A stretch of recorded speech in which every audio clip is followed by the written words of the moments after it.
My girlfriend is a pain in the ass. I'm at my computer desk doing deep work. Now, focus work like this has built my entire business. I've almost retired my entire family. My phone rings. Focus lost. Thanks, baby. I hope this is important. But it never is. Now I'm in the kitchen making tea and it's all splashing everywhere. It's a health hazard, but then I feel hands start caressing me and she looks up at me so lovingly.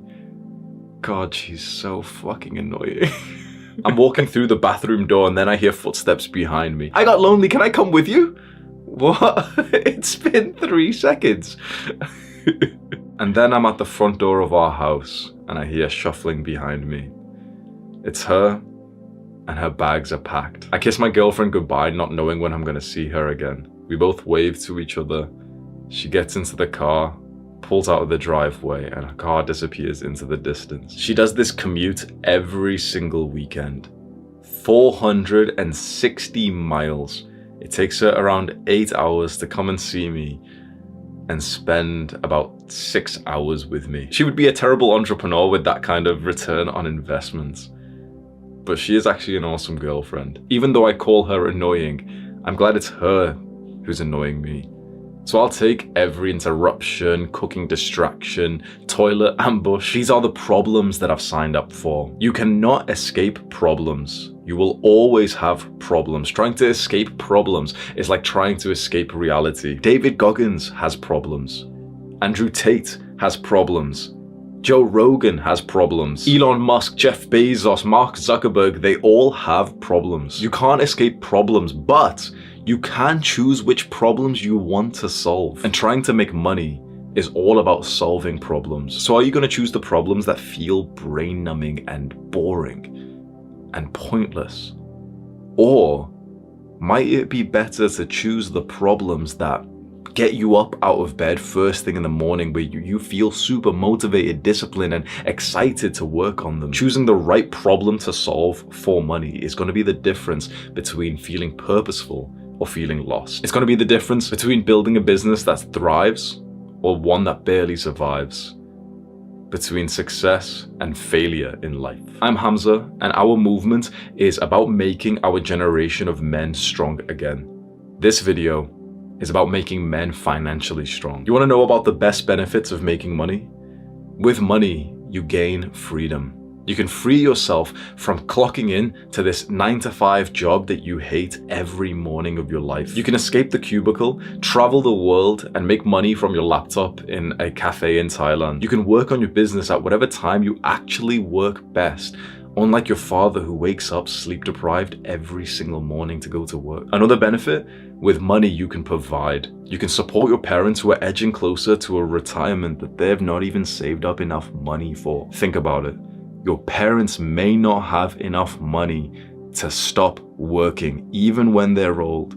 Even when your mother has arthritis in her fingers and your dad is suffering from prostate cancer, they won't be able to stop working because they'll need money. With money, you can save your future wife from needing to get on public transport every single day where there's men who will literally brush up past her, literally pressing their crotch like into her slightly as they walk past, just so they can feel like a little tingle in their dick. You want that to happen to your future wife? And with money, you can become powerful. You can skip university and go follow your real curiosity and go discover your true purpose. You can make fuck you money so you don't have to obey orders from fat teachers or stupid bosses ever again. You can invest in improving your health, your longevity, your fitness, your performance, your mindset, teachers, coaches. That is what we're gonna walk through in this full guide to money.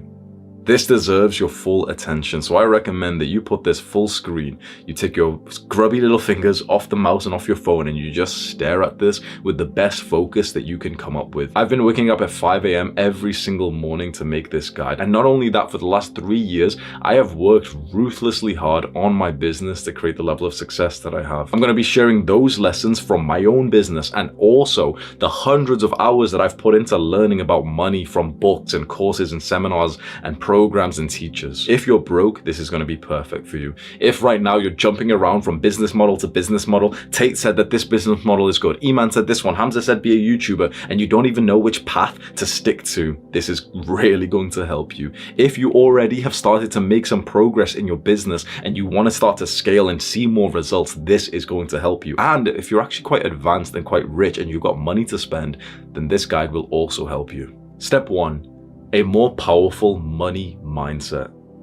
Think about how sad this is, that making money is the overlapping, directing force in the majority of people's lives. By the time they're 15, 16, 17 years old, the concept of making money is like very, very important. It's just implanted in, and that is like their priority for the rest of their lives, how their entire life is set up, who they spend time with, who they are as a person, how they dress. It's all just related to their career. Now imagine this. The majority of people don't even fulfill this goal. They dedicate their entire lives to a goal and they don't even accomplish it. That should really make you sad. Like, imagine those goals that you have in your mind, and imagine if you tried to accomplish one of those goals for the rest of your life and you dedicated as much of your life as like the average person did, and you still weren't even close to accomplishing it. The average person works so hard. They actually do genuinely dedicate their lives to making money, and then at 60 years old, they've still got nothing to show for it because they're going about it the wrong way. They think that they can just get a career and that hopefully they'll be fine, that hopefully daddy, the boss, will take care of them. Many young men know that that's not the case. We know that we have to grip life by the horns and direct it to where we want to go. So I want you to do something very important. Think about what you want the money for. Think about what you'll buy. Think about the lifestyle that you want. Maybe you'll see flashes of how Andrew Tate is living, the watches, the cars. Maybe there's parties that you want to go to. Maybe there's women who you want to look at you whilst you're wearing the nice suits. Forget all of it. Destroy all of those desires.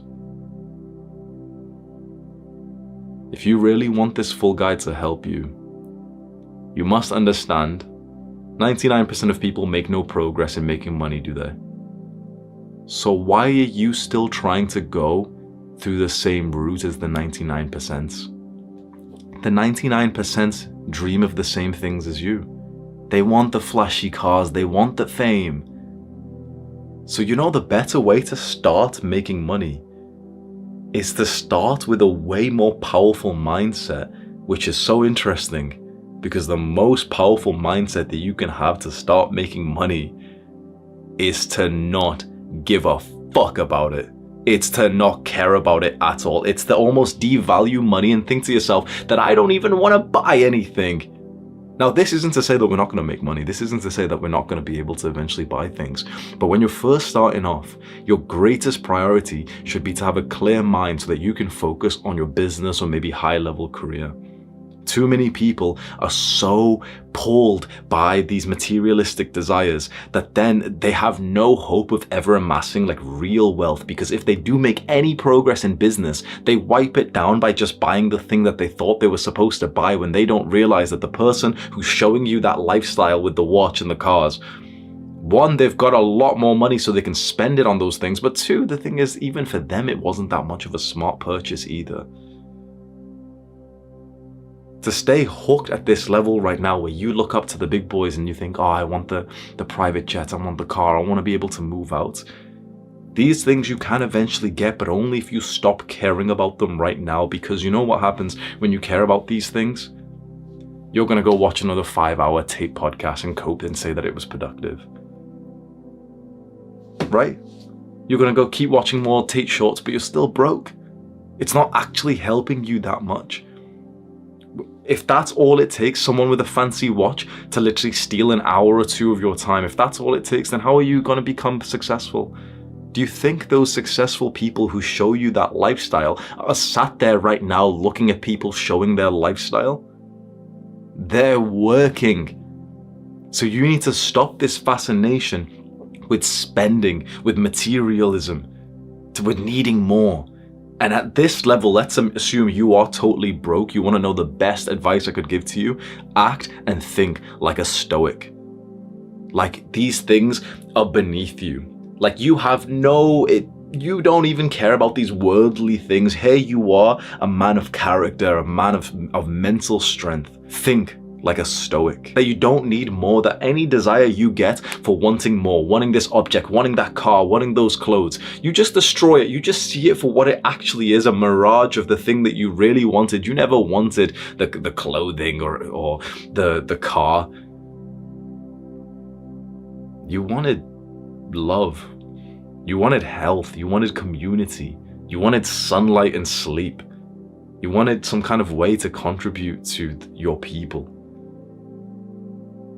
When you start with this mindset, you'll actually go on to make a lot more money because you come from a place of abundance, of like, yeah, if I make money, that's awesome. It's not that I hate money. Yeah, if I make some, awesome, sweet. But I am who I am with or without the money. And imagine this compared to the people you know your age who are the exact opposite, who are like skimping, trying to get as many pennies as possible. You probably know someone in your family who will happily waste an hour of their life to save $1, don't you? Think about how mad that is. They could work minimum wage, make $10, but they'll spend an hour of their life to save $1. This is what happens when you get in this ultimate scarcity mode and you see all these pictures. You know, women see like Kim Kardashian in the fancy dress and they're like, oh wow, okay, if I get that, that's what success looks like. Then everyone will kind of validate me and I'll get the unconditional love that I wanted as a child. And for the young men, seeing the gentlemen up there who have got the nice suits, the watches, the cars, the lifestyle, the women, here you are like a little dog looking up at master and ask, like he's got a new 2-hour, 5-hour video, but there's no actual real value. But here you are just watching like a fan. Not really gaining anything, but just watching. Listening to their every word. Not only do you need a strong mindset at this stage, you need to bring this into real life and start to live in like a very cheap, low expense life. To take the pressure off you. Can you see the advantage of this? Because if right here, right now, you are totally broke, but you desire these expensive things, you will act in such like a short term, like money grabbing kind of way. And usually those kinds of people don't do so well in business. Instead, if at this level, you're able to create a life and also a mind which doesn't actually need much, it doesn't need much material success, that brings you strength in business. That will make you a stronger entrepreneur because any money you make will feel nice, but you'll think to yourself like, I don't even care about spending it right now. So I'll just reinvest it back into my business, which will make more money and more money and more money. So if you're living at home with your parents right now and you want to move out, it's not perfect, you don't have enough space or freedom, and if you're being honest, you'd like to live by yourself so that you could fuck. Let's just be honest, don't fucking lie. You'd like to be able to invite some friends over and get some kind of validation that you've got your own place. You'd like to be able to hop on Tinder and Instagram, maybe get some girls, bring like a date back. It'd be nice, right? What if just for now, you just click your fingers and just destroy that desire from your mind, and suddenly that monthly expense of like $1,000 has just disappeared. It's taken some level of pressure off that you needed to make money right now. That is a gift to your future self, because now your future self can think for the long term how to make not just like an okay amount of money, $1,000 a month, but how to make way more. For me, in 2020, this is exactly what I did. I already was renting an apartment. I was living with my girlfriend who I was with at the time. We were both like gamers. I had a full-on gaming PC, she did. I had a gamer girlfriend who I got to have sex with every day. How awesome is that? There I am living in the city thinking that I'm an adult and everything. I've got a full-time job, like somewhat comfortable life. And I smoke weed, so it's like, it's kind of fun. We eat junk food and stuff. I've got a nice physique. I had a couple of friends. And that made me a garbage entrepreneur. every little business model that, you know, someone would be talking about on YouTube, I'd try it, but I'd need to make money fast, and I couldn't because I needed to work full time. I needed to say, like, you know, try and save money but make money. And imagine how much there is in your mind when you've got all of these random things that are taking from your bank account, that are taking from your energy account, from your time. So what did I do? I downscaled my life. I took a hit to my ego, to this materialism that everyone values. And I moved out of the apartment. And where did I move to? I moved back home with my family. No fucking, no weed, no friends coming over, just work. And when I moved back, I didn't go with this idea of like, yeah, okay, as soon as I make money, I'm going to move back out. Because I knew, I could just feel that if I am obsessed and needy with money, that it's going to be elusive away from me. But if I act like I don't even need it, then it will come towards me exactly like a woman.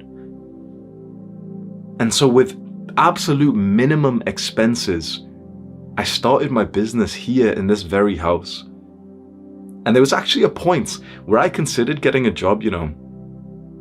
Just today, we drove past the warehouse that I went for an induction at Royal Mail. Royal Mail is like the postage service, a big warehouse close to my house.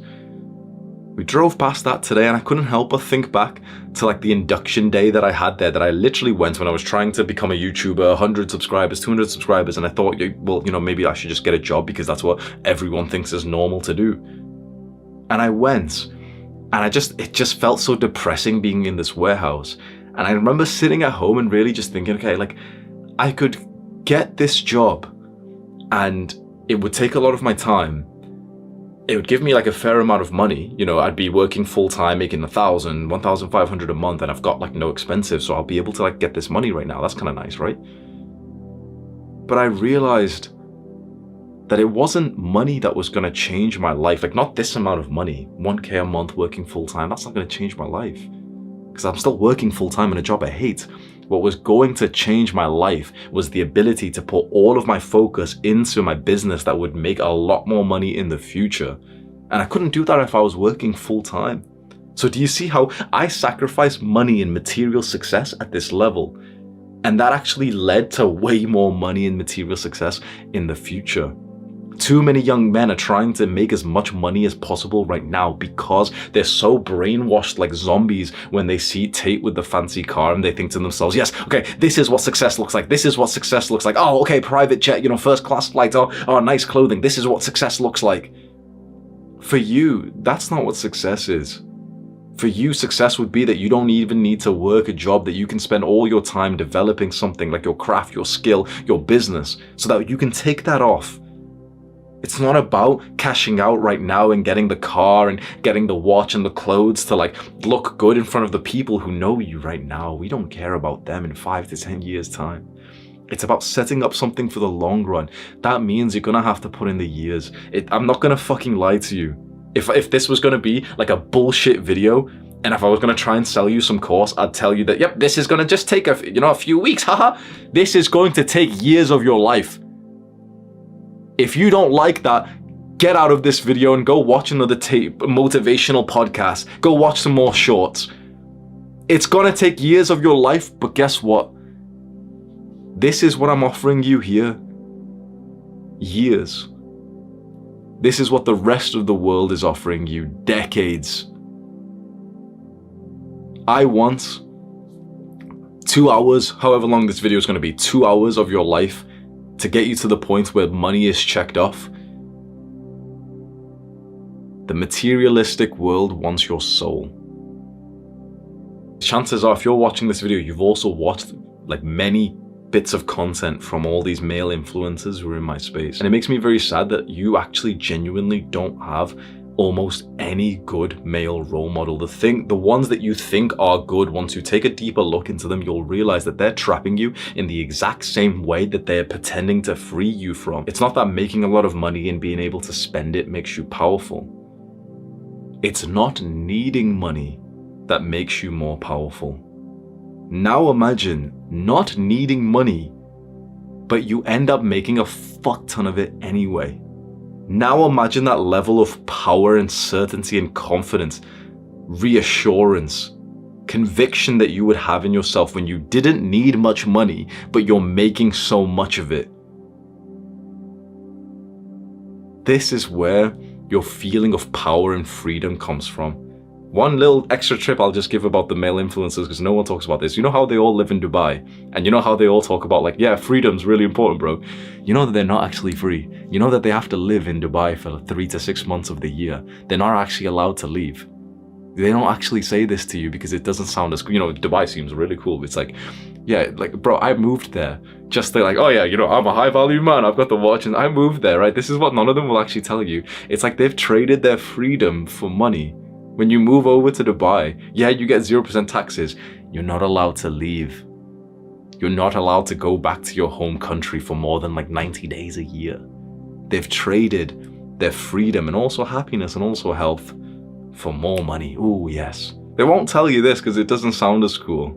They won't tell you the fact that like you struggle to breathe when you're in Dubai. The air pollution's all crazy there. You can't even drink the water there, that you're drinking from plastic water bottles that are estrogenic. You're genuinely trading your health, your happiness, your soul's fulfillment, your purpose as a man for more numbers in your bank account and some stinky hole when a girl opens her leg. This is what these men are. Wow, amazing role models.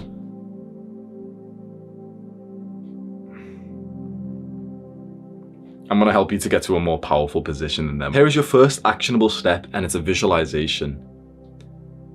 Visualize more of the secret millionaire lifestyle. Visualize more of the stoic way of making money. What do you see? If you close your eyes and you thought of the simple life, imagine you think of a life where you get to do exactly what you want to do with your day. Obviously, that doesn't mean to be a complete degenerate. Yeah, I want to do crack. But like, in terms of, good things for yourself, for your family, for humanity as your contribution to the world, what would your ideal life look like? Because when you ask a young man who's went deep into, watching these influencers, his answers to this can be quite materialistic. It's like, yeah, it's the car that's always been my dream car. But when you take a step back and you ask a young person, okay, why is your ideal life got this object? You'll always see them stutter and cope because they're unable to say, well, because it would increase my status in the social hierarchy. So hopefully unintelligent people would like me more, and there might be some women who let me penetrate them because I enjoy ejaculation. That's the answer. Don't bullshit yourself. Is that not the answer? If you've got some like materialistic thing that you want, that was the answer, wasn't it? And I'll be honest, yeah, 100% it is for me. I've spent years of my life doing that. Years of my life, but I'm able with awareness to be able to say, yep, it was like I was a little monkey, little degenerate, just chasing ejaculation. Like a lot of these like high level men are literally still little monkeys chasing for ejaculation. Literally, like once you look at the men that you look up to in this lens of just thinking like, he actually has structured his life and he's disciplined his life in a very interesting way, just like a very like intelligent monkey would have, to just achieve ejaculation more. When you really think about it, it's like, that's actually fucking sad. So I'm asking you, what is your ideal life genuinely gonna look like? Imagine if you didn't need money at all. Would you really want the life where you're there living in Dubai with the air pollution and the bus of the Indian slaves, Pakistani slaves being driven across, and they're all working in the little building there? Is that the kind of environment that you want to live in? Where everyone flies in and out, no one's staying there long term, so you don't have any like genuine real friends, and the friends you may have in that kind of environment are all like on some kind of substances. And yeah, of course there's substances in Dubai and in these Islamic countries. They don't tell you this on the internet. They're as degenerate as all of them. Would you like to wake up and have that as your life experience? Really think to yourself, imagine if money didn't exist. Imagine if this craving for this, this like validation from unintelligent people didn't exist. What would your dream life look like? The thing is, for most people, I genuinely believe if we slap some fucking sense into you and we told you like, stop caring about them, they're not even thinking about you, it's okay. if we like shook you and tried to fucking help you and save years of your life, eventually you'd be honest and say, you know what?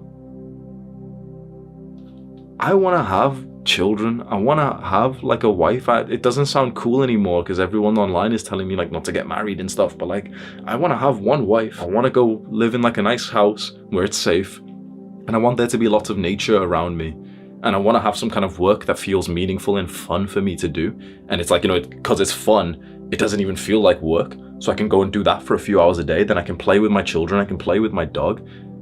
I've got my wife who I love dearly. We actually really have like an awesome, healthy relationship. I can't believe I've ever actually genuinely been this level of like open and loving towards another person, and they have to me. I have my faith.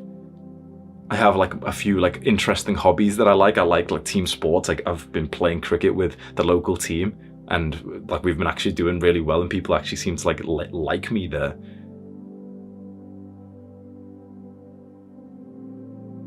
This is like coming back to power, where you don't need much else. You're not there thinking, oh man, you know, I hope my video pops off on YouTube. Oh yeah, oh, that Instagram picture that they posted was so good. I really want a lifestyle like them. Yeah, oh yeah, 4 wives, you know, because just shut up. Fucking red pill podcasts. This is who you're taking your life direction from. Degenerates. Glorified little monkeys who are addicted to ejaculation. What is your ideal life? You don't realize how important this actionable step is. If you can take, I was going to say an hour, but honestly, if you can take days to think about this deeply, you might save decades of your life.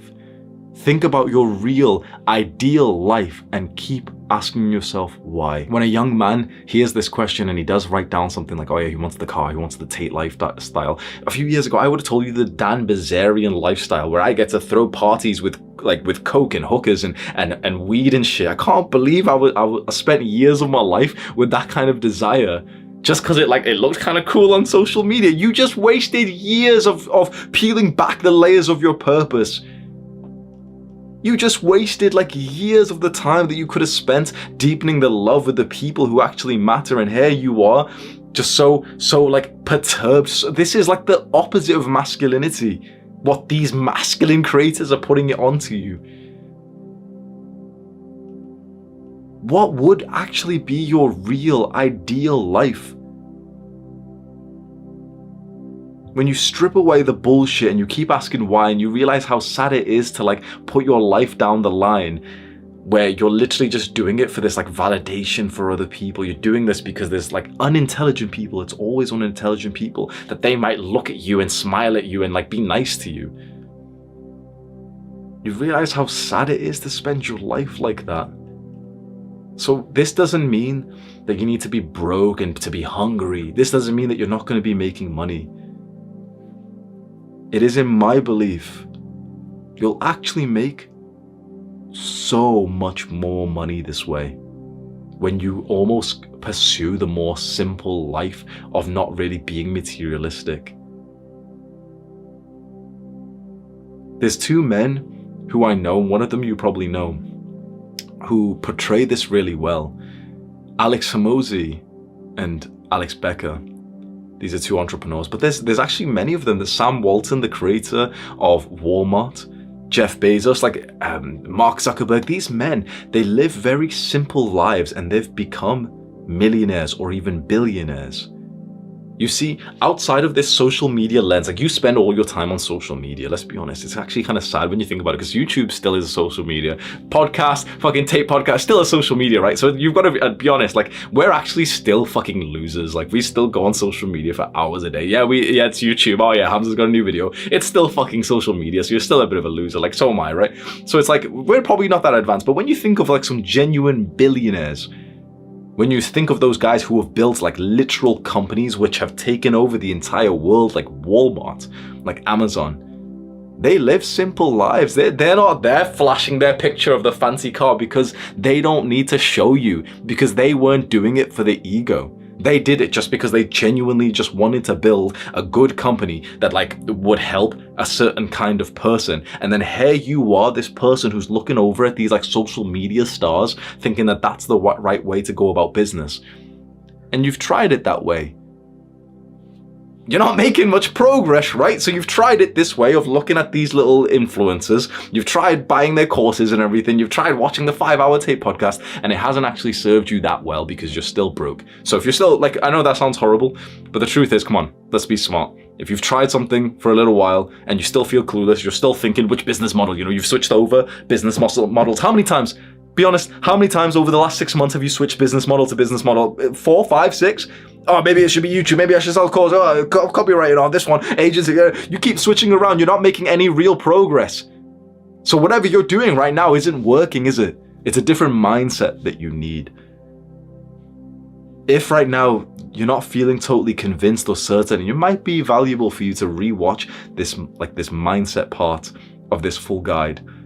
And just let it convince you and to destroy those beliefs in your brain, because I'm not going to lie to you. If I was in your position again, as I was, I would feel quite a lot of fear right now. I don't know if you're feeling it, if you have the sort of body awareness to feel fear inside of your body. I often feel it in my stomach. If I was in your position right now, I would feel some level of fear considering, okay, not going down the materialistic path that you've been probably making some kind of progress to with your desires, because that would mean that you're not going to seem as cool in front of other people. It would mean that you don't get to like sort of, go all in on the sort of Tate mindset or the, whatever influencer, whoever's famous these days. It's like you've built up that life of thinking, yeah, I can be that guy who's really high status and girls will really like me, and then, I'll be able to ejaculate. And when you start to rip that away, like I'm doing from you, I'm ripping away this desire that you've had. Now it feels like now you're raw and naked, and now you have to face the world to realize that you've just wasted the last 6 months of your life, maybe 12 months, maybe 3 years of your life going down a path that you knew that was never going to serve you anyway, because the thing that would be right for you is nowhere near as cool or socially validated as everything else.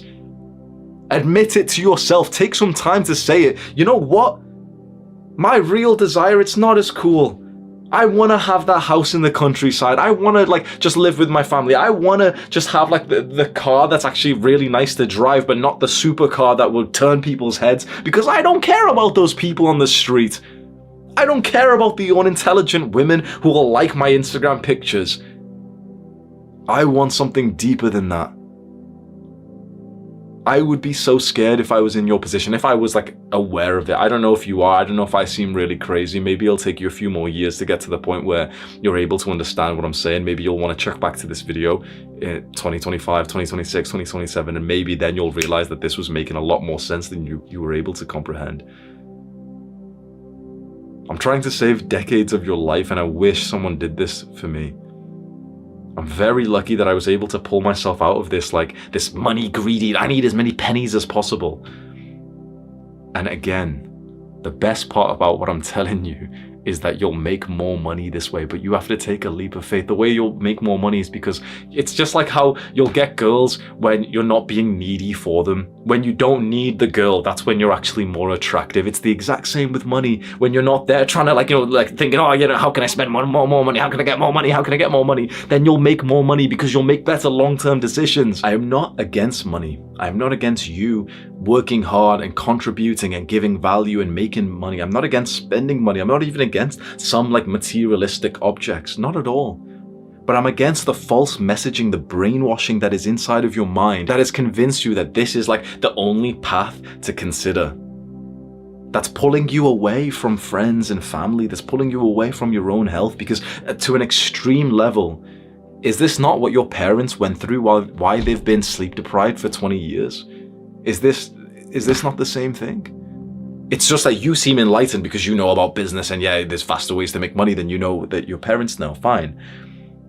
But the way that you look at your parents as if they're following some kind of outdated script and they don't know about the better way of life is the way that more intelligent people are just looking at you thinking, yep, he doesn't know. Now, trust me when I say that those people on social media, the men's influencers, they're very intelligent. They know that they're selling you a false god. They know that they're selling you this lifestyle that will get them what they want, but not get what you want. And you'll keep following them. because they soothe that sort of primal, stupid, unintelligent part inside of you that just wants to be accepted by others. They'll twist the knife of your primal pain of a lack of like consistent love and community, as you see in these days where, you know, everyone's so separated, everyone's so lonely. They'll twist the knife, tell you that men are so lonely, and then they'll tell you, well, yeah, you know, the cure of that's making money, haha. Is that what it is? So why are people lonelier in wealthier countries? It doesn't sound anywhere near as cool, but you know what? I almost want to start like a new movement of us confidently making like the real natural human part of us cool again.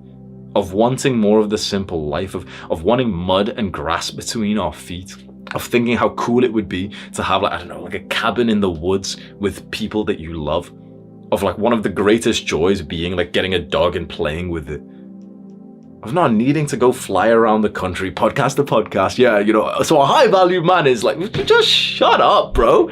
Shut up. Like, what are you on about high value man and this and this and this? Go sell your fucking program.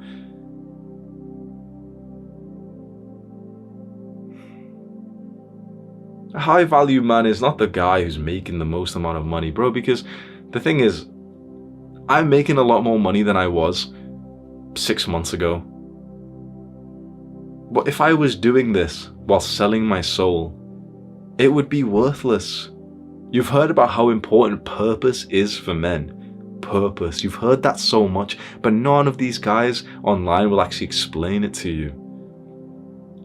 There is like a great mission for you here on earth. There absolutely is. I thought that this was like woo-woo BS, but I'm so much seeing this as the truth now.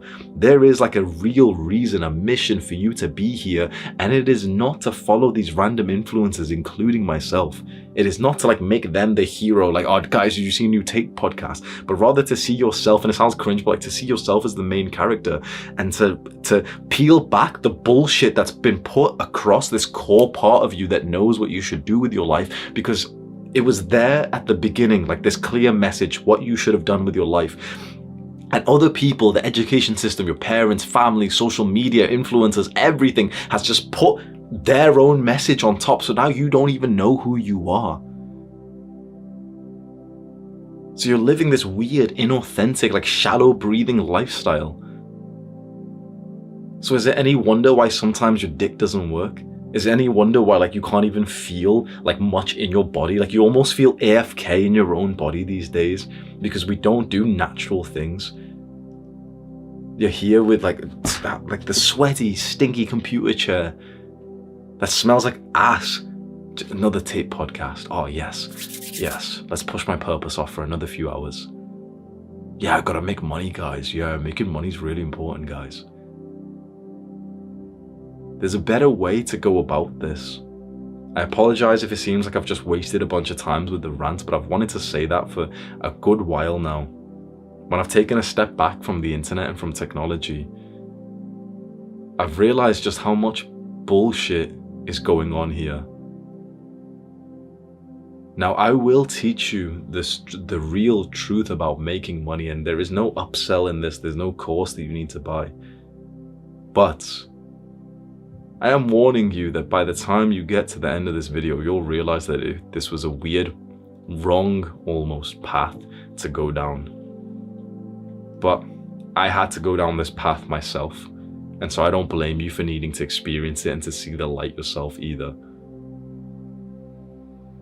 So my hope is that I can get you to maybe this realization faster. Why? Honestly, I just want more guys in the world who see the truth. Not the truth that's trying to be sold to you, whether it's the education system or these same guys who are pretending to free you from the Matrix. Like all of them. I'm not even just blaming Tate. Obviously, I'm just using his name because he's the most famous. But I haven't seen a good male influencer. I've not even seen one single one. It's so upsetting. I've not seen one single one because they're all just here, like inside of this box, pretending like the box is like all there is and that this is, maybe they're lying, maybe they actually know the truth, or maybe they're not actually that advanced, but like, here they are in this box, selling you more secrets inside of this box. But you can take a step out of the box and realize how foolish it is to stay in there. And it actually hurts my heart to see how many men are just riddled inside of this box of wasted potential, of just random desire, of materialism, of status. Yeah, I gotta, my shoulder needs to be a little bit more muscular this way, and then I'll feel worthy of love. You can shortcut the thing that you want, because when you really boil it down, it wasn't actually money that you wanted. It was, what was it? It was freedom, love, happiness, health, joy, purpose, contribution, community. Those were the things you actually wanted. And in this modern world, including in the people who act like they're against modernity, they're just putting materialism as the fix of all your problems. And yet when you achieve those materialistic desires, if you're actually honest, you'll realize that it didn't fix anything. So it becomes a massive waste of time. And I'm saddened that I spent years of my life, like 3 years, like full time, sort of mastering the game of money and getting it to the point where like I make more than enough money I could ever spend now. I did that about 30 times faster than most people would, or I don't know, 10 times, 20 times faster, right? In 3 years, I became financially free. I don't need to make money, but it just comes to me now. I just make money like automatically with the things that I like to do, a lot of it. And I don't need it. Remember before, like I don't need the money. Like what am I gonna spend? Every now and then I like to go stay in like an Airbnb. Every now and then I'll go eat at a restaurant and stuff, fine. But I could sit in the mud and I'd smile anyway. Do you see the power that this gives me? The money has like no effect. I can imagine speaking to my younger self right now. He would have like a sadness in his heart because he'd been going down this pursuit of thinking that this was going to cure his problems. And so it's almost like a sad feeling. So if you want, you can click away and go get like a nice happy little bubbly feeling by going to watch some like motivational video. Yeah, go get some money. Yeah, like, yeah, do it. Make the money. Yeah. It's not going to get you what you actually want. What you think money is going to get you, it won't. It really won't.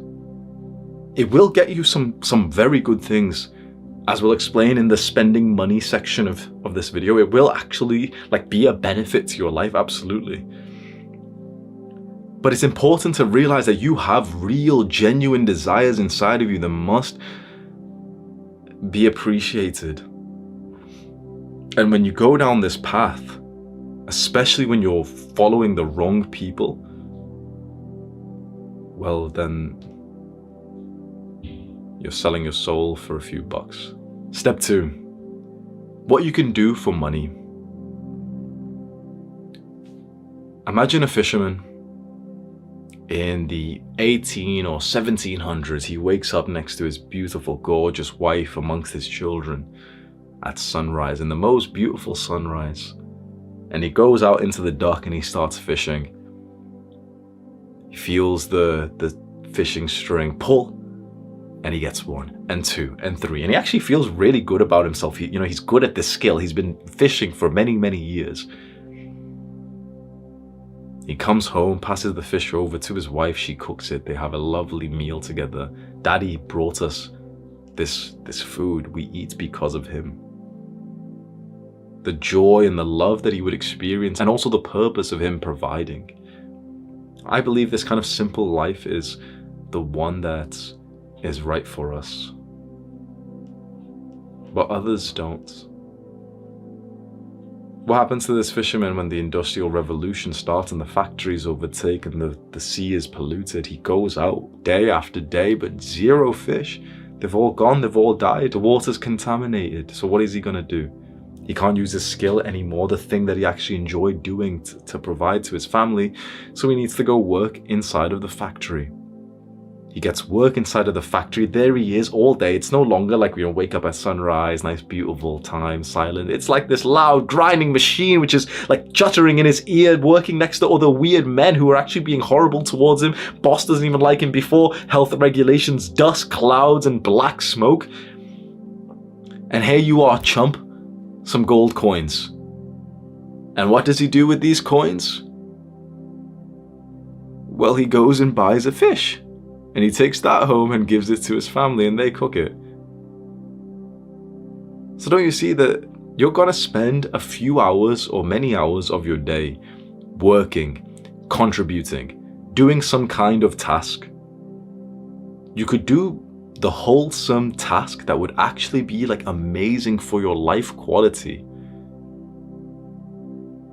Or you could go and like do the thing that might make you more money so that you can just get what you wanted from the life quality to begin with. Too many people are choosing the wrong option. This part of this guide will help you to finally figure out what to do to make money, what business model to get into, maybe what career to get into. Because for so long, I can imagine I've spoken to many young guys, hundreds of guys have actually told me this exact same problem.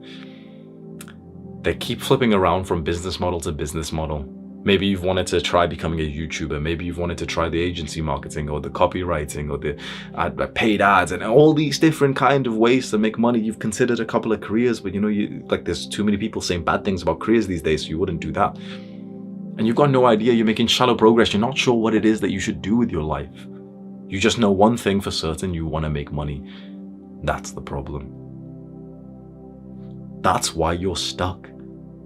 If you can go into step one, like we said before, and destroy that need for money, and now let's start from a baseline and let's figure out actually the right thing for you to do. This is the thing you could actually commit yourself to for decades. Imagine how good that would be. By the end of just this step here, you will have the thing that you could genuinely do for decades. That means that you'll be able to master this craft, this skill that we're about to find out for you, which means over the long run, you're going to make a lot more money than the guy who's flipping around from business model to business model. What did we learn from the story of the fisherman? It's that your life quality just comes down to like what you do with the hours of your day. And working is going to be a big part of that. The truth is that making money is nice, but if you make money while sacrificing the hours of your day to do something that wasn't like nice for you, then the benefit of the money actually goes away. Like, okay, the fisherman is there in the factory. Let's say he's gonna get the equivalent of like more money, more value, more resources at the end of that day. But now he's literally there working this task that he doesn't like, that isn't healthy, that pulls him away from his family, that he's not, like, kind of okay at, but not really amazing at like he is with fishing. But he makes more money that he can use to exchange for a fish. Which lifestyle would you rather have? And there's no real answer to this. Some men would say, yep, I just want to make the money. I just want to make the money. Those men, even though it sounds horrible, and this is speaking to younger me because he was one of those, it sounds horrible. They've got severe problems. It takes years to counteract that. And I know that I sound like I'm just being horrible.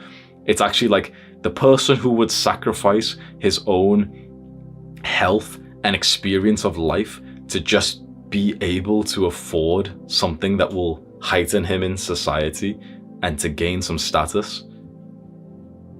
It's actually worrying.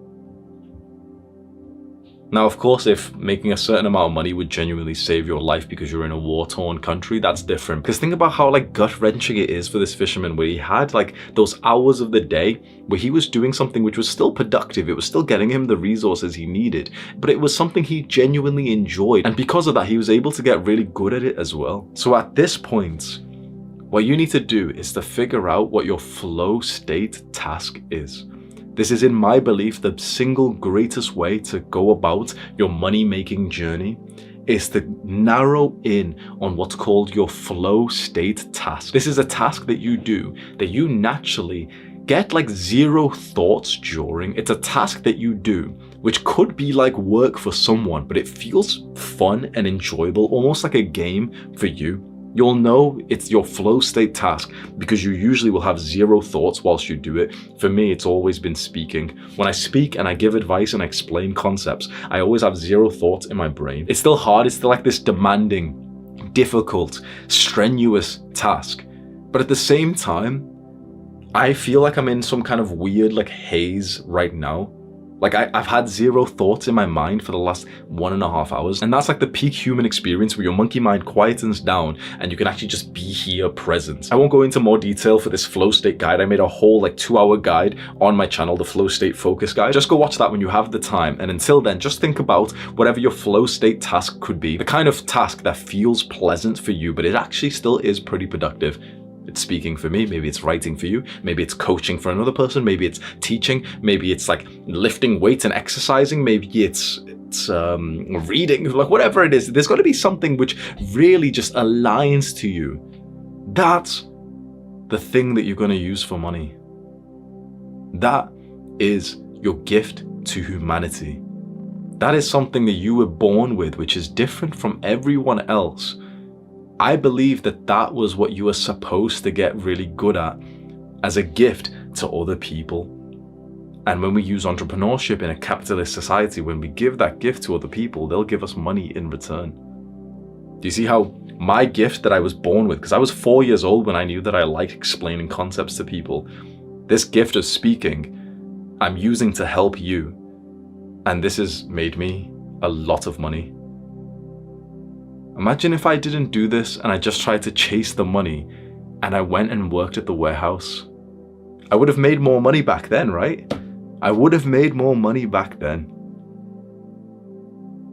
But when you find this flow state task, when you find this task that just feels right for you, that feels enjoyable for you, even though it might not be the thing that's going to make a lot of money, naturally you get really good at it because you just want to do it all the time. So even when I'm not working, I'm speaking to people. I'll be in the gym and I'll end up like meeting a new person, and I can't help but to like speak motivational concepts and everything at them. I can't help it because it's just enjoyable for me to like say things out of my mouth and explain things in the way that I understand them myself.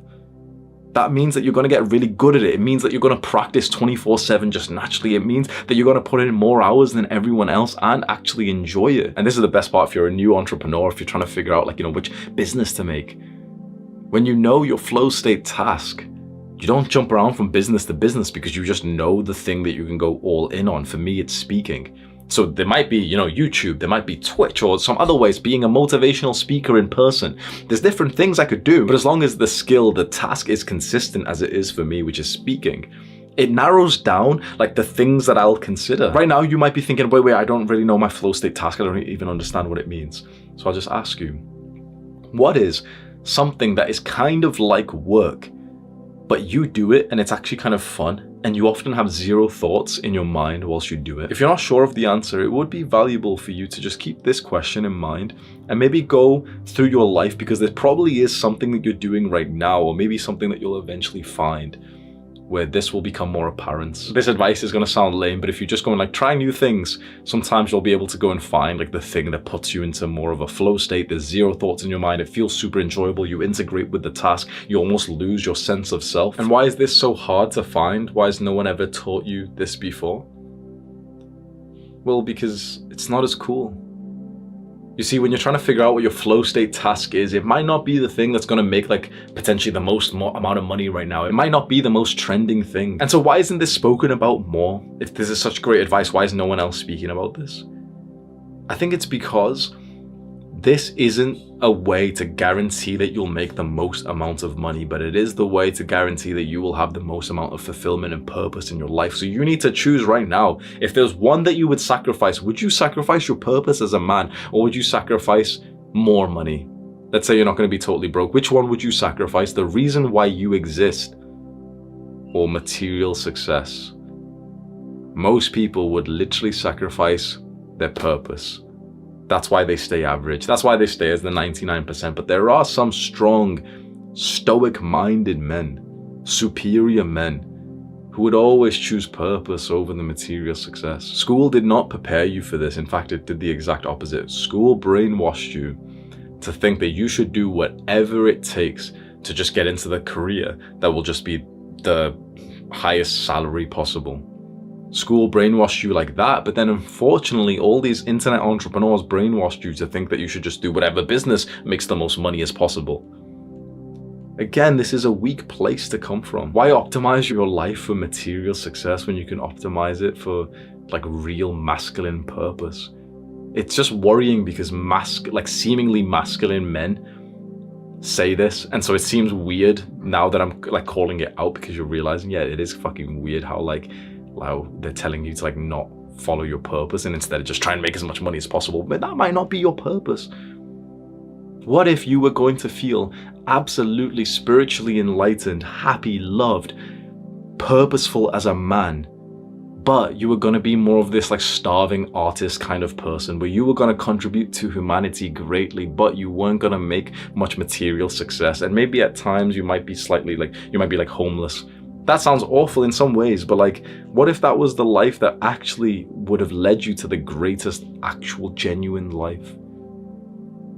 Our fear of a lack of material success and status is gonna make us sacrifice our purpose as men, and that is the priority of our lives. That is the reason why we exist, and every step that you take away from your purpose will always pain you. Every step that you take towards your purpose will always serve you. This is a big step towards your purpose, and again, I know that this doesn't sound very like YouTuber mode of me, but I understand if you want to take a break from this video and you want to come back in 2 or 3 years. I actually understand, and I know that seems like weird to say, but if 16-year-old me or 17, 18, 19, 20, 21, 22, 23-year-old me had watched this video, it would just be too overwhelming and I'd be too scared to continue watching it past a certain point. If you are going to think to yourself, yeah, you know, this is kind of weird, yeah, I'll think about this later, just know that you are wasting your life in the meantime. When you go away for like a year or two, you're not going to follow this advice for now. You've wasted those 2 years. You won't believe it, but eventually you will look back and realize that it was just pointless to go and pursue something that wasn't even your purpose. And there's a brilliant question that can come up right now, and you might think, okay, I know my flow state task. Well, I kind of know, okay, it's probably this thing, right? It's probably writing, let's say. But what if it doesn't make much money? What if it can't make much money? And that's a brilliant question to ask, but I would say, don't be so sure that your flow state task might not make much money, because mastering a skill over decades inevitably makes you like a high income earner comparing to the person who's just flipping around business models. So you're definitely going to be better off going all in on something that's not very profitable than like flipping around and not making any progress in profitable businesses that you're not even actually making progress in. The beauty of going all in on your flow state task, like your gift to humanity, for me it's speaking, is that this is the thing that you can do for decades. And over that amount of time, what is trending, what makes a lot of money right now, inevitably that changes. And if it crosses and overlaps onto your gift, you will make a lot of money. So for example, when I first started like these YouTube videos and it felt really good to do it, I didn't know about this concept of flow states. It just felt kind of like right for me to give advice to people, to speak. Eventually I started making a lot of money from this, and I had to learn all the skills and, you know, go through the trials and tribulations and everything, but I didn't start thinking that I would make this much money. I just wanted to make like $1,000 or $2,000 a month. That was it. I literally just wanted to make enough so I didn't need to work like a full-time job that I hated. It just so happened that the sort of market of where the money is going moved onto social media, attention, influencers, and I happened to just grow like crazy. I don't believe I got lucky in the growth of my channel. I think I really put in the work for that and I leveled up the skill, but I certainly got lucky with the fact that at this time when I had been leveling up my skill was when like the new meta of making money is now currently on like social media influencers. That's like the best job or business that you can begin right now for like young, sort of not that extremely experienced people.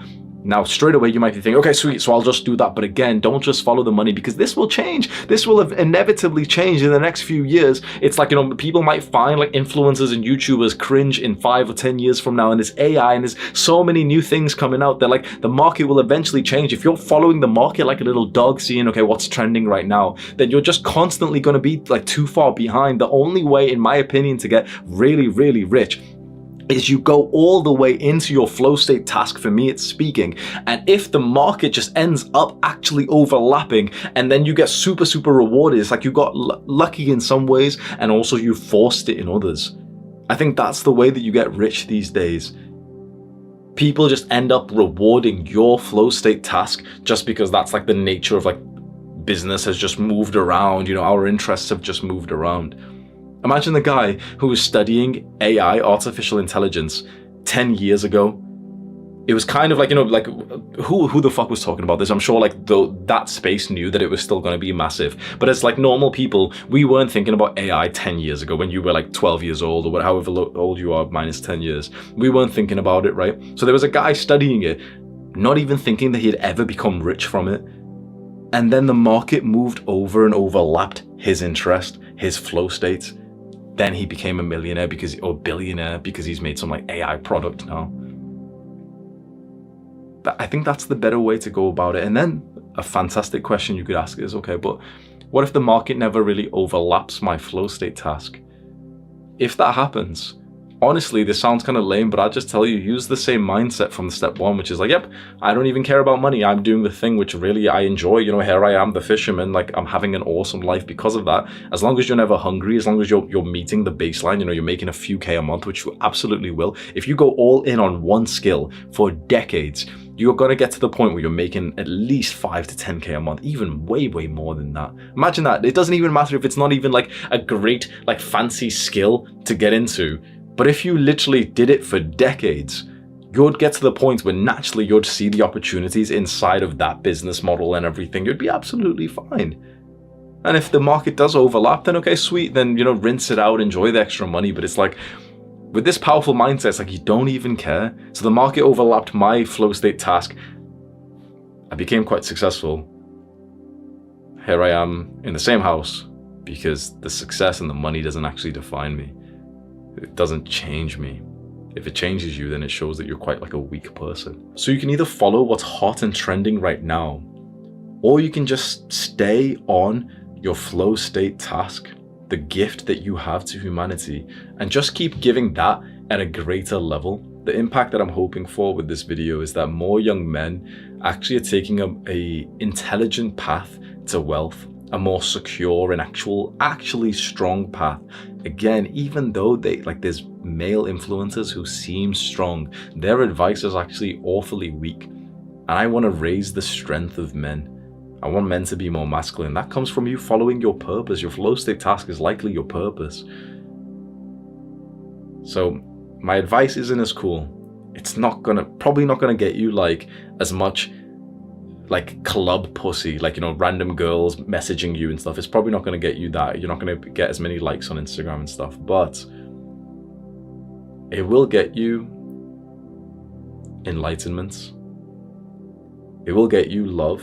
It will get you faith. Instead of like the random girls, like, you know, sending you messages, you'll get more of the higher quality, spiritual, open, loving women who trust you.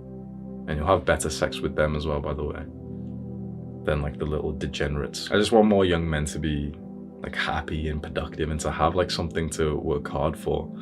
And it really saddens me to see so many young men just jumping around business models, just chasing the money in such a weak mindset, and then, you know, feeling so bad about themselves when there's such a stronger way to go about this pursuit of wealth. If you'd like to help that mission, just do something very quick. If you just scroll down right now and click on the like button, or maybe you can write a comment, the YouTube algorithm will like share this video around. More young guys can see it. So here's your actionable step for this part of the guide. We want you to figure out your flow state task. I'll have a card come up on screen where you can go on my channel, and it's the flow state focus full guide. It's really worth watching. Figure out what your flow state task is. It's really worth your time to know what work, what task, what like hour of your day do you have zero thoughts, which just puts you into this beautifully present mode as I am here with zero thoughts in my mind. You know why this actionable step is worth doing? Because when you figure out your flow state task, you finally know what to go all in on. No more jumping around business model to business model. You've got something which doesn't change, and you can literally just stick to it now. Okay, this is the thing I'm gonna like use to make money. Step 3, who you're going to sell to. What's the purpose of a car? Just answer that question in your mind. What's the purpose of a car? To get to a destination, right? Imagine if there was an unintelligent person who answered that question and said like, oh, well, to go to the gas station to buy gas. The purpose of a car is to buy gas. Yeah. No, it's not. It's to get to the destination, right? But then why are you that unintelligent guy when it comes to business? Because a business and a car are actually quite similar. Their purpose is to get to some kind of destination, to achieve something, and they use fuel to get there. The fuel for a business is money. The purpose of a business is not to make money. The money is the fuel to get to some kind of destination or impact. But so many young men have the wrong mindset when it comes to business, and they believe that you get into business to make money. But if that's your mindset, you stay broke because you're needy. How do you attract a girl? Do you act needy, desperate? Do you focus on her? Or do you focus on your own destination, where you want your life to go, and the woman is such a beautiful addition, but not the entire part of your life? Being needy repels the girl, being needy repels the money. Think of business as money is the same topic. Your business is to achieve some kind of mission, some cause, to help some kind of people, and you use money to do that. So who do you want to help? Because we've got to the point now where you kind of are understanding your flow state task, what you might do for money. Who do you want to use that flow state task, that gift for? Who do you want to work hard for? Not just who will give you money. Imagine if you were a billionaire. Imagine if you had tens of billions, an unlimited credit card. Who would you want to help? Who are your people? For me, it's young men who are struggling, young men who remind me of my younger self, who were so clueless and who didn't really have like a single good mentor out there. I had my brother, but then life kind of split us apart. My father was overworking 80 hours a week. The education system let me down. The fat, obese female teachers who throttled the masculinity inside of me, who made me sit straight with my legs crossed, squishing my balls, that pissed me off. And so finally, when I was 21 years old, 22 years old, and I was trying to make something of myself, it was so difficult to sit down and work because all of my life, these beliefs had been implanted into my mind that I couldn't like sit down and do work by myself because I needed a teacher, an authority figure to tell me what to do first. I needed daddy to come and give me homework, that I didn't feel like a man, let alone even understanding what being a man was. And so what did I do? I made progress on myself. I dedicated myself to the kind of vision, mission, and goals for myself. And then when I looked around and I saw so many men struggling with the exact same thing, and I knew that I had like the answers in my mind, the system, the framework to help other guys. And my flow state task for me, like, you know, the work task that doesn't really feel like work is speaking. It became obvious. I want to help you. I want to help young men who are struggling in this modern world. Young men who don't know their place. Young men who haven't developed the skills, the mindset, the beliefs, the values that they need to achieve some kind of good life. I want to develop more men. Honestly, for my own selfish reason, I just want more men who are like me so that I can have more friends, because it's a lonely journey when you start to embark on this path. I want to go into the gym and see more guys in there. I want to walk past the guy and know that he's been meditating for the last 2 years. That's why I do what I do so relentlessly. And so you can think about this. Who would be your people? What would be your cause, your mission, your movements? This is the beauty of a business, and I really want to give you this mindset because it will really help you, this belief that we can put into your mind. The point of a business is for you to create some kind of impact in the world. So what impact do you want to create? You use money to help create that impact. So for example, the money that my business makes, I'm able to hire teachers and experts to teach inside of my online school. So you can see that my movement, my impact is to try and help young men, to educate them. And the money that I make from my business, I reinvest it for the mission. And of course, there gets a point when you're profiting so much and you can't even like spend more money in the business, and so you get to like upgrade your lifestyle and you make more money personally. But as we discussed, like, you making more money it's not gonna change your life as much as you think, but you creating a positive impact for the people you genuinely care about will. So this is the point that so many people struggle, and they literally waste like 6 to 12 months of their lives, because when they chase the money, when someone's mindset is just thinking, okay, business, I want to make money fast, they go wherever they've just heard about money. Okay, so this business model, this customer, and you've probably heard of these business models that I'm talking about, where you've seen the advice on YouTube where it's like, oh yeah, how to like start an agency to market for chiropractors or something. My advice is to not go down the route where you're just trying to chase money and you're trying to like get into this profitable market. Because if you don't care about them, if you don't care about helping chiropractors scale, why would you want to spend your life doing that just to make money? What if you did it the other way around? What if you still made a lot of money, but your business was about helping the people that you cared about, the kind of people that you cared about, the movement? Maybe it's not even people, maybe it's animals, maybe it's the environment, maybe it's wanting to get into space travel, maybe it's wanting to help video gamers quit playing games, maybe it's wanting to help guys who keep watching porn and they hate themselves for it. Maybe it's guys who've got bad mental health and you've experienced it, and so that's your big movement. It's like, I want to help guys who are suffering from depression and anxiety. I want to help men who are overworked. I want to, it could be so specific. I want to help men who have literally just lost a child. Because what if you went through that yourself and it was so brutally hard, and so this could become your business? That's what you work hard on.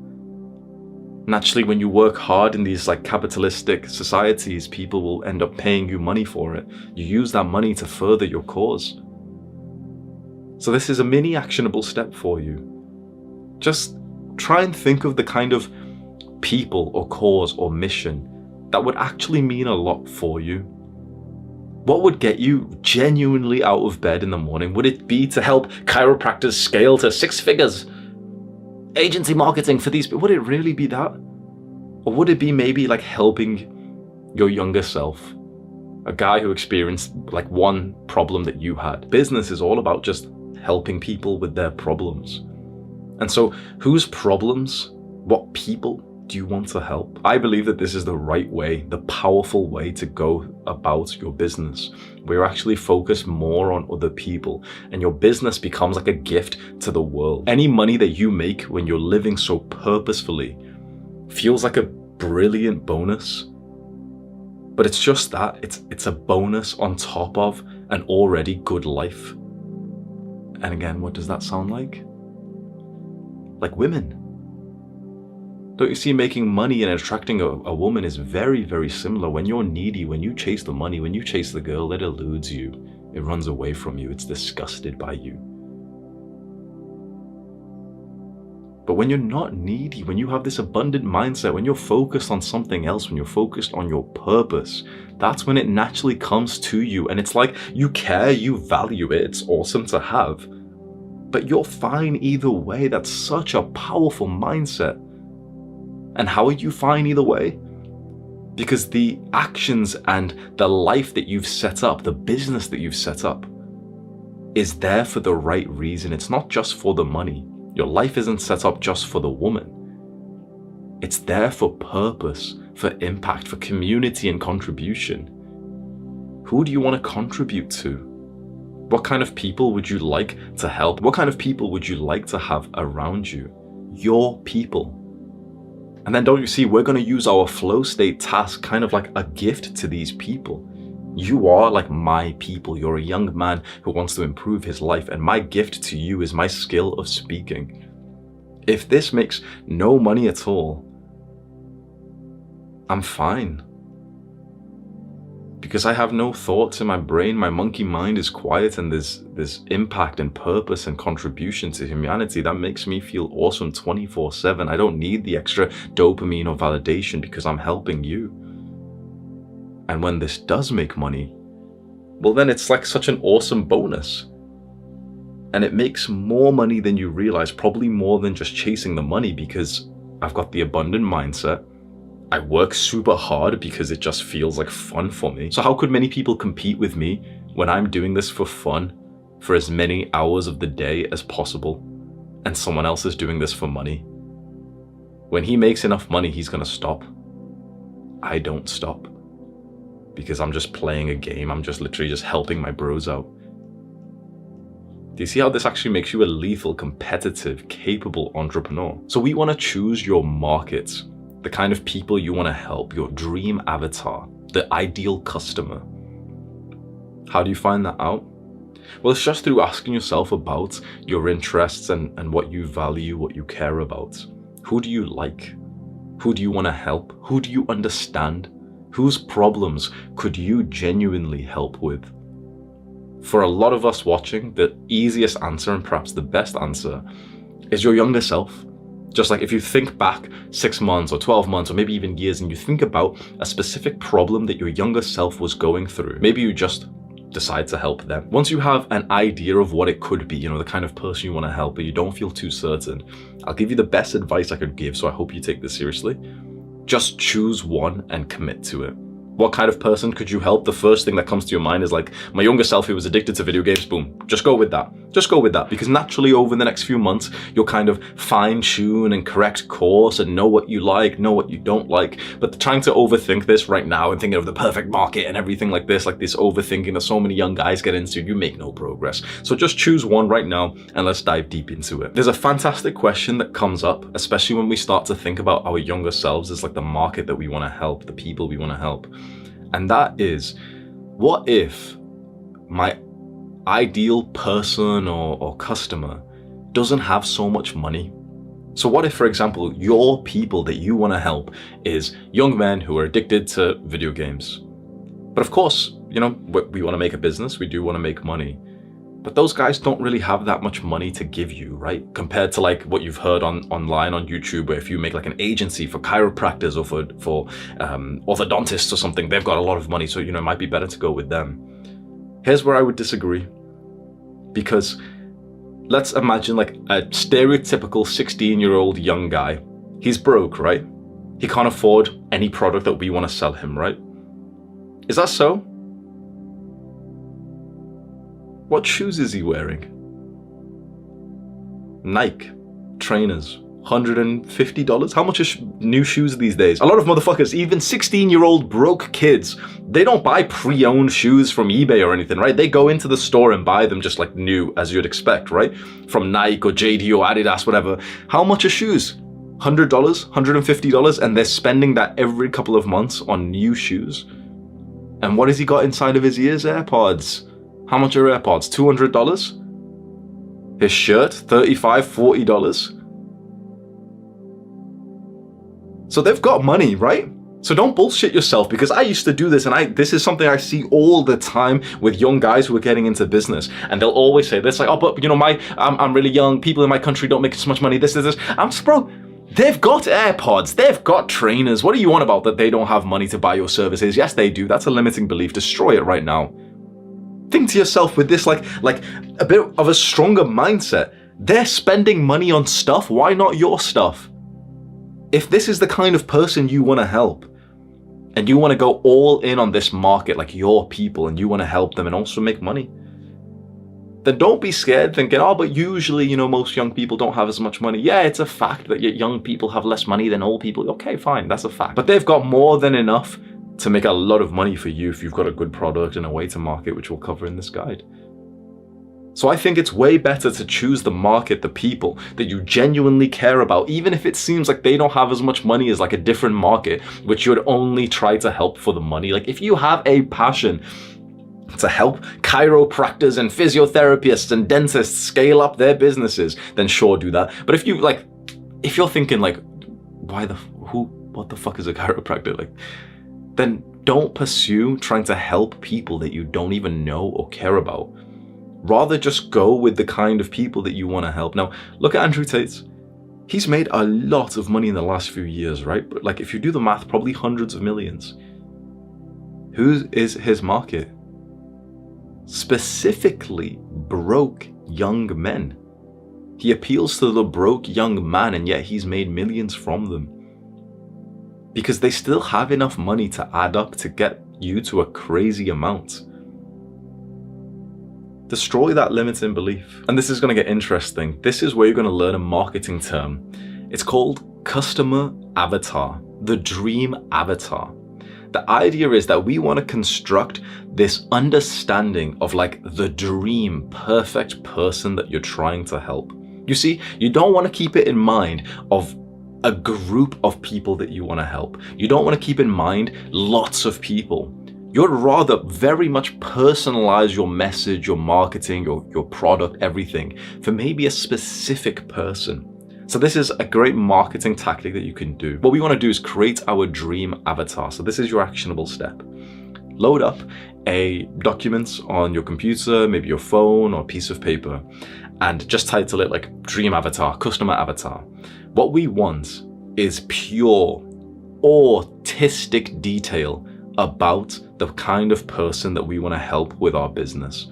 I'm talking detail like we want to know the first few thoughts that pop into their mind the moment that their eyes open when they wake up. We want to know not just what they say out loud publicly that they want, but what they really want, what they might not talk about outside of their own mind. We want to know their fears, their hopes, their dreams, their goals. We want to know what content they're consuming, what websites they're on. We want to know the bad habits and the good habits that they get into. We want to have like a document which outlines one specific like imaginary person. Maybe it's not even imaginary, maybe it's you, maybe it's your younger self, maybe it's someone that you know. Give it a name, maybe even a picture. Construct like a character. And the idea is once we have this document, this understanding that this is who we're trying to sell to, we constantly just think about this one person, this imaginary character that we've made up. Anything that we do from now on, we're gonna do to help this one person. Because can you see how powerful this is? Here we are, we're gonna obsess over this one person, and there's millions of people like that. But every time we speak now, let's say when I speak to you on camera, does it feel like I'm speaking to millions of people right now? You know, through this video, has it felt like I'm speaking to 2 million guys? Has it been like, have I started the video saying, hey guys, and so I wanted to help you all with this. Imagine how much less you might like me and invest in the videos that I make if I spoke in that way, where I was recording this right now for my audience instead of you. Truthfully, I record these videos not really even for you or for my audience, but for younger Hamza. Younger Hamza is like a character that I've created in my mind. That's my like dream customer avatar. And I've even got documents on my PC which are like very detailed, where I've literally spoke about like his real desires that he wouldn't have said out loud. And some of them I've wrote is like, he'll act like a normal person, but he's really obsessed with wanting to fuck as many girls as possible. It's like a real primal desire inside of him. He won't talk about it much, but like it's the truth. So if you can appeal to that, he's more likely to follow you. He wants to build muscle specifically so that he can get more likes on Tinder. Now this was like the sort of avatar I was attracting, you know, last year on YouTube, right? And I followed that to a T, and my channel blew up because younger Hamza is not so unique. There's millions of him around the world. But when you focus specifically on like one person that you're imagining, like right now, I always speak on camera as if I'm speaking to my younger self. It makes each person in the audience or each customer feel like more committed to your message, to your business. You get a greater understanding of who you're trying to help and what product to make and the way to speak and the way to market and sell. So this is very powerful. This might take you about half an hour to an hour. Either do it right now, pause the video, or do it like as soon as you've got like a deep work block, like some high level thinking. Maybe you wake up tomorrow morning and you do this. You create your dream avatar documents. And what I'll do for you for free, I wasn't planning to do this, I'll make a template for like the customer avatar and I'll just link it in the description. There's no email sign up, nothing to buy or anything. It's literally just like a Notion document. I'll make it right now and then I'll link it there. So you can just use that as like a template, so all the questions are there just to make it easier for you. I'm a nice guy, man. If you're gonna use the template, please help me, please share the video, man. Come on, at least like give me some value back, bro. Share this video, click on the like button, comment, rate and subscribe, whatever they fucking YouTubers say. I don't know if that stuff makes a difference, man, but if you can share this video, if you can ever mention it to someone else, if you've got some friends who are interested in this topic, if you end up getting into a conversation somewhere in real life or on the internet a month from now, if you ever just say out loud or write it down in a comment on the internet, oh, you should go watch Hamza's Money Full Guide, that would mean a lot to me. As many comments like that you could leave around the internet. Oh yeah, Hamza's Full Guide, Hamza's Money Guide. Spreading word of mouth for this work is very, very powerful, and it would mean a lot to me if like these guides ended up helping more people, and of course that would also grow my business, so it's a win-win for everyone really. If you wanted to do that, please do that. Once you've got that document and you've started to think, okay, this is, you know, it makes sense, this is about who I'm trying to attract, and you might not feel perfect on it, of course, like as the months go by, you'll correct course, you'll change a few things in there, that's absolutely fine. What you want to do now to stand out from your potential competition, to be able to sell the product which we're about to make in the rest of this guide, you want to know this type of person as well as possible. to really make a lot of money in the future, I want you right now to go above and beyond to get to know this avatar, this person. So there might be some people that you know who are already like that. Speak to them. Ask them questions. Ask them, what are your goals? What are you doing? Which video are you more likely to click on? Get constant feedback. If you were your own avatar, for example, mine's my younger self, I've done something which I call avatar journaling, which is where I'll kind of put myself into the state of feeling like I am my younger self, the person I'm trying to attract for these videos for my business. And I'll write as if I am him, and the thoughts that I can kind of imagine he was getting, and the desires and the problems and the fears and the hopes and dreams and everything. And I'll write as if I'm him, just to gain a better understanding of what he's going through, what kind of videos he might end up watching, what product he might end up buying. You can think about that level of extra detail and understanding that I was getting to be able to attract someone like you. And then I went even further. I started to do a one-to-one video call every single morning for months and months, just to kind of understand the kind of people that I was trying to help, to further just create the kind of like mind that I needed to be able to help someone like you. So I just started to hop on calls with people all the time. There was a point when I literally was doing hours of free calls a day just for a few weeks, just to really like sort of put my trajectory of understanding this avatar on the fast track. And it was super, super powerful to do that. By doing this actionable step now, which you could probably breeze through in about 15 minutes, you will significantly improve how much money you're about to make, because you'll just be better at marketing and knowing who you're speaking to. But of course, doing this actionable step, knowing who you're speaking to, is almost pointless if you don't have a product to sell them. So let's get to that. Step 4, creating your product. In this part of this guide, you're gonna know exactly what you're gonna sell. You're gonna create a product that's genuinely, literally 10 times better than your competitors. I'm not exaggerating when I say that. You are going to create a product that is 10 times better than what your competitors are selling. And for a nice, wholesome benefit of this guide, this is gonna give you something interesting and fun to work hard for. Often when I ask young guys inside of my own, I have like a private online school, and when I ask them this question, I always see like the chat flood up. I always ask, who here is willing to work super hard to make a lot of money? Type 1 in the chat right now. And it floods with ones. So it tells me, and you'll probably relate to what I'm about to say, that young men are willing to work really hard to improve their lives and to make money, to create success. The problem is just that you're not really sure on what to actually work hard for. And so this part of the guide is going to walk you through literally step by step exactly what to do to make your product. And your product is going to be a lot better than you've ever imagined. I wouldn't usually hype up like a section of the guide that I'm making like this, but I'm really being honest. This part of the guide really deserves your full attention, and it's really worth just like being super focused, black coffee, focus, full screen. Pay attention. This is some super high leverage work that we're about to do together now. So we have an understanding of our dream avatar, the kind of person that we want to help. If you don't know what that is, just rewatch like the previous section because we've just covered it there. Then the actionable step was to make the documents. Make sure you've done that before you get here. We know who our dream avatar is. Now there's one question that we want to keep in mind. What is their dream outcome? What is the result that they really, really want? So for example, for me, for my business, the dream avatar is like my younger self, younger Hamza.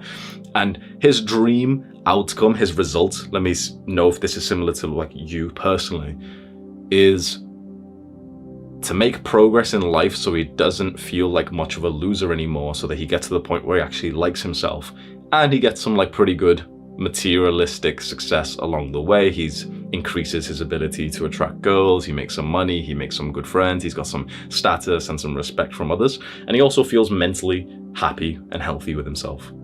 Would you say that that like defines you? Chances are if you've got this far of this guide, you're very similar to younger Hamza, my ideal dream customer. We know their dream result, the thing that they really, really want. Now what we need to do is to figure out every single problem on the way to that dream result. So to make this easy, let's say I was gonna make a fitness business, a business on how to lose some fat and increase your muscles so that you look good. So imagine I was appealing to like 18-year-old guys who wanted to get into the gym and build like a physique that looked good so that they could probably get likes on Instagram or something, right? Imagine that was my business, right? Their dream result, what do you think it would be? To build a nice physique, grow their Instagram following, hopefully get girls to message them, something like that, right? What are the problems on the way there? Well, okay, so we've got to build the physique. Building the physique, inside of that, there's probably going to be how many problems? Hundreds? They've got to eat clean. But to eat clean, they've got to go out and shop for groceries. But they need to know what things to buy which are healthy. They need to cook the food. They need to learn how to cook, but they don't enjoy cooking. Think about all the micro problems that would go into just building the physique. They've got to train in the gym, but sometimes they're too sore and they don't wake up in time and there's not enough time because they also go to school. The gym is too far away. Sometimes the gym's packed because they have to go at peak times. Do you see all of these little problems? You know what's very interesting about these problems? One of these problems will be the reason why your dream customer doesn't buy your product. So we're going to make your product soon, but this is something that we need to cover first. One of these problems will be the reason why you don't get a sale. Just one of them. So imagine if we were going to sell this fitness product, like a fitness course or a workout routine or something, and imagine we didn't address one of these problems in like our sales page or our pitch. And there's our dream customer, he's like reading the sales website. But he keeps thinking to himself, no, but the gym's too far away. No, but I can't go to the gym because it's too far away. It's too far away. Whatever. And he leaves it. And imagine that all we needed to do was address that one problem that was inside of his mind, and he would have actually bought our product. Powerful, right? So what we need to do is like a mini actionable step is to create an absolutely massive problem list. You start with the dream results that they want. Then you think of each micro problem that they would go through on the way to getting that result. What is like the hard part, the issues, the obstacles on the way to the thing that they want? And not just a few things, like, oh yeah, like they have to go to the gym, they have to eat clean. No. Just inside of eating clean, there's probably like 20 problems, right? Because they've got to know what clean eating even is. Then they've got to go out and buy the groceries, but they can't afford the fancy groceries. And then, they can't, they're spending time to go and buy the groceries, but their parents buy the groceries. And then they have to cook, but they don't like cooking, but their parents always cook for them. They can't afford that. You can see there's so many mini problems inside of just the one main problem of clean eating. You could probably get a list of about 100 right now, right? 200. Now your brain is probably starting to tick and you're probably getting some, but it almost feels a little bit hard now, doesn't it? You're beginning to realize, like, now we're gonna have to put in some fucking work. Are you ready? So what I'll do again, I'll make a document, a Notion template that you can have for free. No email signups, no nothing like that. You don't have to give me anything. But I'll make that, I'll lay it out for you. And I want you to go in and make an absolutely massive list of problems that your dream avatar would experience on the way to his dream results. It could be over 100 problems. We just want pure quantity, volume. So the more you write down, the better. Micro problems.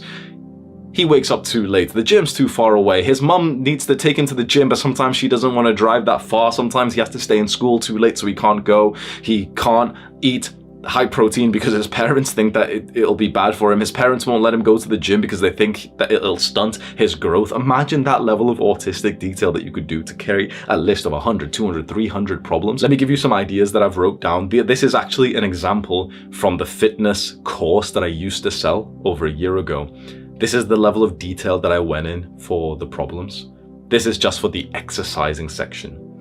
I don't have a gym membership. The gym is too far away. I'm too busy with work. I'm not motivated to go to the gym. When I'm in the gym, I don't know what to do. It's intimidating being in the gym. I don't know how to train safely. I feel insecure with what I look like in the gym. Working out hurts too much. I get too sore. I get bored in the gym and I just want to go home. I get tired easily. I find it hard to push myself. I lose my focus. I'm not making any progress in the gym. Look at that level of thinking. That is just a few problems for one area of like the result that we're trying to like get our customers to. So it's time for you to make your massive list of problems, and I've got some ideas that could help you. There's 3 areas that you could base your problem list around.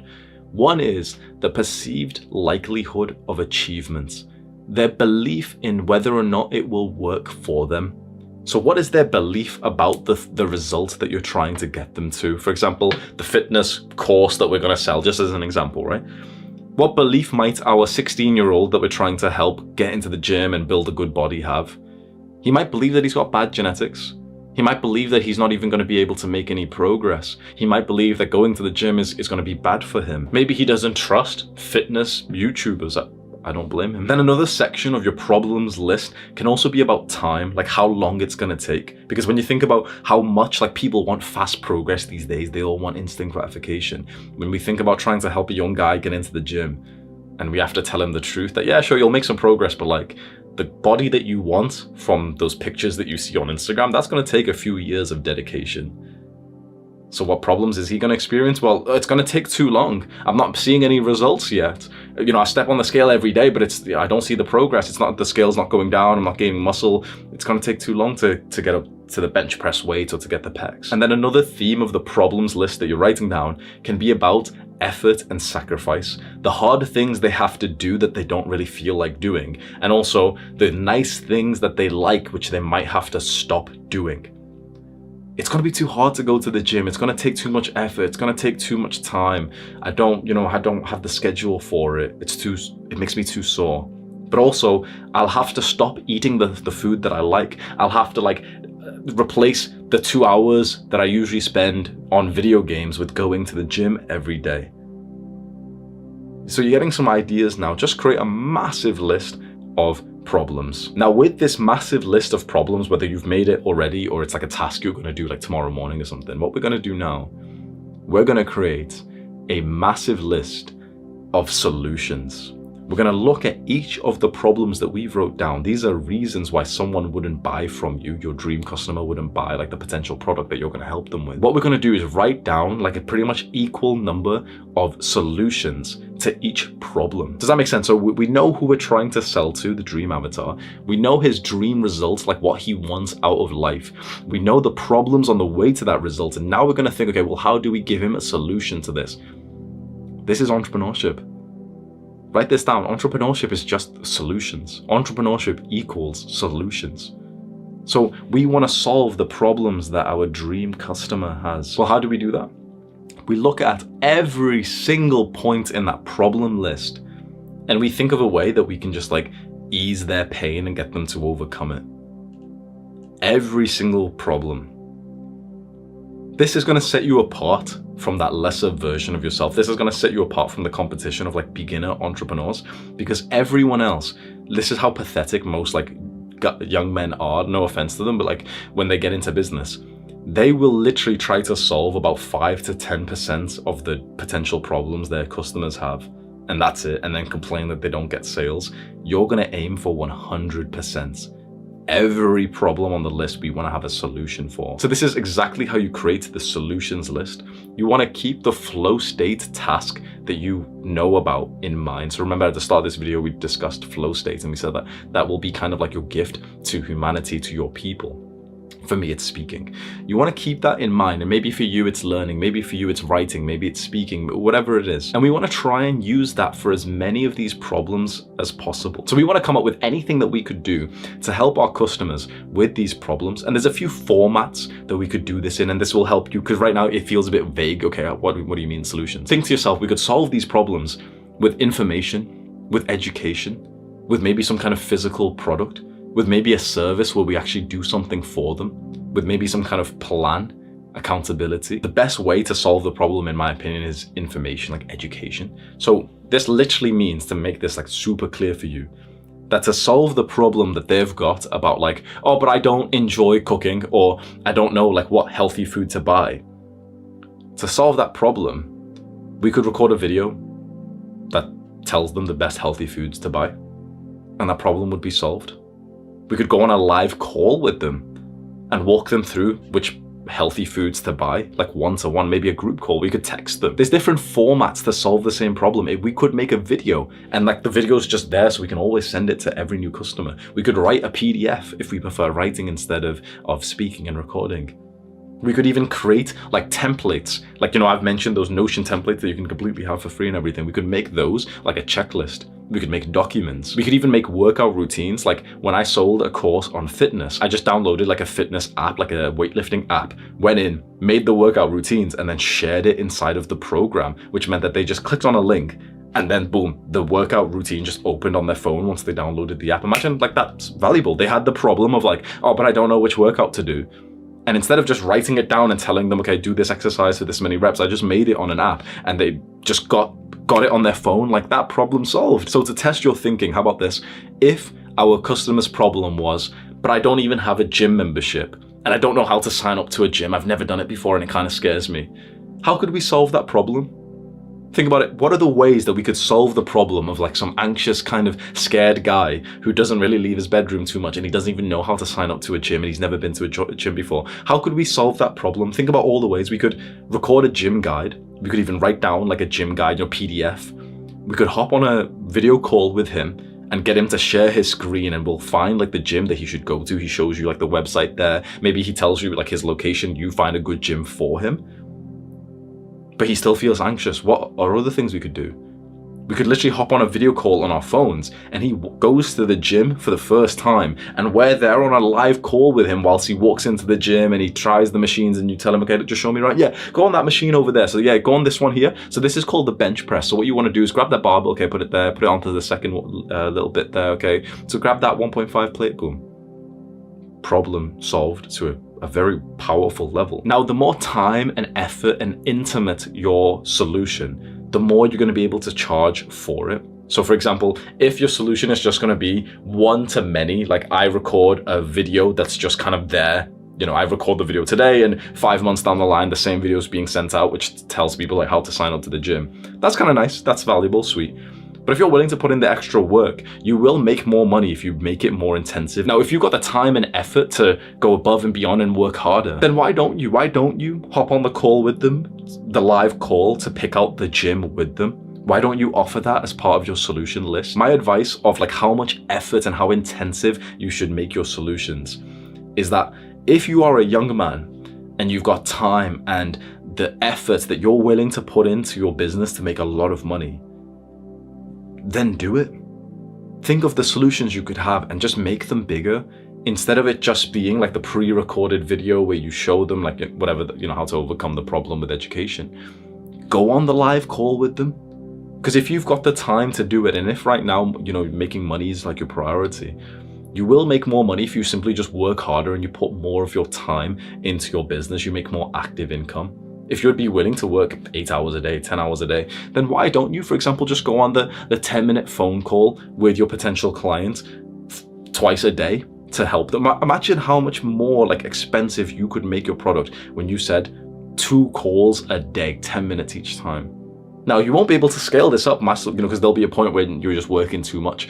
But to get your first few sales so that you make some money from your business, I think that's a really good idea. And then obviously in the future, a month or 2 months from now, you can kind of scale it down, slightly change the product and stuff and think, too much of my time is going, so I'm not going to do those calls anymore. The price is decreased by like whatever amount.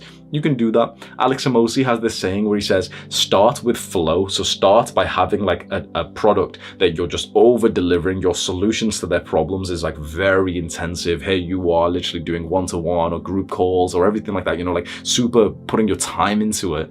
And then once you're making like a good amount of money and you know that you're getting some sales and you feel good about your business, that's where you scale it down and you add friction to the sale. That's where you reduce like how much of your own time and effort is going into those solutions. And then if you really want more time so you can focus on like scaling up or something, then you can take away parts of like this offer and reduce the price in the future. This way you'll get lots of early customers and you won't be like that guy who starts his business but then gets like no sales. So you'll avoid that. You'll get those early customers.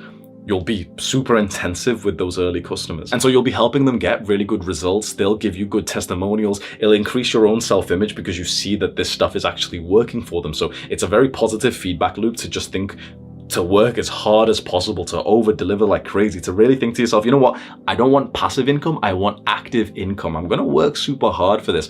I'll call them twice a day. It's not like it's gonna take me 5 minutes when I'm in the gym on a rest break, or if I'm in the cardio machine or something. I could just call them for 10 minutes and check them up, and it's like they would think that was valuable. They would eventually tell other people about how much I helped them and how much like progress and results they got. That's awesome. I'm gonna make more money the more I work and the more effort I put in. Right now, what you wanna do is go through the problem list and write potential solutions, no matter even if they're crazy, just next to them. And I'd even ask you to just spike your thinking, to go bigger, to even think, okay, if your customers paid you $100,000, what would you do then? Like imagine for some reason a billionaire bought your fitness program, and his problem was that he didn't know how to like go to the gym, he didn't know what to do, and he paid you $100,000. What would you do for that money? What would you do? Would you just, message him, haha, just, here's the workout routine, 7 times 8 bicep curls? But if he paid you that much, what would you do? You might even fly out to his location, literally drive him to the gym and walk him to the bench press and load up the rack for him, right? So why don't you do that? Because soon we'll be talking about the pricing for our product. The more intimate, the more intensive that you make your solutions, the higher you can charge. So what I'd ask you right now though, is to think of specifically the sort of life quality, life experience, work task that you would want.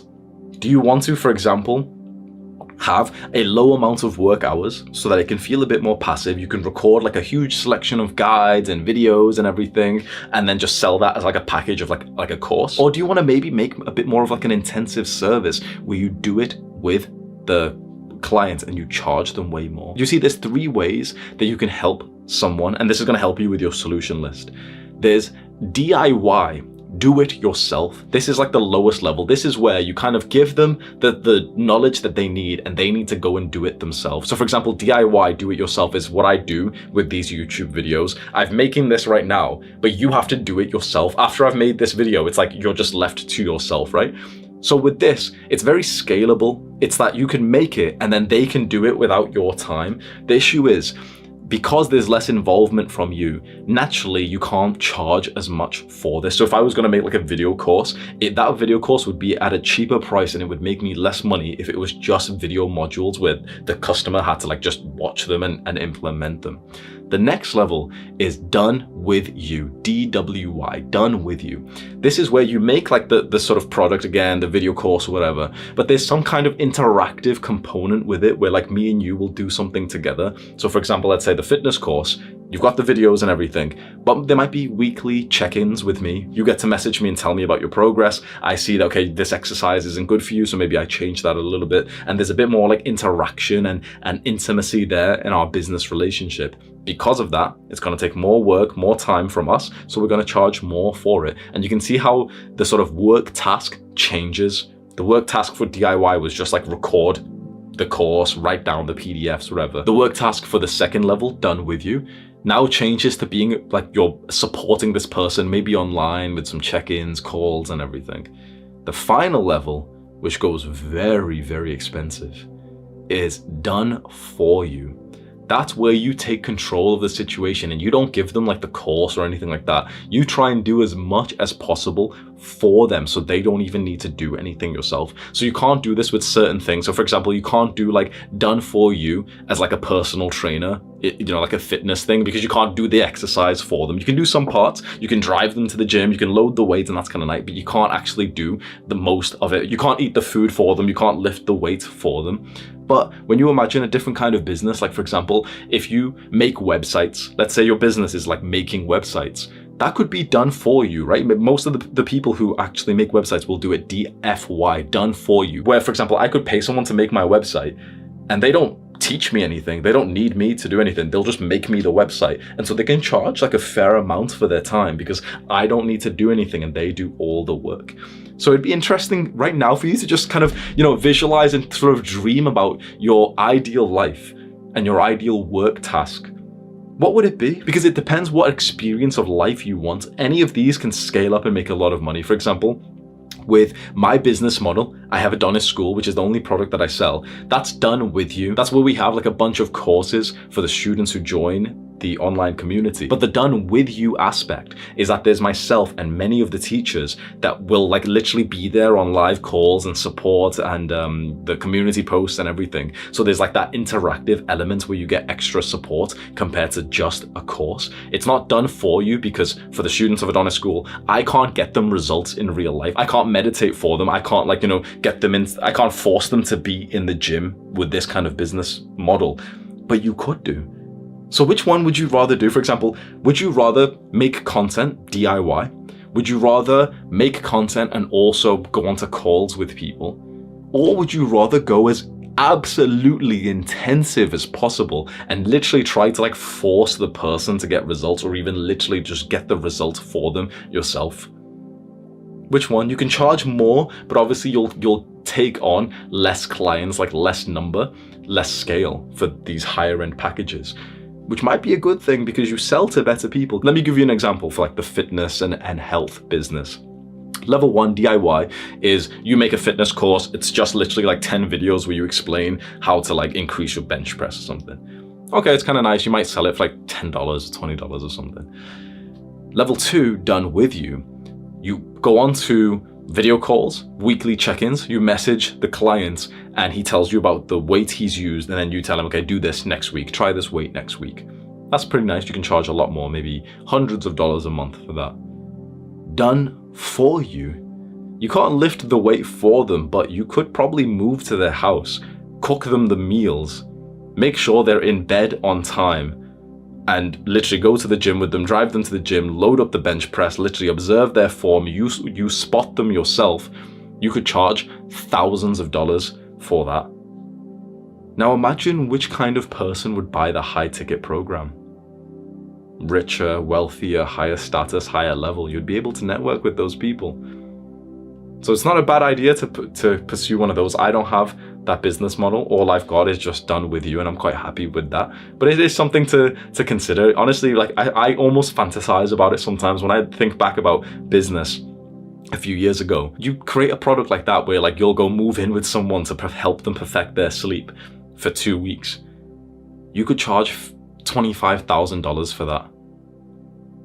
And that's your life, is like flying out to this random country where like this entrepreneur lives, like let's say Cape Town, Dubai or something, and you just go stay in their apartment for 2 weeks. You track their like health stats, and here you are like this professional working amongst professionals, and like you're networking with them.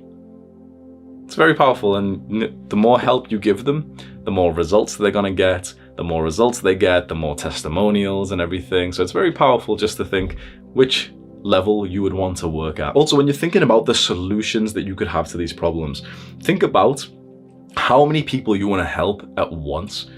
Would you like it to be a one-to-one interaction? So you've got a live call, texting with this one person, maybe even like in person helping your customer with the problem. Would you want it to be in a group setting where maybe there's multiple people you're helping at once in the live call, texting, community or anything? Would you want it to be lots of people? So for example, Adonis School is with lots of people. There's a high amount of scale. Now, the more people there are, the less you can charge because your attention is kind of spread out. The less people there are, if you're doing a one-to-one, it's far more expensive. And in some ways, it's usually better for happiness. Like when you really think about the human happiness, it would be better for your happiness and fulfillment for you to put so much more effort into just one person and see them grow than it would for you to disperse your attention over like many others. So it just depends what kind of person you are, what interest you are. Do you want to help multiple people at once? Do you want it to be a one-to-one? Just think of the problems list that you have and just think to yourself, would you want to help as many people as possible? Like, you make a video and 50, 500, 1,000 people can watch the video to solve the problem that you've got on your list. Or would you rather it be like, okay, one-to-one, you're going to really, really deeply help this one person overcome this problem. So this is another actionable step. Create an absolutely massive solutions list to every single problem that you've thought of that your dream customer is going to have getting to their results. Now think about how you would solve every one of those problems in a way that you would kind of enjoy, that actually would get them to the dream results. Maybe it's with education and you record the videos, maybe you hop on the live calls, maybe you text them, maybe you make the templates, the workout routines. Think of solutions to every single one of their problems. This is some high leverage work. It will fry your brain. It is going to be a little bit like, time consuming and difficult, but this is really going to help you make a lot more money in the future. So this is worth your attention. Go and do that actionable step. One final thing that you can add to your solutions list is a question that you should just answer to yourself. If my customers barely paid me anything at all, let's say 1/10, like 10% of what I was probably going to charge for the product that we're going to create this into, or if they paid me like $5, nothing, right? And I still had to make these solutions valuable, how would I do it? What would I add into it? Because there's a lot of things you could add to a package like these solutions, which would be kind of free for you to give to someone, just you had to make them first once. So courses, ebooks, templates, workout routines, recorded lectures and recorded Q&As. Maybe something that doesn't require much maintenance, like a community, Discord server, school, your Facebook group. Go and create your full massive list of solutions. By this point, we want you to have a massive list of solutions to all of their problems. So this could be 100 random solutions you've got. There's this video you're gonna make, this course, this PDF file, this workout routine, you'll do this call, you'll do this, you'll send them these messages, a massive list of solutions to all their problems. Now what we're gonna do is look at the solutions and actually be a little bit more realistic and think to ourselves, do I really wanna do that? Would our customer actually find this particular solution valuable? We want to go through and trim and stack this list of solutions so that all that's left is the things that we'd actually do and also that we assume our dream customer would value. So do that right now. We want this clean list of solutions. And one other tip that I can give you is that we want it to be as many high value one-to-many things in there. So high value means that our customer would actually like this solution. They'll think that this is awesome, that you've like made this thing or that you're offering this thing. And one-to-many means that you can give it to many people at once, meaning that you could make it once and maybe just keep giving it to more people. Essentially what this means is like you want to always have as part of your offer, as part of your product, a bunch of things that can always be replicated. Like for example, videos. You could record a video and have like the little video file there, and you can keep giving that to people as like a training video for years, and you don't have to do more work. So if, for example, the main solution that you've got is like, okay, you'll do video calls and you'll walk them through this process that they care about, like fat loss.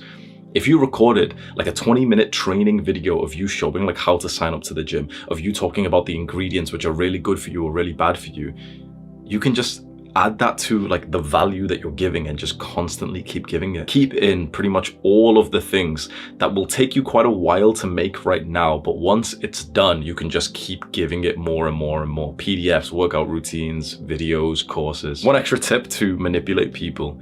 I don't know why this is, but people absolutely love things like templates and checklists. So you've seen me on this video, I've mentioned a few times that I'll make like the Notion template for you. When you heard that, whether you were conscious of it or not, you just liked me more. You liked me like 5% more just because I mentioned that I'll go and make like a 5-minute template for you. That's just added like how valuable this video is because I've said that I'll go and make like this template or habit tracker or checklist or whatever it is for you. People love these kinds of things. So Notion is like a software you can use for free.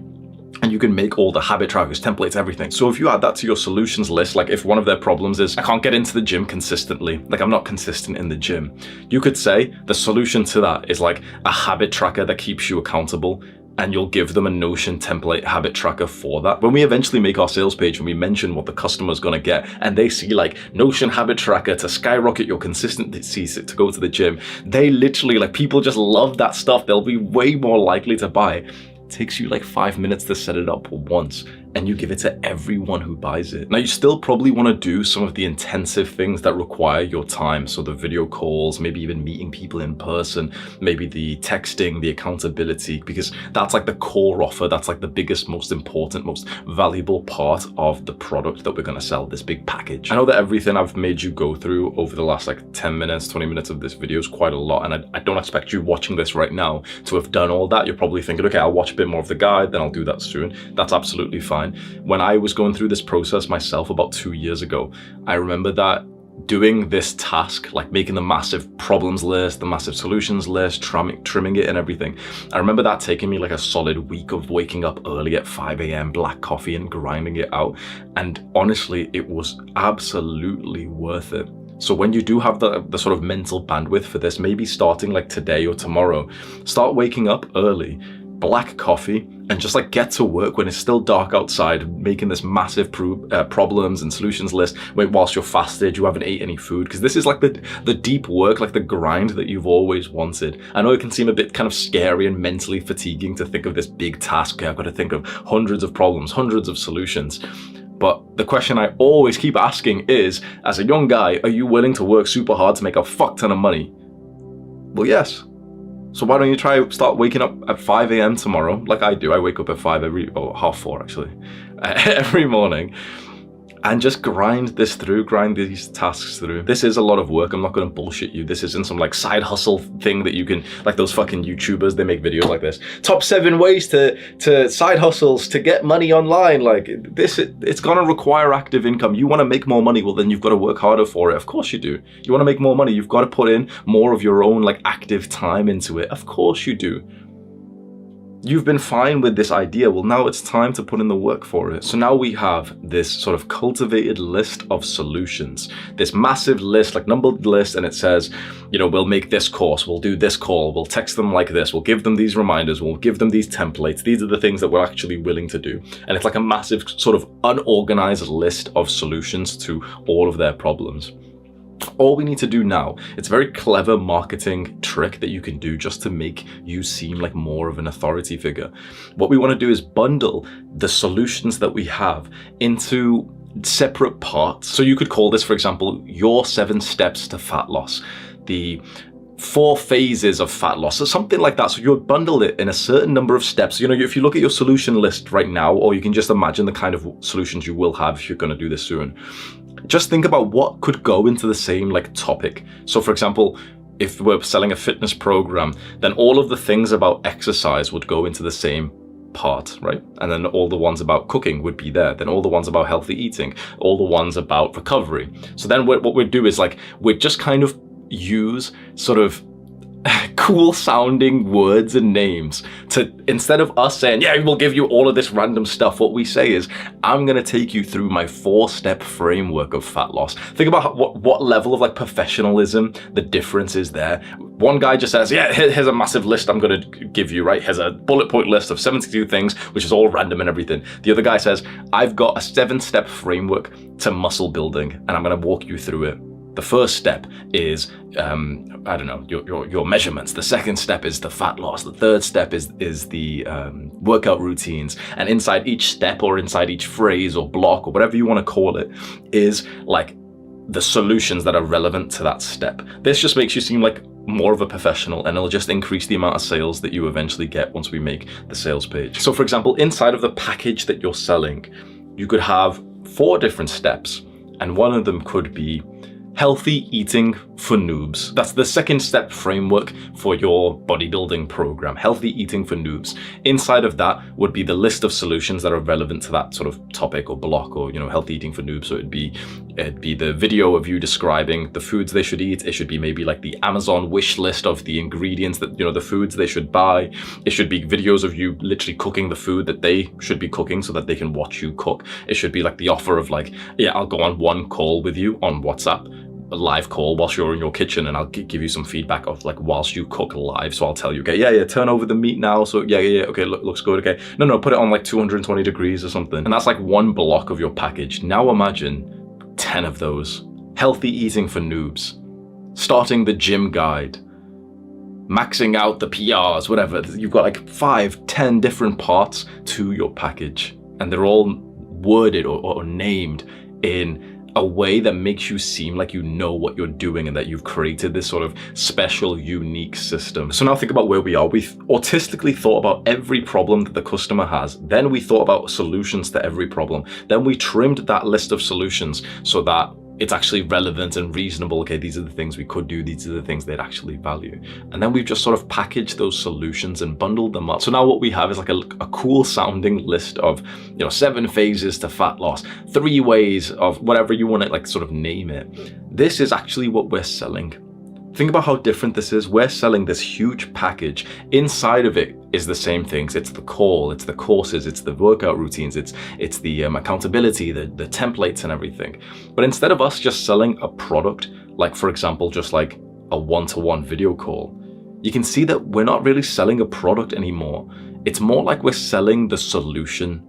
We're selling their dream results. We're not going to be telling them like, oh, hey, like this is the thing that I sell. It's one-to-one video call and this and this and this and this. We're rather going to say like, okay, you have this problem where you're struggling to lose weight, just as an example in the fitness niche. I have the solution, which is my 7-step framework, and I'm going to take you through that. How much is the problem worth for you to solve? Well, you've been stressing out about weight loss for the past 5 years, and most people literally struggle with weight loss for most of their lives. So it's worth a few grand, right? So I'm going to fix that problem for you, doing it in my 7-step framework to noob's guide to whatever you want to call it. And you can see how much more you seem like a professional. This is your core package done. This is the thing that you're actually going to sell. You're no longer selling this one random thing. You're selling the whole package, the solution to their problem. That means that you can charge whatever you want, which is very powerful. We'll get to the pricing very soon, but there's a quick way that we can just increase the value of this package that you've made even more. Step 5, enhancing your product. I played a video game called RuneScape, and I was addicted to it for most of my life, from childhood to teenage or even adult years. I had about 10,000 hours on that game, bro, fuck me. So it's like an MMORPG game. You probably know what that is. It's kind of like you've got your own character, like your own accounts that you log into every day.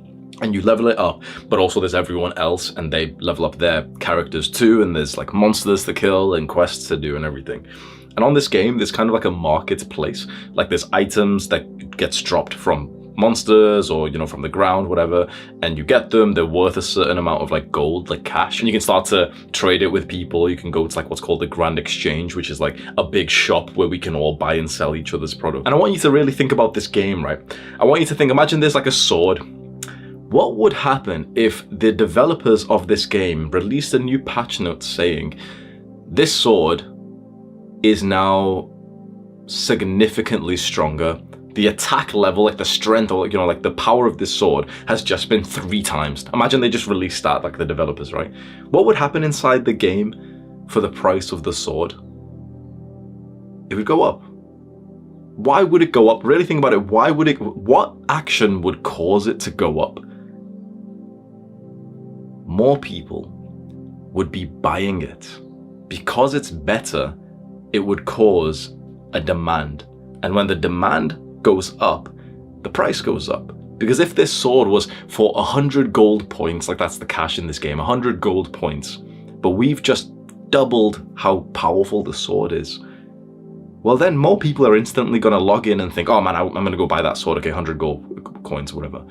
The guy who's got it, and now he has like 3 people message him or say to him like, oh, I'll buy it for 100, I'll buy it for 110, I'll buy it for 150, I'll buy it for 200. It's just doubled in price. The bids keep going higher and higher. When we make something better, the demand goes up, and therefore the price goes up. Why not do that with your package? Why not think to yourself, how could you be that developer who just tweaks a few things and then makes that sword better? How could you make your package better so that it cause more of a demand, more people want to buy it, and then you can just raise the prices? This is demand. But what about supply? You've heard the term before, supply and demand. Supply is the quantity of the thing.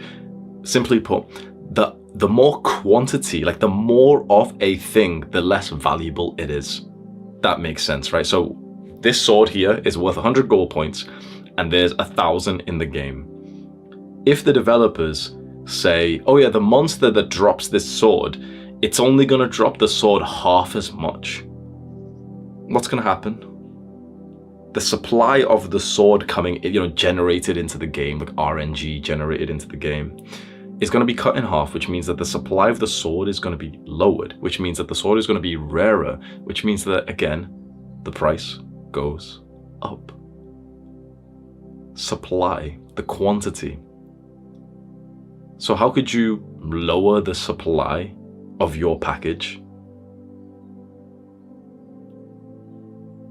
What could you do to like lower the amount that is available? You can use scarcity and urgency. Scarcity is when you limit the quantity of the product or service that you have, and you say, okay, there's only a certain amount that is available. Now you see this when you go into like some sales pages, you see this often where the person will say like, oh yeah, like, you know, there's only like 7 left, or I only have 5 more spots, or whatever it is. Let's be honest, it kind of looks a little bit like sleazy, but it's the name of the game. It's just like, you will undeniably get more sales if you just have some kind of scarcity and urgency. So if you've got like some kind of limiting belief right now, thinking, wait, I always hate that when I see it on like a website when they say like, oh, only 7 more left, only this, you know, the sale ends on Friday. Why do you think every single store in the entire world uses like the concept of a sale? Oh yeah, you know, the sale, we've got lower prices, but it ends next week. It's because it works. So if you're gonna play the game of entrepreneurship, then you may as well win the fucking game. Play it properly. Don't be scared of like playing the game and thinking, oh man, but you know, it doesn't sound so cool, or like it doesn't make me feel good. Like, just fucking play the game, right? Use the tactics that are available because they work. So scarcity is when you lower the quantity that is available. And what I would say that would work for pretty much everyone who's watching this, just use honesty about your capacity. What this means is like, be honest about how many people you could actually help, like that you've got the brain power for. Chances are your package is going to be a big mix of things, but it's going to have some kind of interactive component. So you might make, for example, whatever your like niche is, the problem, the result is, you know, the fat loss, let's say. You'll do a bunch of things like, oh yeah, Notion templates and courses and whatever you want to add in. But chances are you'll probably add in a little bit of like your own time to it, maybe a one-to-one call, maybe a group call, maybe some accountability and everything. But you can only do so much of that. So technically it's absolutely true that you could only actually handle a certain number of sales, right? A certain number.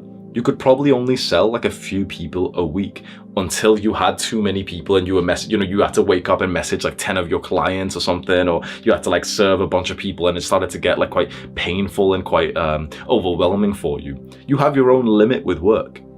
So that can be your scarcity tactic. You can literally write on your sales page, which we'll be making soon, I can only take on 5 clients this month and I've already got 4. So as soon as the next person books in, you can't buy it till the next month. So if you want to buy it, like make sure you buy it before like anyone else does. That will actually increase your sales significantly. Urgency is another way to enhance your package. Urgency is specifically about the time. So first, there's the quantity, that's scarcity. Urgency is just time. There's like a deadline, okay? You can only buy by midnight tonight, otherwise the price goes up. You can also use guarantees to increase the demand of your product. So a guarantee is kind of like you giving reassurance that your product or your package is actually going to help them and that they'll get the value that they've assumed. So the most common guarantees are just like the refunds, saying, okay, if you're not happy, if you want a refund, then I'll give you a refund. In general, it's pretty much always worth to turn that on and to just say like, yeah, you know what, within 7 days or 14 days, you can use the thing. If you don't like it, if you want a refund, just get a refund. Boom. I'm not going to like stop you. Just send me an email and I'll give you a full refund. And obviously like I'll revoke your access to the product after that. Generally, you'll get like more sales that to the point that it's worth it. So it can seem kind of like annoying to think, wait, I'm gonna like, give people a refund. I don't want to do that. They've used my thing as well. They've got to like see my courses. Maybe I did a one-to-one time. But you'll get a lot more sales if you do offer the guarantee. So it's kind of like, it's pretty much always worth it. This is something you can experiment on. But as a beginner, if I could just give you advice that you like blindly follow, what I will say is just allow the refunds. Just give this guarantee, full refund within 7 or maybe 14 days. If you're not happy, you literally just send me an email and I'll just give you a full refund. That's it. So you've got nothing to worry about. I want you to be super happy and I'll try my best to make you happy. And like, I'll try my best to make sure that you don't want a refund. That's it. You'll actually get way more sales to the point that it's actually worth turning that on. So here's your actionable step for this part of the guide, which you can take some time on. Think about how you can add scarcity, urgency, guarantees, and also how you could just increase the demand of your product by making it better. Can you think of any more bonuses that you could add in there? Think about that patch notes that the developer are going to say, like, oh yeah, the sword is better.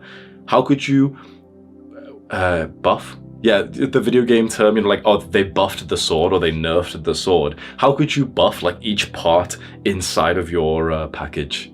Think of that right now, maybe write it down, spend a few minutes thinking, and then continue watching. Step 6, charge high prices and make it worth it. In this part of the guide, you're gonna learn exactly what to price your package, and it's actually gonna be worth it. And the price is actually gonna be super high. So this is how beginners who never make any money in business, this is how they choose their pricing.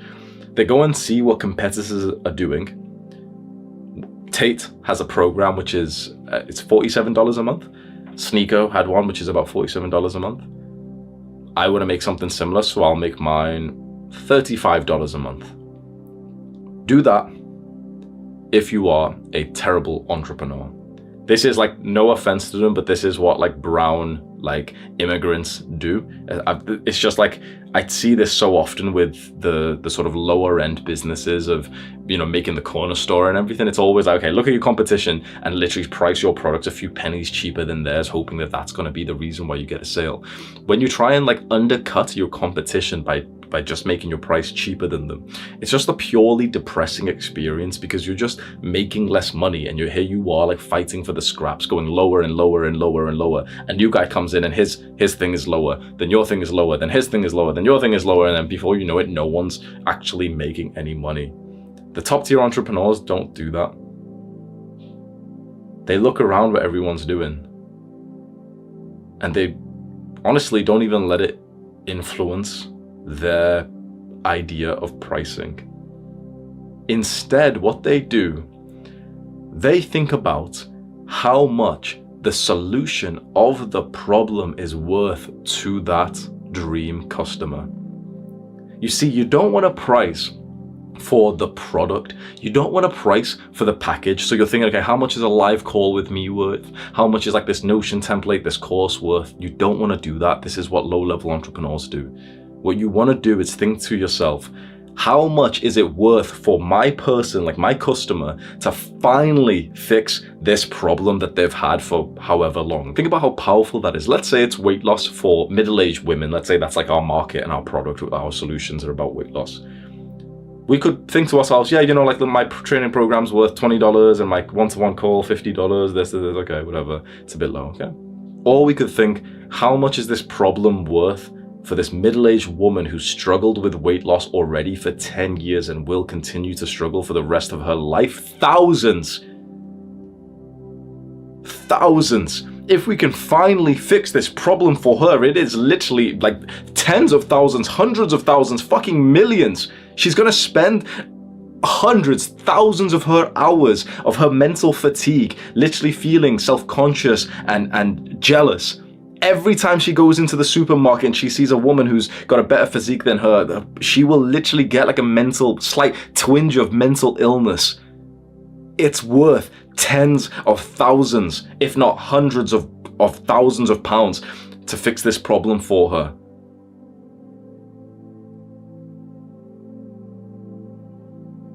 Now you're talking. Now you're not going to go and charge, but most likely you're not going to go and charge £100,000 for this. But you're going to actually like have some confidence about you, thinking like, fuck me, yeah, if I help them solve this problem, I will literally save them fucking decades of just spinning around in circles. I'll save them like years of experiencing pretty much mental illness, jealousy, insecurity, self-hatred. The thing I've got is actually amazing. Now you're talking. And so you think to yourself, okay, well, what's a pretty high price for this? And in general, the higher the better. What I would do is I would align how much you're going to charge with how intimate and intensive your program is. So remember we said like there's the DIY, done with you, done for you. If it's like a DIY, like you're just going to make the courses and stuff and it's kind of like done, it's automated after that, I would have it less. If it's done with you and you're going to do like these weekly check-ins or calls or something, then I would price it more. And if it's done for you, if you're able to like literally be there and like kind of do as much as possible to literally just force them to get the results, and you pretty much like, in fitness, you can't do this, you can't lift the weights for them, but you do as much as you possibly could, then that's the most expensive. It could be hundreds of dollars for DIY, thousands of dollars for done with you, and tens of thousands for done for you. And this might scare you straight away. You're thinking, no, Hamza's wrong. I couldn't price mine at hundreds of dollars or thousands of dollars. No, I couldn't. Yeah. If that's what the belief you have in your mind, then you couldn't. Yeah, you couldn't. If you think you can't, then you can't. Simple as that. But your dream customers, 1% of them or 0.1% of them are buying similar products with a similar price from someone else right now. Someone else is selling a similar thing that you've got, and they're making the money that you're scared of making. This isn't the objective truth of the universe that you couldn't charge that much. This is your own limiting belief because, yeah, why did you get this limiting belief? Was it a teacher when you were 7 years old who said some snide comments? Is it one of your parents who ended up saying, oh, you can't do anything when they were angry at you when you were 12 years old? Which one was it? This limiting belief you kept in your mind for 10 years and you're still gonna let it rule you. That's how you want to live your life, right? Sounds pretty fucking stupid to live your life like that, right? So what's stopping you right now grabbing that limiting belief, destroying it, and thinking to yourself, yeah, fuck yeah, the solution to their problem is worth thousands of dollars. I'm going to help them to solve this problem for the rest of their lives. Like, they are done. Once they have my program, they'll never struggle with weight loss or whatever the topic is that you're helping them with ever again. That is worth thousands. Yeah, I am worth thousands. Yeah, I can charge a package that's worth thousands and I will get them the happy results that they want. Because when you have that belief, well, yeah, you will. If you believe that your product is worth it, and you believe that you can get them the results, and you're willing to work hard as fuck and, stay in like communication with them, see where they're at, then yeah, then you will. This is a sticking point for many young men because your self-image is very important here. So this is going to sound kind of weird. We clicked on this section because you just wanted to make money. You wanted to know what to price your product. Actually, this section needs to be about your own psychology and your own deep beliefs about yourself, because how much you will price your product, how much you're willing to make per year, is purely based on how you see yourself.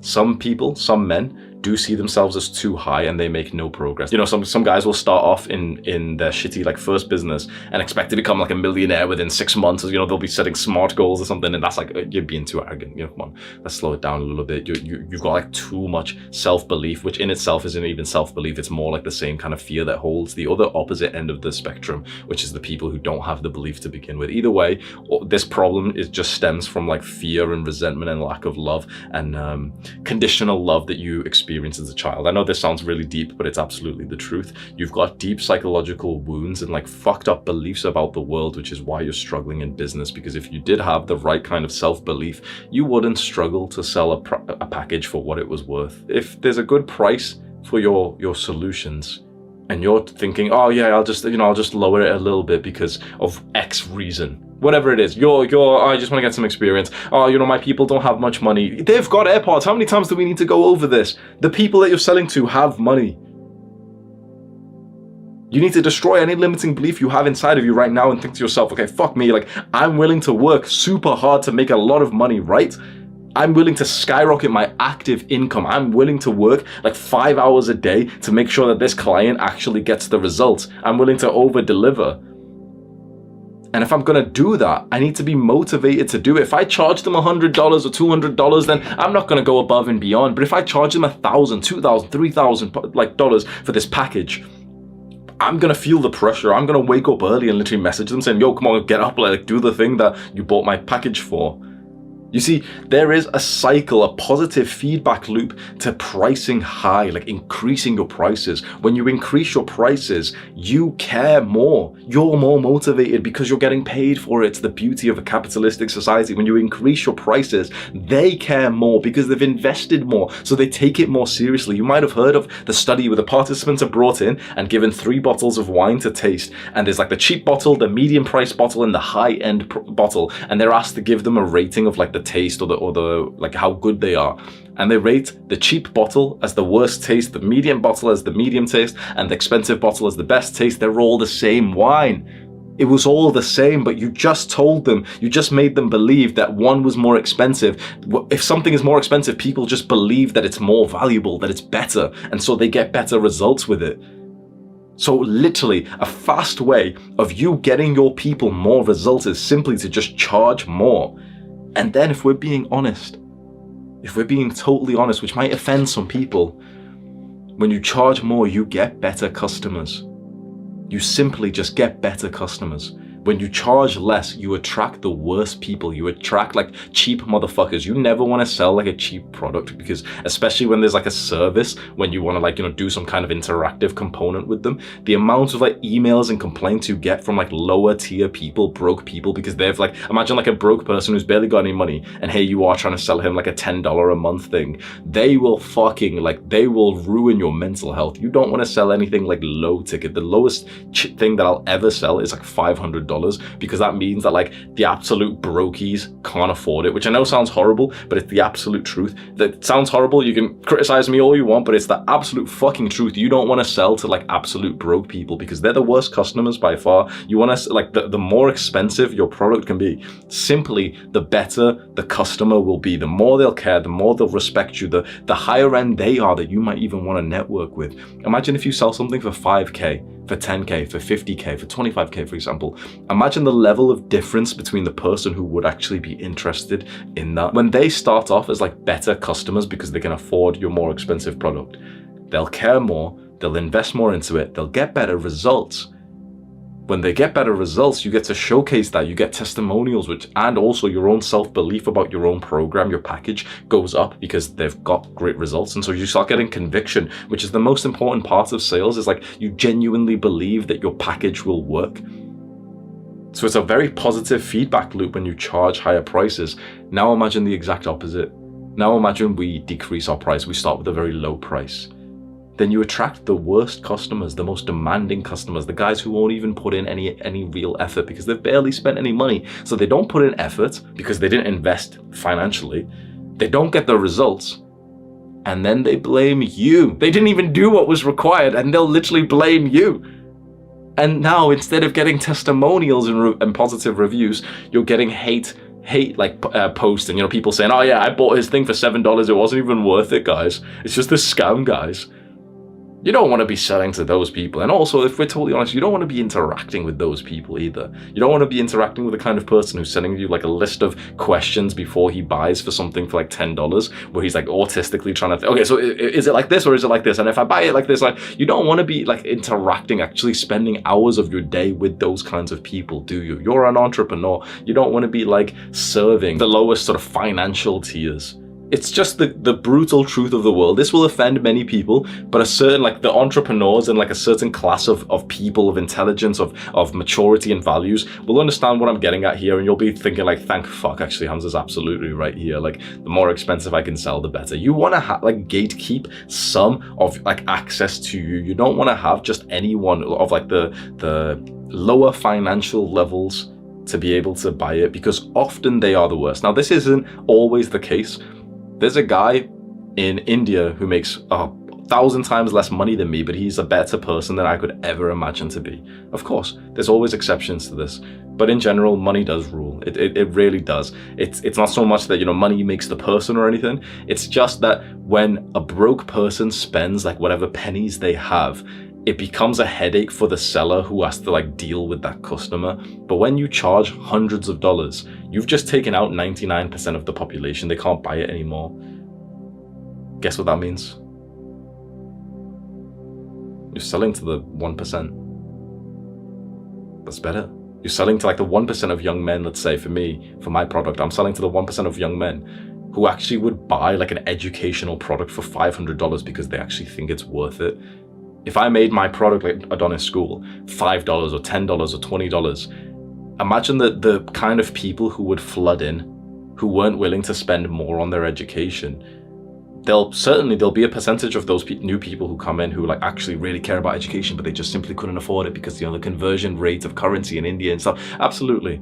But most of the people who would join would care less. They'd start like shit posting, low quality posts. They'd like, you know, watch like 20 minutes of the course, then like not even take any more of it, and then complain that their YouTube channel isn't growing with like my YouTube course, for example. And then they'd leave bad reviews saying, yep, it didn't work. It's just a scam, guys. Haha, like you can just find it online for free. You don't want to be selling to those people. And so when you charge high prices, you cut them off. Way better. The broke 14-year-olds who don't understand entrepreneurship and money might get angry at you. And this is something I'm just going to be honest with you.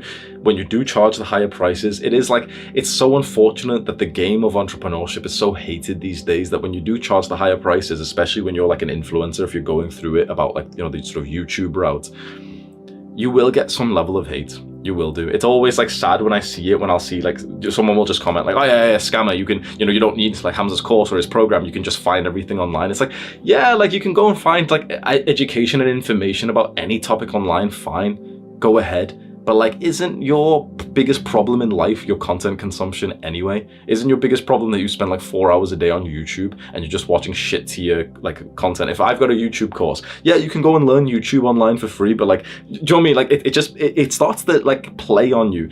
Absolutely, I'm not going to sugarcoat things. If you are going to sell as like an influencer, a YouTuber, TikToker, whatever, and you're going to sell at high prices, you will get people who complain. But here's the thing, if you sold anything for $1, you'd get people who complain that it wasn't for free. Let's just be honest, 99% of people are fucking losers. They're gonna try and pull you down. They're fucking crabs in the bucket. They're gonna be. They'll literally pull you down and keep you there, like just being absolutely broke amongst them.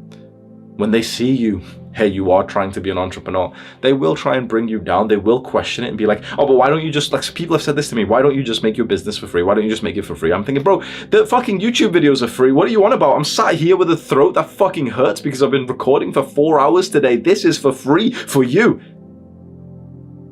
Let me make some fucking money. There's a product which I can, like, if I sell it at a good price, not only do we have all those positives of, you know, like the better customers come in, they're more invested, so they actually get more value.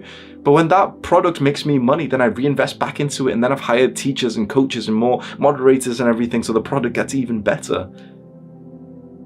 People will question this and they will like dislike you for it. I'm just giving you the truth, and this is something that like, it doesn't hurt me anywhere near as much as it used to, but this used to be like the biggest pain that I had in this entire business of being a YouTuber and having a product, because it would really get to me when people would write like little words, like, you know, a 14-year-old saying like, ha, he's a scammer, like you can just watch all this stuff for free online. And I would be there like thinking like, how do I respond to this? I can't be the big YouTuber who responds to a 14-year-old like trying to break it down how they're a fucking idiot, saying like, yes, like information is readily available, but it isn't about the information. Like if you can learn it for free, then why aren't you a fucking YouTuber? If I got this YouTube course and you're saying, oh, but you can learn it for free, why aren't you growing on YouTube then? Because it's more than just finding it for free on YouTube. Oh, it's a scam because you can just get it for free. Like it really got to me for a good few years. It does a lot less now, I think, just because of like exposure and tolerance. But if you're quite new to this, I really do want to just give you this slight like sort of mental preparation to get ready, like get warmed up for this shit. Because when you do open the floodgate and you do announce, yeah, by the way, I've got this product and I'm going to be selling it to my followers, let's say 90% of people will see it and think, I'm not really interested. 9% of people will literally start to dislike you for it, because people just dislike someone else making money these days. It's just the sad truth of it. And it's even young men, which saddens me, because I'm just thinking like, how do you not think that this is cool? How do you not look at it and like, instead of hating the game or the player of the game, why don't you look at it and think, oh damn, that's a pretty good way to make money. Like, I'm not going to buy it, but like, Hamza's kind of smart with this. Okay, he's done that. Okay, he's done that. I might try that. I might learn the lesson there. 9% of people will just be the haters, and 1% of people, your loyal fans, they'll buy it. The 1% of people, they'll buy it. Whatever price it is, they'll buy it. You're selling to them. Don't think about the 90% who aren't really interested. Don't think about the 9% who might be like the haters. You think only about the 1% and what they're willing, because they're literally there thinking, oh man, another day where they've stepped on the scale and the weight's gone high and they really wish there was a solution to this problem. They've got 2K or 3K sat in the bank right now. They're just kind of saving it up for no clear reason. If you were going to guarantee them that forever their problem of like weight loss was going to be fixed, they'd be thinking, they'd be scared of spending that much, but they'd be thinking, you know what? It's actually kind of worth it, and I really like this guy, I really trust him. I might do it. They're who you want to sell to. Those are the people that you can actually really help. You can change their lives. And if we're being totally honest, which is absolutely okay, you need to be motivated for it. And so when that person transfers you over £3,000 for your fitness program, where you're going to go on to a daily call with them to make sure that they don't eat any shit food or anything, you're going to care because you're thinking, fuck me, they just gave me thousands of dollars. I needed to work for about 2 months to make that. I'm going to make sure this fat motherfucker loses weight, right? You're going to really care about them. You're going to make you see the habit tracker I've got there. This is for my own one right there. This one here, yeah. So this is my own habits. I tick them off. You're gonna make one for your client, thinking, okay, I'm gonna make sure he ticks these habits off. You're gonna message him at 7 p.m. Have you done that thing? No, do it. Call him. No, what are you doing resting, bro? Just do it for 5 minutes. Come on, you're literally pressing them because you want to get them the result because they've paid you a lot. This makes you a way better entrepreneur because you're actually getting results, and that's what I want for you. I'm super interested about your thoughts of this last section, especially about the concept of charging higher prices, but then some people might kind of hate you for that.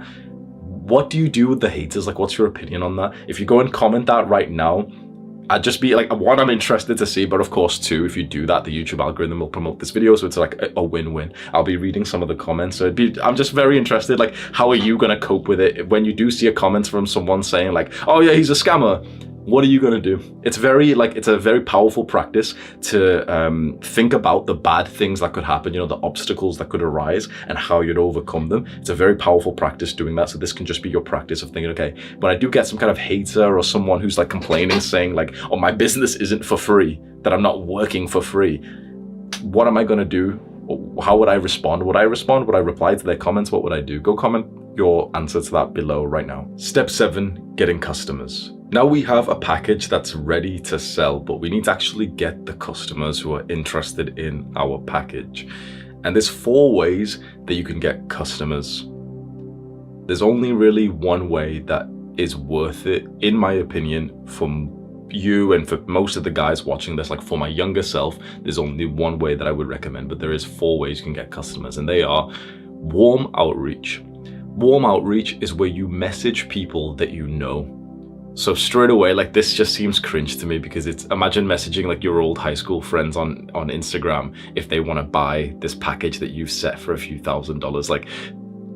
Do you know what I mean? If you're a professional and you're 30 years old and you know loads of businessmen, okay, fair enough. But if you're a young guy and you only know other young guys, I don't think warm outreach, the people you know, is gonna work so well. You could try and message the people that you know who are the most successful, maybe the head teacher of your school. But again, it's still a little bit there's quite a lot of friction and almost embarrassment for most young guys to consider that.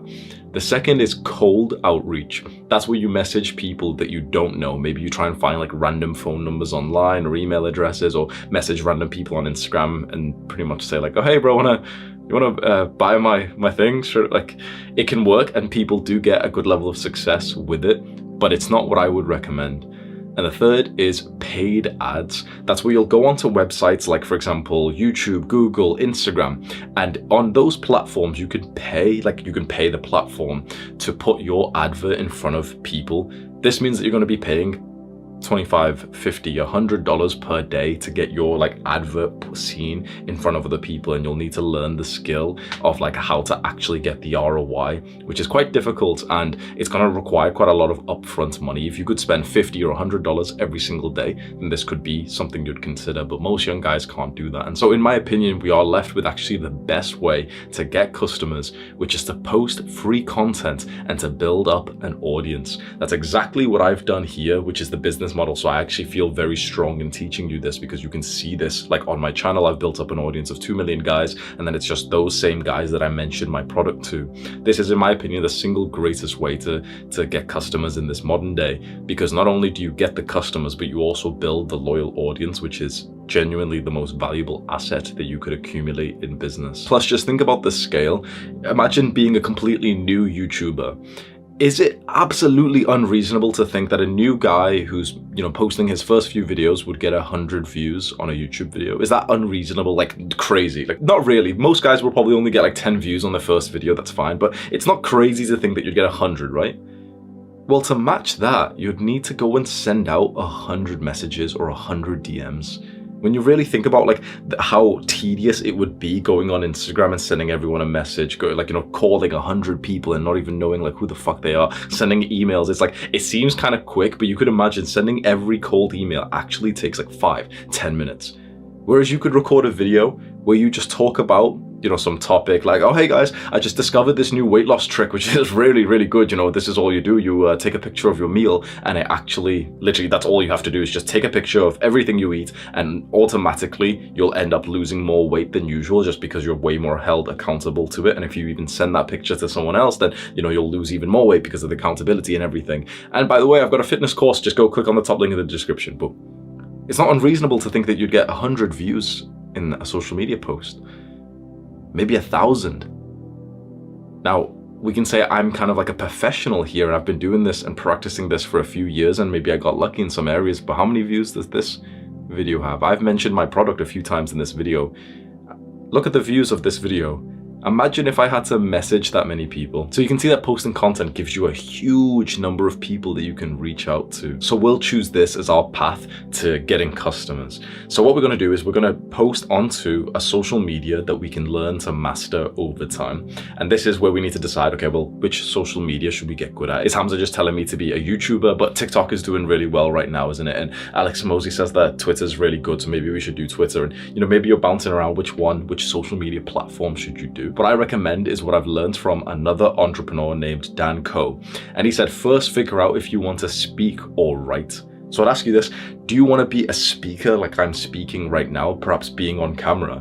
Or maybe would you enjoy typing words on a keyboard instead? Which one would you enjoy more? Which one would you actually want to do more? As hard as it is to set up recording and speak for an hour or 2 hours or 3 hours straight, I actually have more fun doing this than I would just typing and bashing my, the keyboard in. So this is what I've chosen. So speak or write, which one would you rather do? Once you have your idea, then we choose the social media platform based on which skill that we want to level up. For speaking, there's podcasts, YouTube, maybe TikTok if you want to make educational content on there. And if you want to write, then Twitter's probably the best place. In general, if you're trying to figure out which social media you should post on, the easiest answer is just post on the one that you consume on. Chances are YouTube is probably your most popular social media that you're watching on right now. It's the one that you spend your most time on. Just post on that. You understand it, you know how it works, you see which videos do quite well, you see the creators who have got a certain style, and you see the trends and the hot topics. So just go with the one that you actually spend your time consuming. A quick powerful tip, once you have chosen whether you're going to speak or write, the single highest ROI activity that you could do in your entire business, the single most powerful activity you could do in work, is to level up either the skill of speaking or writing. Because with everything that we've covered with making money, we've talked about, the package and the problems and solutions, everything like that. The most powerful leverage that we have right now is social media. If you can pop off on social media, that is the single greatest thing that could happen to you in a business sense. It might not be good for your mental health, it probably won't be, but for business it will be really good. And so the single greatest thing you could do to pop off on social media is not to just try and get lucky or some bullshit, but it's rather to think, okay, I chose to speak on YouTube, then you just level up your speaking skill. You go and get books on speaking, or for example, if you chose writing, then you'll get books on writing. You go search for a speaking coach or a writing coach, depending on which social media you've chosen, and you literally just level it up. For speaking, there's also storytelling. So for example, I have a speaking coach and also a storytelling coach, and now my videos are doing better than ever. So this is what you do to get customers. You start your own social media profile. Okay, you've made your YouTube channel or your Twitter account. Then what you do is you post free content. So you write tweets, maybe threads, or you post YouTube videos where all you're thinking about, you're not trying to grow an audience, you're not trying to get views. All you're trying to think of is, I want to give as good advice as possible to my dream customer. Remember, like the dream avatar, the kind of person we're trying to help. All you're thinking about is just trying to help them as much as possible and working super hard at that. I want you to really think right now, like this video that you're watching, think about how hard and difficult this video is. For hours I've been speaking, I've had to take breaks because my throat literally hurts. My brain feels like not very foggy, but quite like weirdly heavy right now because of how I can't even speak properly. Like, you literally hear me stuttering as I try and explain to you how hard I've worked for this. And think about this. Now, this video is going to make a fair amount of money on AdSense and everything, but really just think about my intention here. It's to help you. It's to get you insane results. Because if this video can be so good that you literally follow it and actually make some money in real life, you're going to like me, right? You're actually gonna like really, really like me. You might even send this video to a few people. When you end up speaking to someone, maybe even 6 months from now, maybe 5 years from now, you might even end up telling them, oh, you should watch Hamza's Money Guide. That's how I started. Maybe you'll be like famous in a year from now, mentioning the start of like your business was when you watched Hamza's Money Guide, and this video keeps popping off more and more and more and more. And maybe if you wanted more support, because you liked me, because you know this video's helped you, because you trusted me, because my advice worked for you, you'd see that the one program that I sell at Donna's school, you'd look at it and think, damn, I can actually afford it now. I mean, if his video worked, I wonder what his online school would be like. And then you might consider buying it. That's the exact process that we want you to follow. You make super helpful content, like the greatest kind of content, the most helpful content that you could think of, you know, for your dream customers' problems. So for example, if we're in the fitness niche, we're thinking, okay, these fatties are struggling with losing weight. And why? Because they've got all those, remember that massive problem list? They've got all those problems like, oh, but you know, I don't even know how to sign up to the gym. Then we just make a piece of content titled How to Sign Up to the Gym Complete Beginner's Guide. And there's someone who's going to see that as a title and be like, wait, that's fucking perfect. That's exactly what they're fat as fuck. That's exactly what I needed. If this guy's got a workout routine, I might end up buying it. You want to know why most people struggle at this point and they never get any growth on social media? Because they're obsessed with the growth. Is the guy who's obsessed with the girl, who's needy for the girl, is he going to get her? Probably not, right? You understand this. As young men, we've really been hearing this message recently, like being needy for girls is a bad thing, not right? But most little YouTubers that I speak to, they are needy for subs and views. They're like little whores for like views. They'll do anything for a new view or a like. The issue is that people can see that, like the viewer can see that. They can see that this guy's too needy and it's just kind of repulsive that he's making like whatever video he can possibly try and get some views on. It's not nice for the viewer to see that. What you want to do is give the best, most effective advice that you can to that population that you're trying to help. The dream customer, the avatar that you've been thinking of. And you can just go down your problems list and literally just make a bunch of content just aimed at them. When these potential customers of yours stumble upon your content and it actually helps them get results, not like some random bullshit little shallow video like most like creators, you know, new people will be making. Think about how different this video is that you're watching compared to like the videos I used to make and I could be making right now. The top 7 ways to make money online. Videos that are helping no one. But if you literally, imagine if you literally make a few $100s by following this guide that I've put together over like hours of brain numbing, studying and journaling and thinking and everything, right? When you make the few $100s and you see that I've got a program that I sell and my advice on a YouTube video has worked, you might be interested in actually buying from me. This is how you make money from social media. You first literally get people results just through your content, which means that your content, like the advice you give, needs to be powerful. It needs to be actually right. It means that you hold nothing back. You give all your gifts, your all your understanding, the best like teaching that you can do. And then when they realize that your stuff works and that you've got some kind of paid product, people are very interested in that, because it kind of like, people aren't stupid. Like if your advice works for them and they've seen that it works, they automatically assume like, okay, well, I can follow this guy and I can afford that thing now, I'll probably buy it. There's a very powerful mindset here that I got from Alex Hormozi. Give away the secrets, sell the implementation. Think about this video here.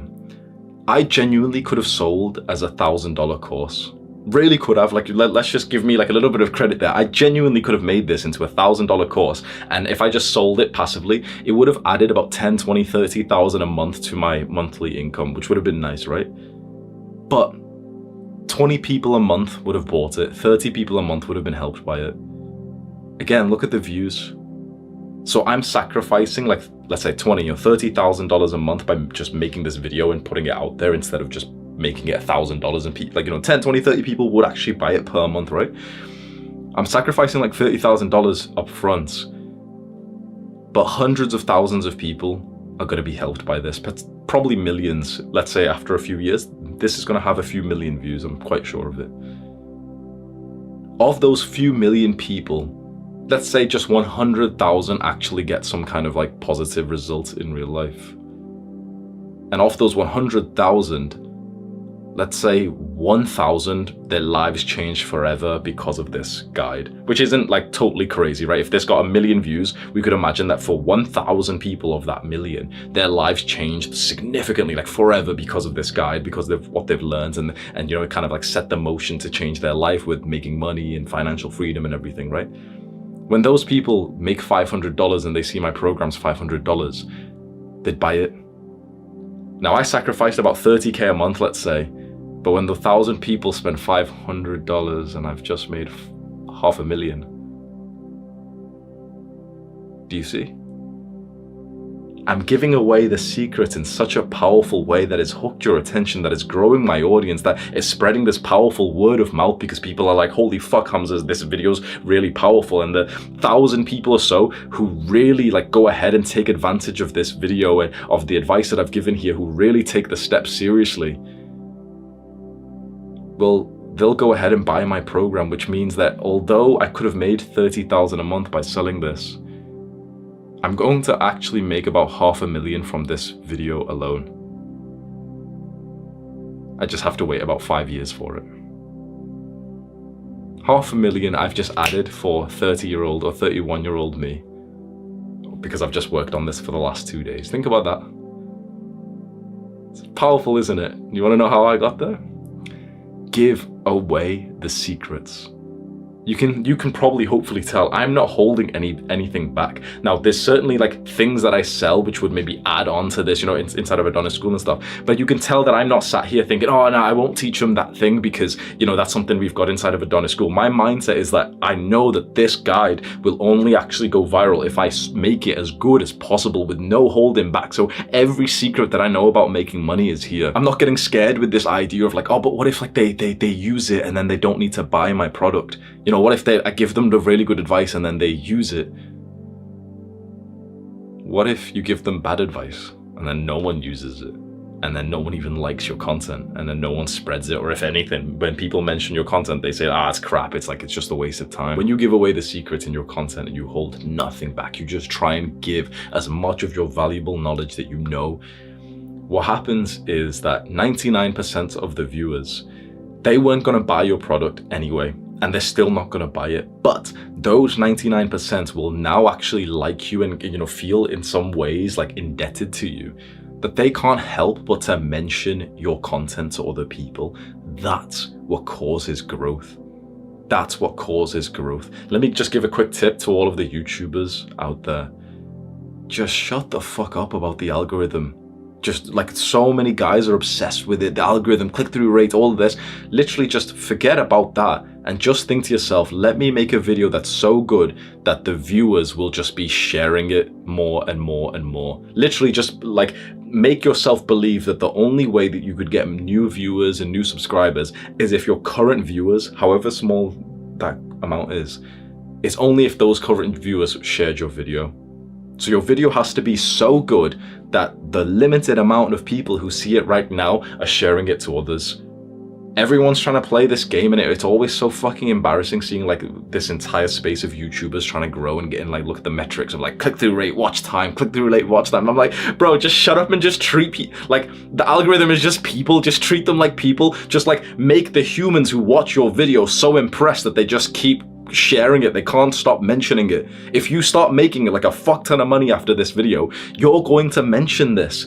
You're gonna mention it, because if it's helped you, it will probably help like this friend that you end up meeting. You probably don't want to walk someone through a 5-hour conversation. You can just send them the link to this video knowing that it worked for you and it's gonna work for your future friends. And if it works for them and you sort of introduce them to something of value, then they accredit that value to you and your status goes up.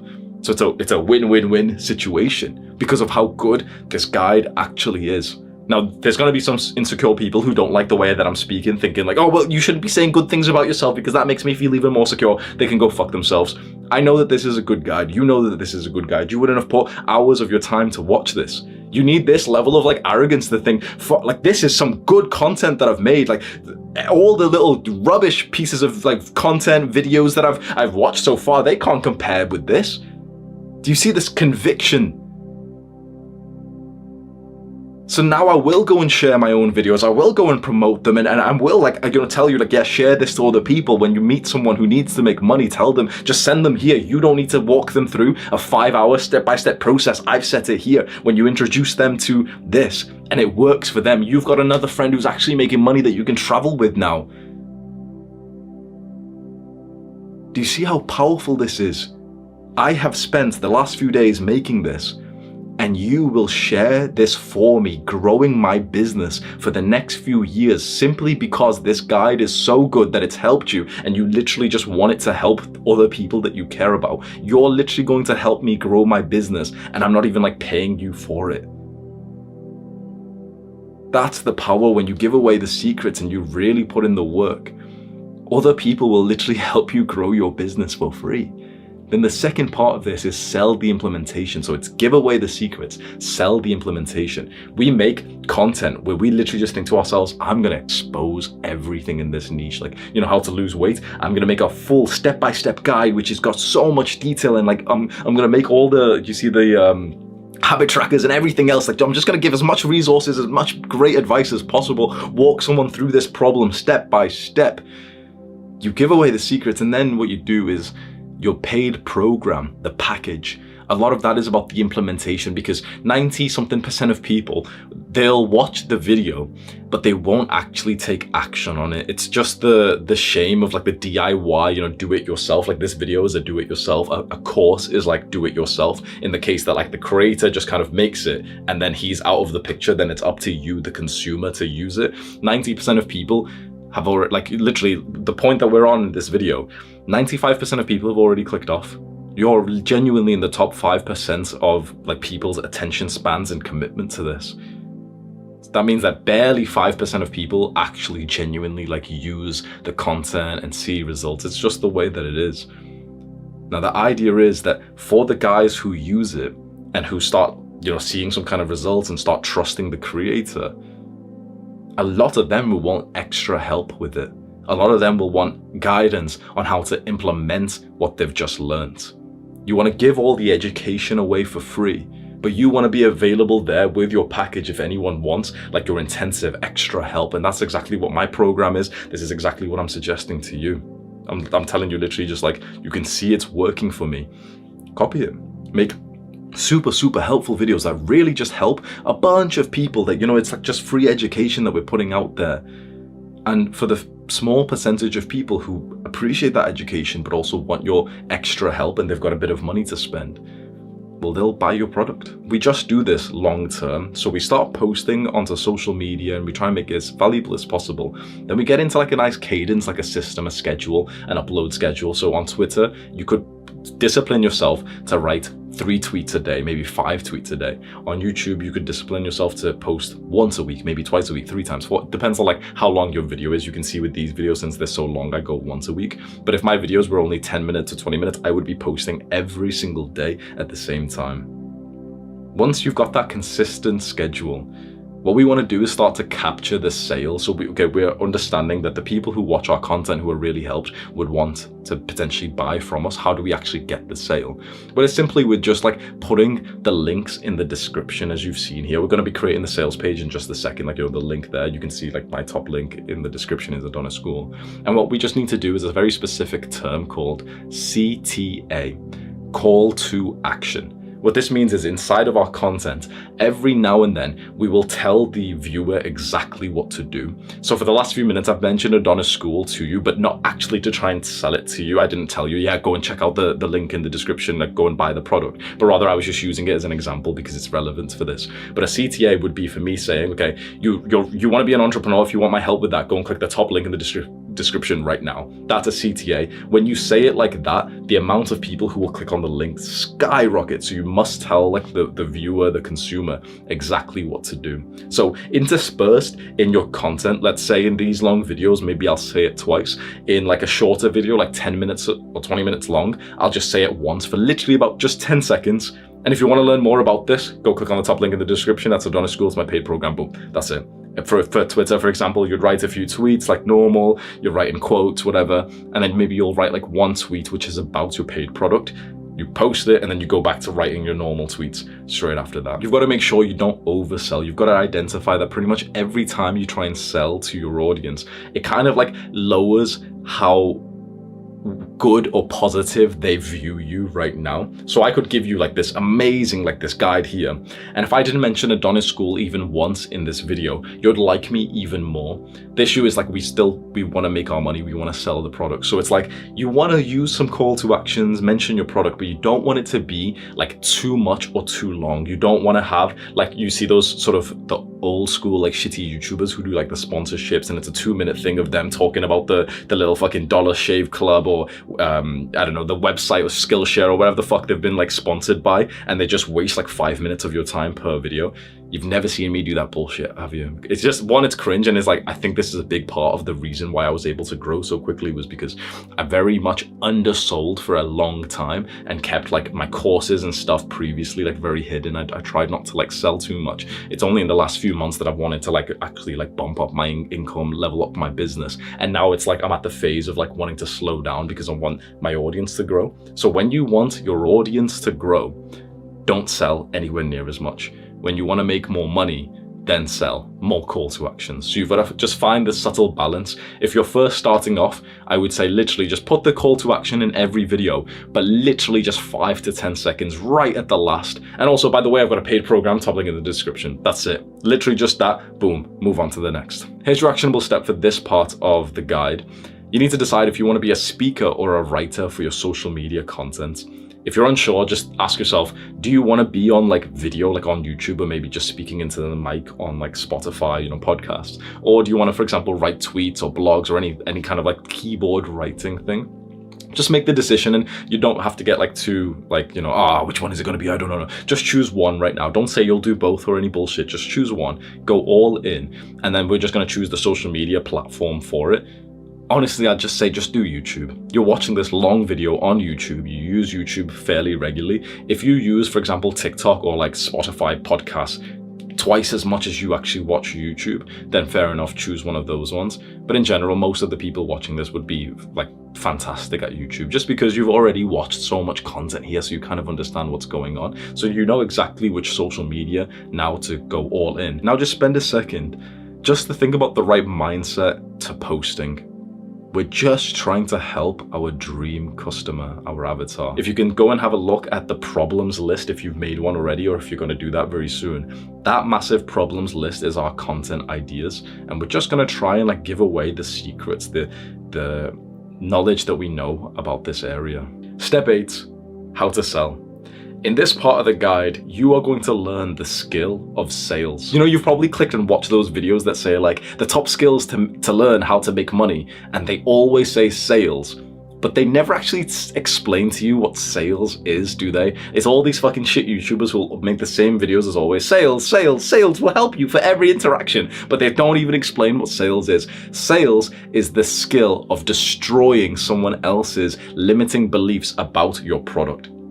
I'll say that again, you must listen. Sales is the skill for destroying someone else's limiting beliefs, like their objections, their problems. We're gonna set you up to learn this skill and to literally like use it in live video calls with people who will like see your content and book calls with you. So this is what we need in this section. We need a way for people to book video calls with us using a link that we'll put inside of our social media content, you know, like our social media bio, YouTube description, Twitter bio. We want a link there that when someone clicks in, they can see like a calendar, like our schedule, and they can book video call slots with us. We'll see that we've got like a notification. Okay, sweet, we've got a call with Jack today at 5. We'll come to our computer, we'll start the call, we'll end up speaking to them about like, you know, what they're interested in with the topic. So it's like, let's say if you sold like a fitness program, would hype it all up. Yeah, you know, fitness is really awesome. When you get muscle, it feels so awesome. So what are your fitness goals? I'll tell you how to like actually sell something to someone, and then you'll convince them to buy your product. Straight after the call, you'll send them a payment link that you can set up for free, and then they'll be able to like buy, and you start work with them. So the first thing we need to do here is we need to set up that sort of video calling system, the booking system. There's a software which is very well known. It's called Calendly. I'll link it in the description. So I'll go and find a guide on how to set up Calendly. You can go find like a different software if you want. This is the one that I've always used. This is the one that I've seen other big YouTubers use. So it's just the one that I'd recommend. Let's say you've got that set up. You've got the Calendly set up. People can book a call with you now, and you put that Calendly link on your social media post, in the description, the Twitter bio, the YouTube channel profile thing. Now, you just keep posting the valuable content that you are on social media. Tell people to book the call with you if they're interested in like the high ticket like package that you offer. And you should hopefully very soon see your first call booked. This means that you're about to go on to like maybe your first ever sales call, which is quite an exhilarating experience. If you've ever cold approached women in public, like, you know, or at night time or something, you know, in clubs or parties, it's a very similar experience to that. Like your heartbeat will go because you're like getting girls, and sales is the exact same thing, by the way. This is why most guys who are good at sales will get girls. Most guys who are good at like picking up girls, speaking to them, pick up artists type of stuff, they're very good at sales as well. Now I'll walk you through how to sell. I'm not a master salesman like at all. I only know like the basics, but honestly, the basics is more than enough because you don't want to go like hard sales mode to the point that people think that you're acting like a scammer or sleazy or anything. These days, the sort of softer sales approach works probably better. So you hop onto the call, you see their little screen open up, you've got yours on, and you literally just speak to them, like you take an interest in them, and it's Matthew, for example. He's like, oh, Matthew, like, you know, so what brought you to my my call today? Matthew will say, oh yeah, you know, like, I saw your video on like fitness, it was really good. So you just start speaking to him, literally just about his goals. Okay, so yeah, if you got fitness goals, like what do you desire with that? What do you want with fitness? And I say, yeah, I just want to lose like a little bit off my stomach and stuff. You say, okay, what have you tried so far? And he says, oh yeah, I tried this diet and this diet and this diet, but it didn't really work. Then straight away you get something in your mind where you're thinking, oh yeah, I know why it didn't work. It's because of this. Like, because you kind of understand your own niche, your own topic, their pains and problems. So you teach him a little something. You say like, oh yeah, you know, yeah, it's hard for that diet to work because you probably didn't have this, did you? And he's like, oh no, I didn't actually. You teach him something, so he's like, he kind of thinks, oh damn, this guy is really an expert. Then you start to just really hype up how good the dream result is gonna be. So you don't actually want to tell them like, oh, like, yeah, you know, losing weight's so awesome, losing weight's like this. No. It's not about losing weight. The dream result is that he doesn't have that fat anymore. The dream result is that his shirt fits and he's got more of an aesthetic taper that like women notice, and he gets more likes on Tinder. That's the dream results. That's what you want to be talking about, how awesome it is. Chances are you might even have their dream results. So if it's for fitness, if I was doing like fitness sales calls, I'd say like, bro, I've been in a relationship for the past few years, but when I was single, when I would make a new Tinder account, I honestly, just because of my physique, I would get if you wouldn't even believe me, I would get honestly more than 20 to 30 likes per day, like a super male supermodel level, just because of my physique, literally just because of that. I don't think like my face is like overly attractive or anything, just because I'm good at taking shirtless pictures where like I look like a fucking like Chad in a certain way. And it's nice because growing up as the guy who never really got the attention from the girls, this really meant a lot to me for a long time. When I say this to him and he's literally thinking like, oh yeah, must be nice, he's gonna do anything possible now to go and experience that. And so when you mention to him, and so let me tell you about my package. In my package, I'm gonna get you to this result in 3 months. It's a 3-month thing, we're gonna do this, or it's a 1-month thing, whatever it is, right? You tell your package, we're gonna do weekly calls, we're gonna do this, I'll even give you this, I'll give you this, I'll give you this, which means that right here, right now, that pain that you're experiencing, you know, that like that sort of feeling of insecurity, it will go forever. Not only will I work with you till we see the results that you want, but I'll also set up the system and train you in a way that you will maintain this progress for the rest of your life. We will change the beliefs that you have so that you will always have that tight shirt around your stomach, that it'll never be like flabby anymore, that you'll always be able to attract more women. You down? Ready to get started? The package is $2,500. The package is $1,000, whatever you want to say. At that moment, quite a few people will be like, I didn't realize you were selling, bro. I thought it was going to be free, you scammer. Like 10% of people are just going to be absolute dumbasses. They'll be like that. Maybe about 70%, I don't know the percentage, but like a certain number of people will be like, oh yeah, it's too expensive for me. You can try and sell them harder, those people who say it's too expensive. If I'm honest, for me personally, I wouldn't try and like sell harder to someone who just says like, oh yeah, it's too expensive, I don't know if I can afford it, whatever. What you want is maybe the 5 to 10% of people who will literally just be like, yep, done, let's go. That's it. Boom. You hang up the call, you tell them obviously, yeah, sweet, I'll send you the payment link and we'll begin straight away. I'm so excited, you're gonna get this, you're gonna get this, you're gonna get this. You're gonna like, you know, feel confident in your body, which when you think about it, how awesome that is, that most people even don't ever get to the point where they feel even nice in their own skin, and we're gonna get that for you. I'll send you the payment link after this.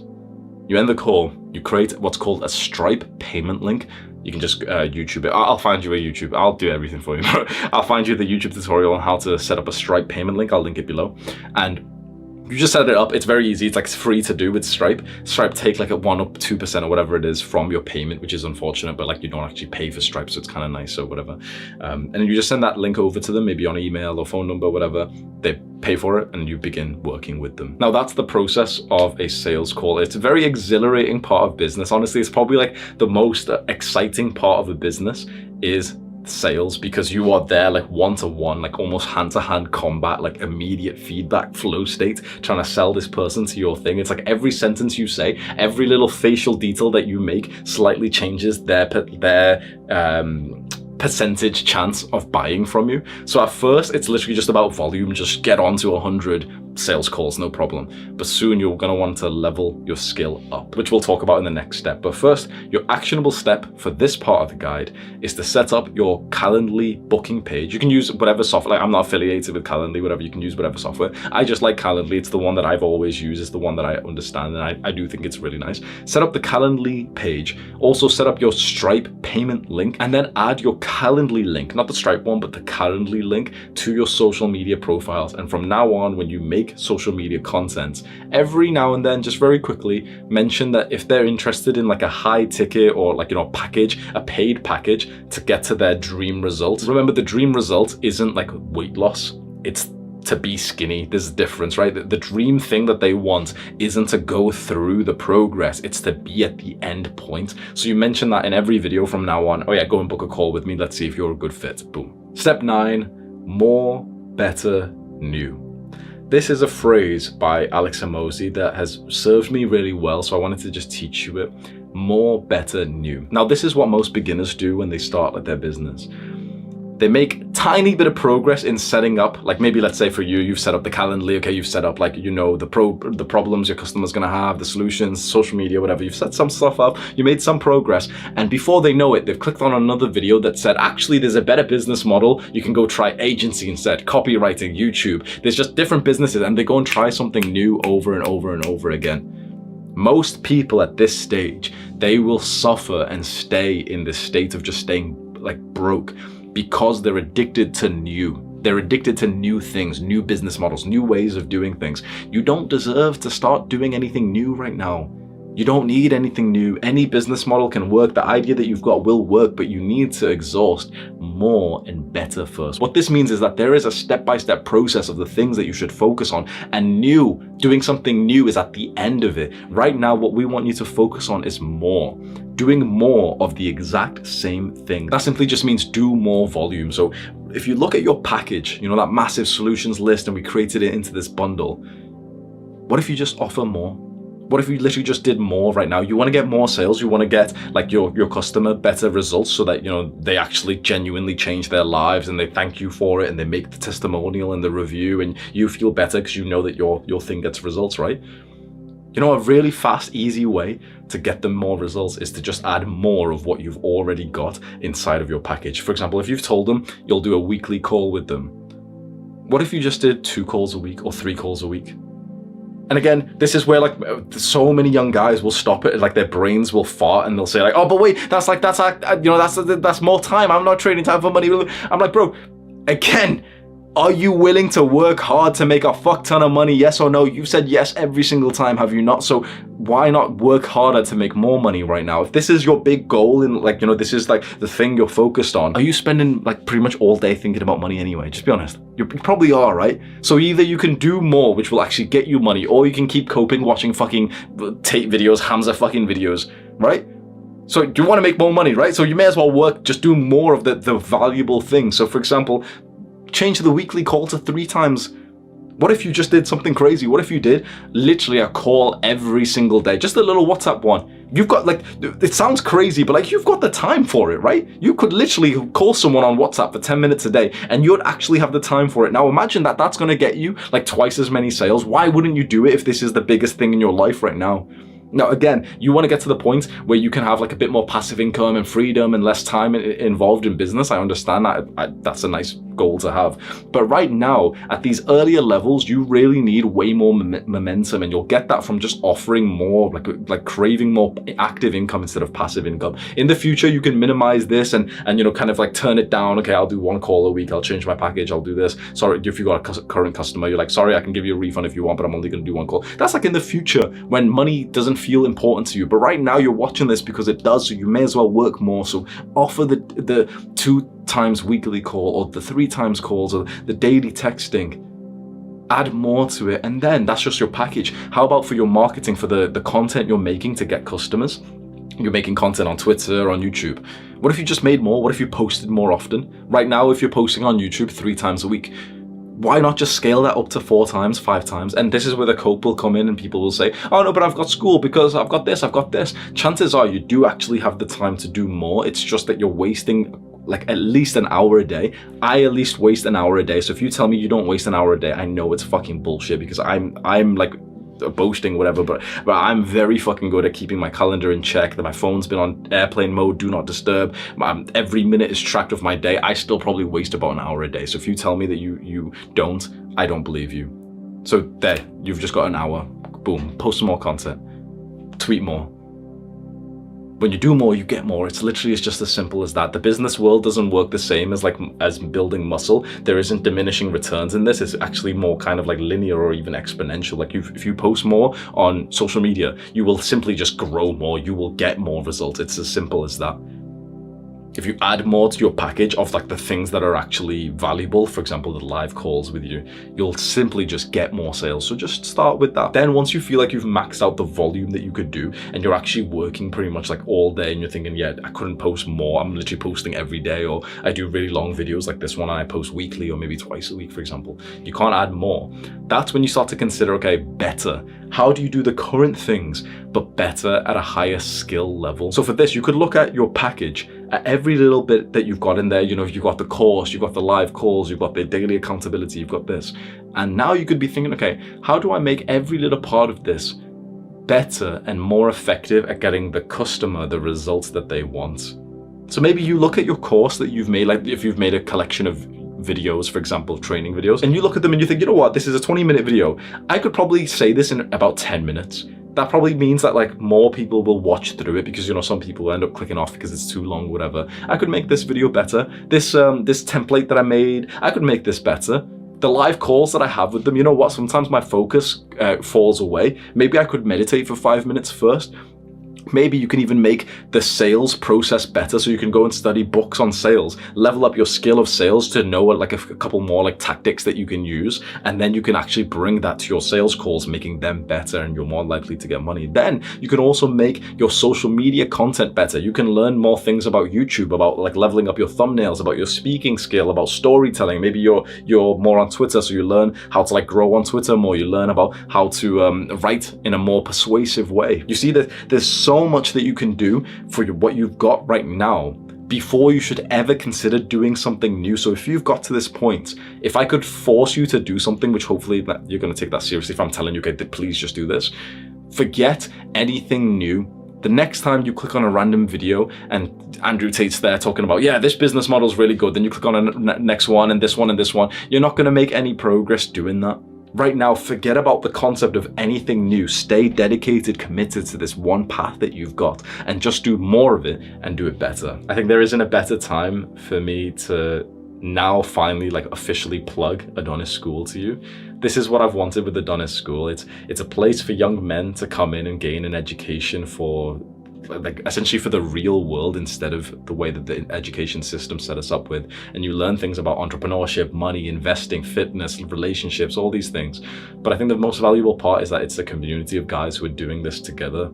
And so I keep seeing every day that there's a new guy who's been doing like weekly calls with another guy. They've been holding each other accountable. And I think that's like some of the best parts. Not only that, I give like a lot of lessons there. So this video here that you're watching has been a Adonis School lecture over about 2 weeks. Every day I've been in there.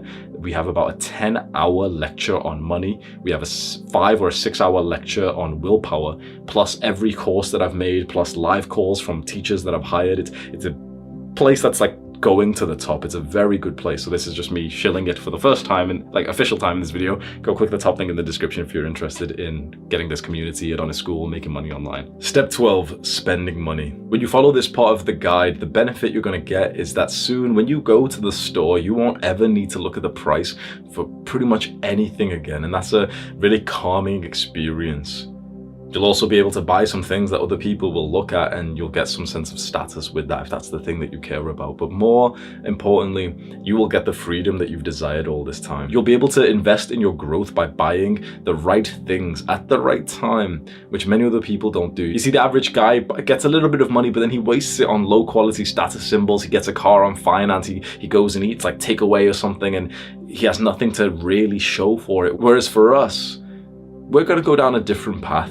We're going to use money to put our trajectory on even more of a fast track. So there are 5 levels to spending money, 5 things that you can spend your money on. This is in my opinion, and I'm sure everyone else will disagree, but I will just tell you about the things that have served me. And if you're anything like me, then your experiences will probably be similar. Level 0, material objects for status. This is the car, the watch, the fancy apartments, the fancy branded clothing. This can be fine, and you will get like status by buying this. So for example, if you've been leveling up your business and you go and buy like the Rolex that you've really wanted, or you go and upgrade your wardrobe, you will get noticed more. You will get more validation and acceptance from more people. That's 100% the case.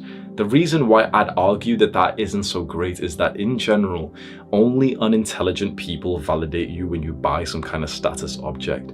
The kind of person who's actually on your level, when you think about the kind of thinking that you do, the values that you have, the man of character that you've become, the truth is that only people who are far below you in terms of intelligence and values will actually look up at you when you've got like the branded t-shirt. It absolutely will happen. More like degenerate women will want to have sex with you. But when you take a step back and you think to yourself, okay, I'm not going to just indulge in my little monkey impulse here. Is it actually a good thing? Is it a good thing that more common people like you now? It can be nice to feel socially involved. I'm not saying you've got to, hate everyone or anything, but it's just unintelligent people who will like you more because you've bought something that they think is expensive, which elevates your status in their eyes. What I have found, which is very interesting, which the people who buy these objects don't speak about, the most intelligent people that I know never validated me with every single material purchase I ever had. When I got like the fancy apartment in Dubai, which was $10,000 a month, when I've had like the fancy clothing, the $400 shirt, whatever, like obviously there's levels to this, and some rich guy might be watching this thinking, oh, $400 shirt, that's not even that expensive, but you know, it's all relevant, right? The intelligent people that I know never validated me for it. And yet when I downscaled my life, when I was making $20,000 a month and I moved back in with my parents so that I could focus on my business, every intelligent person that I knew on WhatsApp, they actually validated me for it. It's so interesting because what I found is truly like smart people know exactly the issues with spending on like material objects, that we know that it's like this, it's almost like this low level desire that you're really hoping that someone else like looks at you. Now you can certainly do it, and there's always going to be a cope that a lot of people will have, thinking, no Hamza, I really like the watch, I really want that car. Absolutely. If there's something that you've got like this massive interest in, and you really are like super interested in this certain car, then like who am I to tell you to go otherwise if that's what you truly desire? I would just ask you to take a step back and really just be honest to yourself. Is it for yourself? Is it actually because you genuinely want that? Or is it as pathetic as like you literally just want to see someone's head turn towards you, and that's what will make it all worthwhile? Because most of the guys who are really obsessed with a certain material object, like the watch or the car or the apartment or whatever, for most of them, it isn't about the utility of the thing. It isn't about the real value of the thing. It's kind of like a band-aid over the childhood trauma of like a lack of unconditional love. It's so sad to say that, but it is the case. And I don't mean to like psychoanalyze anyone, but it is the case. That's why we chase these material objects, because we just want to feel welcomed in our society, which is really sad because you probably spent like a month of your life just trying to get that watch, and now you've got some dumb girl who's more into you, when the actual girl who's on your level, who's an intelligent woman, who's well educated, she's gonna think that you're kind of like insecure and lame for having that. Would you want the female equivalent of you?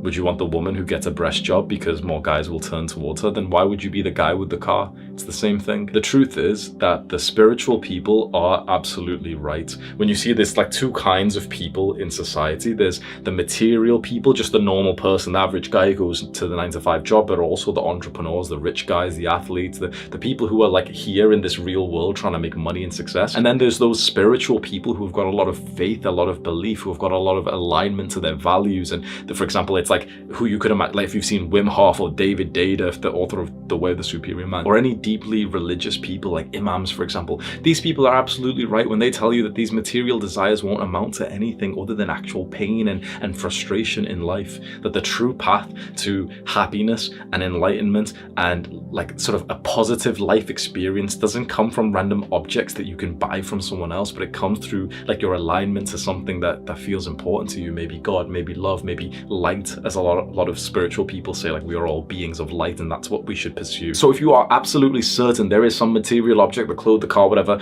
that is you are like, yeah, 100% I'm buying that, what I would say is just limit it to about 5 to 10% of your profits. So if you genuinely profit, not just get money in, but profit from your business, like minus your expenses of business, if your profit is like 10,000 a month, you could maybe get like $1,000 like purchase, which is about status, maybe, which means that you can't even get the fancy apartment, which is, you know, 5K, 7K, whatever. In my most stressful, unhealthy and unhappy time when I moved to Dubai, my business's profit was barely like 10K, and I was using that on the apartment and the clothing and everything. My cash was quite high, it was like 40K, but we were reinvesting that back into the business. And it just makes you a weak entrepreneur when you have this like materialistic lifestyle. Now I know you're probably thinking of the entrepreneurs out there, like I'll name them, like Iman and Tate, who are quite materialistic. They've got the fancy objects, but they're amazing at business at the same time. What I will say from what I can see is like these men are the outliers.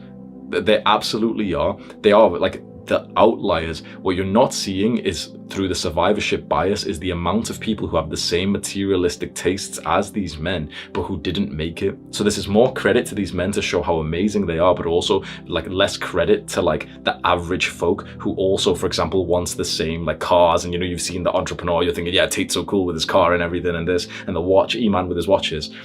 Chances are, if we're just being honest, most of the people who have the same desires end up in absolute ruin.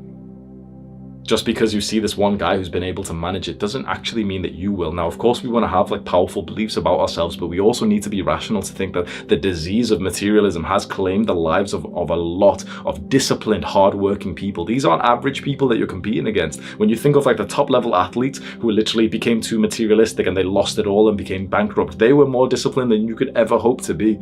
So don't believe that, oh yeah, it won't happen to me. I won't waste all my money in my business or my athletic career just goes to shit because of the headache caused by my incessant desire of status objects. If you're really interested in this, there's a video on my channel which is called Don't Make This Mistake When You Get Rich, and I've explained it in about a 2-hour Loom presentation, like a screen recording of me just talking and showing you pictures of the stuff I bought, the people I met, and the experience I had in Dubai, and like how materialistic that side of like that part of the world is.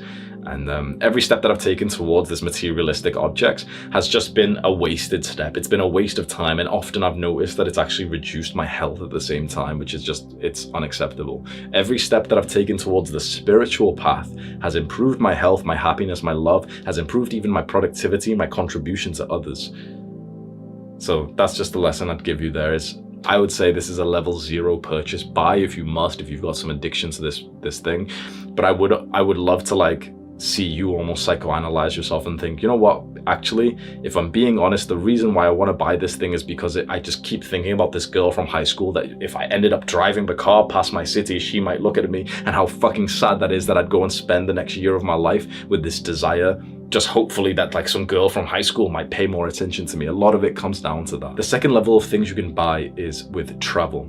Experiences are shown statistically to give you like a better feeling of happiness than objects are. So what this means is getting the holiday, like the travel experience to a different country, will actually serve your life more than buying an item. So I would actually support you in this decision of like, if you've saved up a few thousand and you want to go to like, I don't know, Europe or this other country or this country, you want to book this Airbnb, that will actually serve you mostly because of the learning lessons that arise when you go traveling. When you leave your home, the environment that you're used to, and you go somewhere else, especially if it's for quite a long period of time, and especially if you're quite social when you go there, you'll get a bunch of learning lessons and realizations that you might not have gotten if you stayed at home. One realization like that could be worth tens of thousands of dollars. Like it could be like, you know, something that you implement for your business that could be worth thousands. It could be something that you realize about your purpose, about your direction in life, that could be worth like, it could be priceless. So basically every trip that I've been on, I've had quite a good realization that has been extremely valuable. But I'm going to sound a bit odd here, but I actually have quite unique views towards traveling. I believe that the travel industry, by the way, the travel industry is like a 700 billion or even $1 trillion industry, like, you know, the planes, the flights, the hotels, everything, right? I believe that they have brainwashed us to believe that the height of life is to go on a holiday. When you think about the average person's beliefs, the average guy, you know, he works in a shitty career, then 50 weeks of the year, and he's allowed to take 2 weeks off when his boss, his daddy, tells him that he can go and like have fun in a different country. And the thing that he does in those 2 weeks, he books a holiday. But what I would say is, like, if I'm speaking to younger Hamza, he had in his mind for about 3 years this dream of being a digital nomad. And I would just ask him and say, like, why do you have that? Like, what do you think life is going to be when you're there? I was in a work mode. I wanted to work super hard and get results in my business. And I would go to the kind of place where that doesn't happen. When you are in like this focused work mode, flying around and like going to these nice like little places, bro, I'm gonna say this again, no one's doing deep work in Thailand. It's just the way it is. No one's doing deep work there. In your own little home here, when you're focused in like an apartment in your own home country, you can grind away if this is the priority of your life right now. Go to those places when you actually want to kind of like rest off, when you specifically don't even care about business, you don't mind if the results go down a little bit, that's fine. But don't think to yourself, like as I did, that, yeah, I'll go to Thailand and, you know, I'll stay there for months and months and months and, you know, like business. It's like, the environment isn't set up for you to be able to get more results there. It's just something which is, it's just the truth. I don't know. Now you can see I'm quite like negative towards traveling, but I will say that my advice for this is there is a certain kind of travel that I think is worth it for me. And so chances are, if you actually really enjoy traveling, you disagree with what I say, what I'm about to say will actually make your traveling still better anyway. So if I will travel for this, then it means that, you know, like, if you already enjoy traveling, this will just supplement to it. I believe that traveling for the sake of just like, hey, I'm in a different country is just weird and pathetic. I just don't see the point of that. But I think that traveling for your purpose, traveling to go and learn something is worth it. So for example, my purpose right now is not actually my work. I've kind of completed that layer. I feel like financially free. It's fine now. My purpose right now is to free my body. I've realized that like the next level of freedom that I want to get to is like my own body freedom, my physical freedom. It's like my joints are stiff. I fucking hate like how I feel in my body. It's nothing particularly bad. I don't have any injuries or anything, but it's only like now that I've got the space away from work and money that I'm actually realizing like my knees click when I squat down. I've got like, you know, sort of like a stiffness here. So I want to get all into yoga, but I also want to get all into cold exposure, the Wim Hof method. And the Wim Hof method is like, you'll go with instructors and climb up like mountains and stuff, and you'll like go shirtless and you'll do this breathing thing which will help you like release trauma and cold, you know, it sounds awesome, right? So I'm gonna go and do an event with that. So it's like, I'm gonna travel, I'm gonna get the flight and everything, but there's a specific like learning event that I'm going for. I think traveling just for the sake of traveling and this idea of being a digital nomad, I don't think it's great. Every digital nomad I speak to or that I see, their results just plateau. You just don't get good results in business when you're being a digital nomad. You just don't. It's just a fact as it is. Don't be a digital nomad. Instead, work super hard at home in your environment where you can do that. And then if you want to go take a holiday where you don't even look at work for like a week or 2 weeks or even a month, that's fine. Don't think to yourself, like, yeah, I'll just take my laptop and I'll stay there all the time, because then it's like you're in this place which should be enjoyed, but here you are trying to cultivate like a deep work routine when there's like, you know, you're there hot and humid in this exotic country. It's not at all that it's cracked up to be. Go over to these countries for a specific reason. So for example, if I really wanted to, I don't think that, you know, it's not my purpose or anything, but if my purpose became like, oh, I really want to learn about the Thai culture and I want to learn Muay Thai and get into a Muay Thai fight, then going to Thailand would be an amazing reason for that. But I would ask you not to cope and just to choose some random desire just because it sounded cool and, you know, you really want to go to Thailand or Bali or whatever. And rather, I'd just say, just follow your purpose. If your purpose right now is pure just work and business and money, just stay where you can work the hardest. Don't consider going somewhere else where you're not going to work as hard and you're not going to have as great of a routine. If your purpose changes and it becomes to like learn a particular skill, then go where that skill is learned best. So part of my new purpose will be yoga, because I want to be able to get like really flexible and also to be able to actually like cultivate my breath through my entire body. So soon I'm going to go and move right next to like a yoga studio so I can go and train for hours a day. And if that involves traveling to a different country, then for like some kind of intensive yoga workshop, then I think that's an awesome reason to travel. I think traveling just for like no reason other than like, haha, like let's go to Thailand, let's go to Europe, guys. I just think it's just, what I found, I'm just gonna like, I know I'm gonna get loads of hate for this part of the video because people will just disagree, but I found that a lot of people's pursuit of traveling actually comes because of their addiction of dopamine. They just need more novelty. They need something new. It's like, oh, let's go to this place and let's go do something, like let's go drink and eat stuff there and like let's have sex with the girl that I'm going with. It's just dopamine after dopamine after dopamine. If you just sit still and just ask yourself, why am I considering going to these countries? If there's a great reason that arises, fine, but like I haven't really ever met anyone who's actually had such a great reason. Sometimes there is, you know, for example, there's someone who wants to study the course of like some university in a particular place. Okay, fine. You want to move over maybe for taxes or something. Okay, fine. You want to like, you know, move to try and see if this is the country that you want to raise your children. Sounds awesome. There's a particular event or learning or skill that you want to learn. Awesome. Digital nomad, like, oh, I want to move and just like, you know, work on my laptop. It's terrible. It's so terrible. The reason why I'm saying this, even though I know so many people won't understand and their ears will just be closed off, I wish that someone spoke to younger Hamza like this, because I've wasted about 9 months of my life traveling just in the last few years. I've wasted 9 months in different countries when I was in a work mode anyway. If you're in a work mode, just stay where you work best. Remember, the travel industry is huge. And so their brainwashing is deep inside of your mind to a level that you don't even understand. It is totally like a normal belief for you that once you make money, you go to a different country. That might not even be your own authentic belief. You should question it. Just because it's what you see other people doing doesn't mean that it's actually for you. I'm not saying don't travel at all, don't go to a different country, but I'm just saying to have a great reason. The next level of spending is to free your loved ones. Honestly, it takes about $1,000 or $2,000 to take most of the stress away from your family. Like if I'm imagining that you're somewhat of like in the middle, you know, your family aren't rich, but your family aren't like fully like ghetto broke poor, but somewhere around here, working class. If you were able to give your parents $1,000 or $2,000 a month, their cortisol would probably halve. You know, cortisol is like the stress hormone. If we like got a blood test, we'd be able to see a number for our cortisol. For our parents, it would probably be like above high if they're waking up sleep deprived, if they're working some shit job, they've been sleep deprived for about 10 years. Imagine that, you could see a number in their blood that shows their stress. If you gave them $1,000 or $2,000 a month, it gave them space to breathe and not need to like feel so scared of like, you know, rushing and trying to save money, £1 here, $1 here. You'd actually see that cortisol number drop by like half with $1,000 a month. Very powerful. It's like a very like low-hanging fruit that you could use. They'd still have to work the current, you know, the job. If you gave them like $1,000 a month, your parents probably wouldn't just stop working. They'd still work the same job, but it'd give them the space to breathe. Then if you gave them about $3,000 or $4,000 or $5,000 a month, they could actually leave this job that they don't like, and that would free up their time to actually find like what kind of person they are.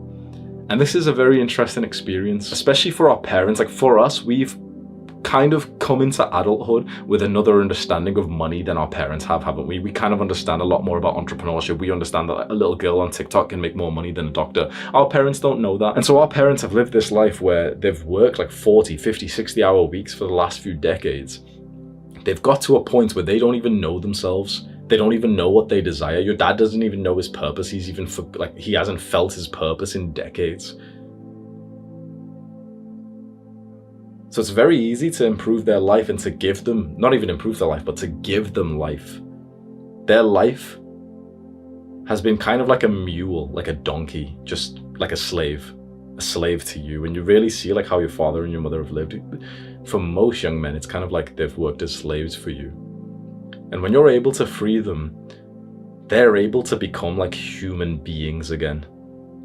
And suddenly, when you do get to this point when you're able to give them a few thousand a month, you'll see that they had interests and hobbies that they've wanted to do for decades that they weren't able to do because they needed to prioritize working to support for you. And so it was at this point when I basically retired everyone that my dad went all in on cricket, and he became the cricket team captain, and he practices every day, and he really like enjoys it. I assume it's like the most important part of his life now. It's like, it feels like it's his purpose. He mentioned once that he wants to become like the umpire, like kind of like the referee in cricket. And that like, it just makes total sense. It's like, yeah, of course you would. You've liked cricket all your life, and for years he didn't play because he had to work 16 hours a day. So he gets to go and pursue something he actually loves. And when you do that, it's like this sad bliss feeling, like kind of like how you feel when you think about Minecraft. It's like it's loving, but it's also sad at the same time, because you think, damn, like you really like lived your life for me, didn't you? Fuck. It's a very sweet experience when you can just give enough to your parents that they don't need to work some shit job that they don't care about. It's crazy to think that their entire lives have been structured to just make money for you. They've been on this purpose layer, like this grind of making money, and they've not even like fulfilled it. They were just able to maintain for the last few while, and with the money that you make and give to the family, you're able to put them into the positive, which is really nice. You feel awesome.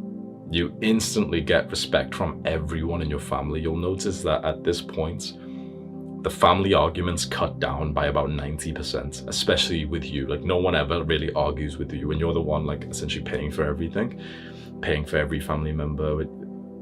no one argues with you anymore. No one, this isn't to say that you become an asshole, but rather like your family like lose a lot of the tension, and you realize that a lot of like the arguments and hostility you may have had as a family were actually just down to like financial reasons, and that stops, which is just so awesome to see. The next level of spending, so the better level of spending, level 3, is learning skills. I've actually put learning skills above freeing your family. So as in, learning skills is higher ROI. The reason why is because you are the money maker, and anything we can do to improve your ability to make money means that you've got more to give to other people. So this is kind of like the saying of like, you've got to fill your cup before filling the cups of others. If the plane's crashing, you have to put on the oxygen mask on you first instead of others. Even though we'd like to be that sort of heroic guy who saves the other person, you can't save the other person if you pass out.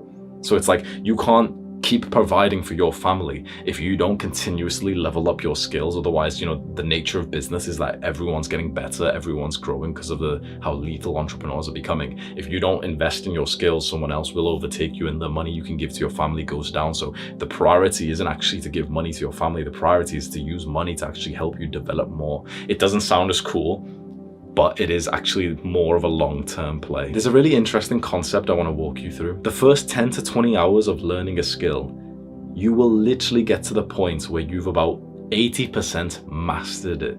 So a master is someone who's done 10,000 hours, 20,000 hours. In 20 hours, you get about 80% of the way there. So if we take 3 guys and put them onto a basketball court, one guy has never learned anything about basketball. He's a complete beginner. This is his first session. The other guy has had 20 hours of a coach giving him instructions on like how to throw the ball. And the other guy is a professional NBA, 10,000 hours, whatever, right? He's been playing since he was 4 years old, right?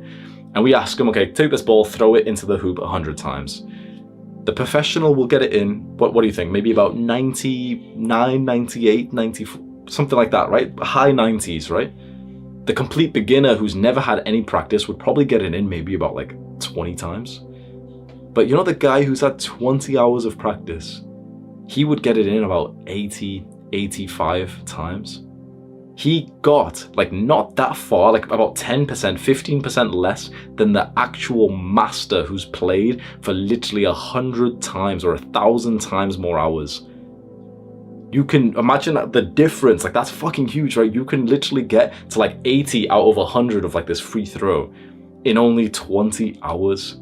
You get most of the gains in 20 hours because you learn so much in those first few hours, but only if there's one condition which is met. There's one vital condition to learning, and this is why it's something we need to spend money on. You specifically need a teacher. You specifically need a coach. You need someone who's more advanced than you, who's giving you feedback as you do the thing. You see, learning by reading books and watching videos like this is awesome, but the way that you learn like super fast, you know, that 20 hours where you get like 80% as good as a pro, is where you have a one-to-one teacher who's literally watching you whilst you do the thing. So imagine your trajectory of business now. You've watched this guide, you're using the principles, right? And you're gonna make some progress, right? Imagine if I was there in the room with you for 20 hours watching you implement these actionable steps and watching you create your package, watching you create the YouTube video. Imagine if I was sat next to you whilst you were like creating a YouTube video, and I could constantly keep like shouting out and saying, no, say it like this, do it like this, do it like this. These little bits of feedback, every single one would just kind of bump up your learning way more than the guy who might watch a YouTube video but isn't actually getting the feedback from an expert. This is how you put your learning on the fast track, and it's learning these skills that increases the ceiling to how much money you make, but also just how much progress you make in like all skills, even business or non-business related. The most powerful thing you can do for learning is to go and find a one-to-one teacher or a coach and pay them for about 10 to 20 hours of their time. This is such a high ROI, it's insane. The way that you'll go and find the teacher or coach, the way that I do it is I will read books on a certain topic. So for example, like storytelling. I tell stories at the start of every one of my videos, don't I? I'll go and find a good storytelling book, find one that is actually helping me, that I like, you know, the author is writing in a way that resonates for me. I use the advice and it works. And then I literally just go and contact the authors. Like, you can contact authors, you know, like people who write books. You can literally just search their name on Google, and most of them actually do coaching. So that's how I've found coaches myself. I find an awesome book and I literally just Google the author's name and find their website, and then just send them an email saying like, I want to do some one-to-one coaching. Do you offer that? And most of them already do, because someone else has already mentioned them. So I have 2 coaches just for YouTube. I have a storytelling coach and a speech coach, like someone who helps me speak better. And I literally just messaged them and just got their hourly rate. Okay. Then I said, can we do 10 hours? Can we do 20 hours? And they agreed, and we just hop on video calls once a week or twice a week, and I literally like share my YouTube script, like the video script, live, and live they'll like watch me type in what I'm about to say for, you know, the point I'm using, and they'll give me feedback on that. So I have a new mindset when it comes to learning skills. I don't even like learn unless I can go and get a one-to-one teacher. So if, for example, there's something I want to do, like right now I want to do yoga. It feels like my purpose to, you know, free my body and stuff. I'm not going to do it just yet. I'm waiting for the next few days, because I'm going to soon go and like move close to the yoga place.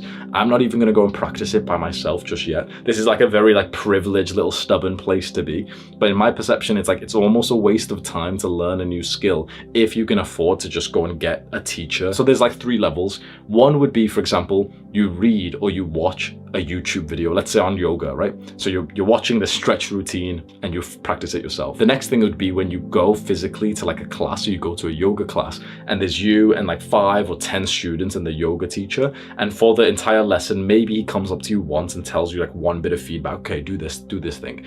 Then the ultimate lesson is when you just do a one-to-one, and it's literally you and the teacher, and he tells you in that hour like 20, 50 different things that you can do to improve. It's those bits of feedback. That is actually how you learn. Just doing the thing gives you some progress, but it's the feedback that actually puts your learning on steroids. And you can mix this with traveling. So you can go and see if there's like intensive workshops, events that you can go and attend. Maybe there's some for business, maybe there's some for like even weightlifting or something. You go to these events and it's usually like an intensive training day where they'll have a teacher who will give you a bunch of advice. So the Wim Hof method has like these travel with instructors, or these advanced workshops that you can go travel to, and you'll have someone who's like a pro who will watch you get into like an ice bath and tell you the way to breathe. Alex Hormozi talks about this a lot, that spending money on leveling up your skills is one of the highest ROIs you can get. So go ahead and don't be scared of buying like the one-to-one coaching, personal training, courses, workshops, events, mentorship, communities, all these like random things, courses and everything. Don't be scared of investing in your education and in your skills, because these often have the highest ROIs. And again, this is exactly what we have in Adonis School. Just let me just sell you Adonis School just quick. You can skip 30 seconds if you want, but I think this is really interesting. The way that Adonis School works is that everyone joins, they pay the joining fee, then they pay $99 a month after that, and you only pay $99 a month, like recurring, right? But the more students that we get, the more money that I'm making, the more that I'm putting it back inside of Adonis School. So before we know it, we've got 5 teachers, we've got 6 teachers, like these live coaches, teachers who are experts in their field. So our students are only paying $99 a month, but they're getting access to like 5 different teachers.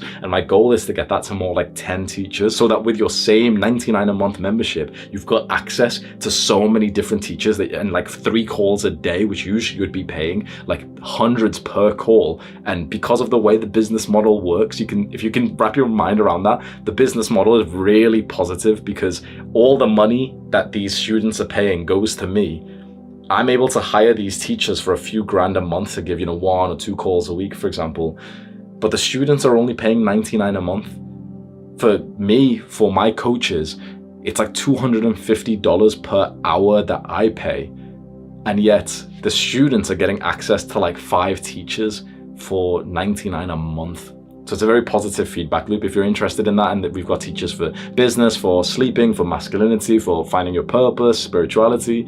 Adonis School is the top link in the description. The next level of spending money is spending to improve your health. You've heard so much, and you've probably said it yourself, that health is the priority. Maybe your big focus right now is your work, money, fitness, whatever it is. With your health, you do everything better. And I can't help but think about the time where my health drastically got worse. You don't often hear of like a young guy tell you this, do you?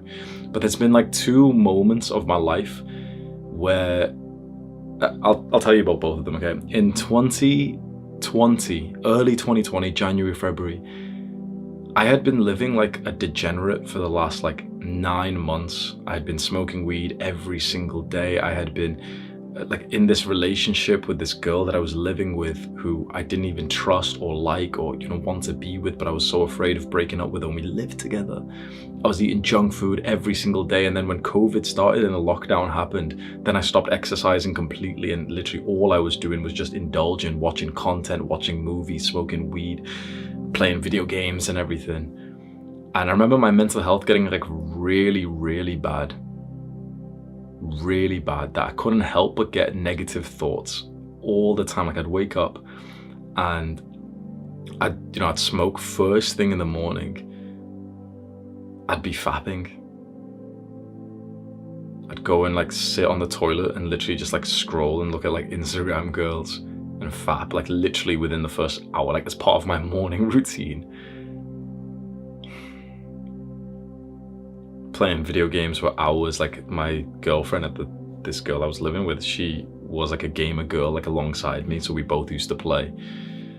And it was just so depressing. Like there was nothing that was happening. There was no growth, no progress, nothing productive that we were doing. And I remember just my mental health was just so bad. Then my girlfriend got a message from my father.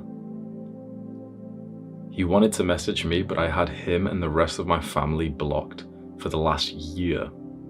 For 1 whole year, like my family weren't able to contact me because we had like a massive argument, and I realized like, I hated them and everything. And so I blocked them all, kept on deleting their numbers, they'd message me with like a new number. I kept on blocking it. And eventually she receives a message from my father saying that they're just worried about me and that they wanted to let me know that my brother was getting married. And honestly, it hit me like a ton of bricks. Here I was with pure anxiety and depression for the last like year.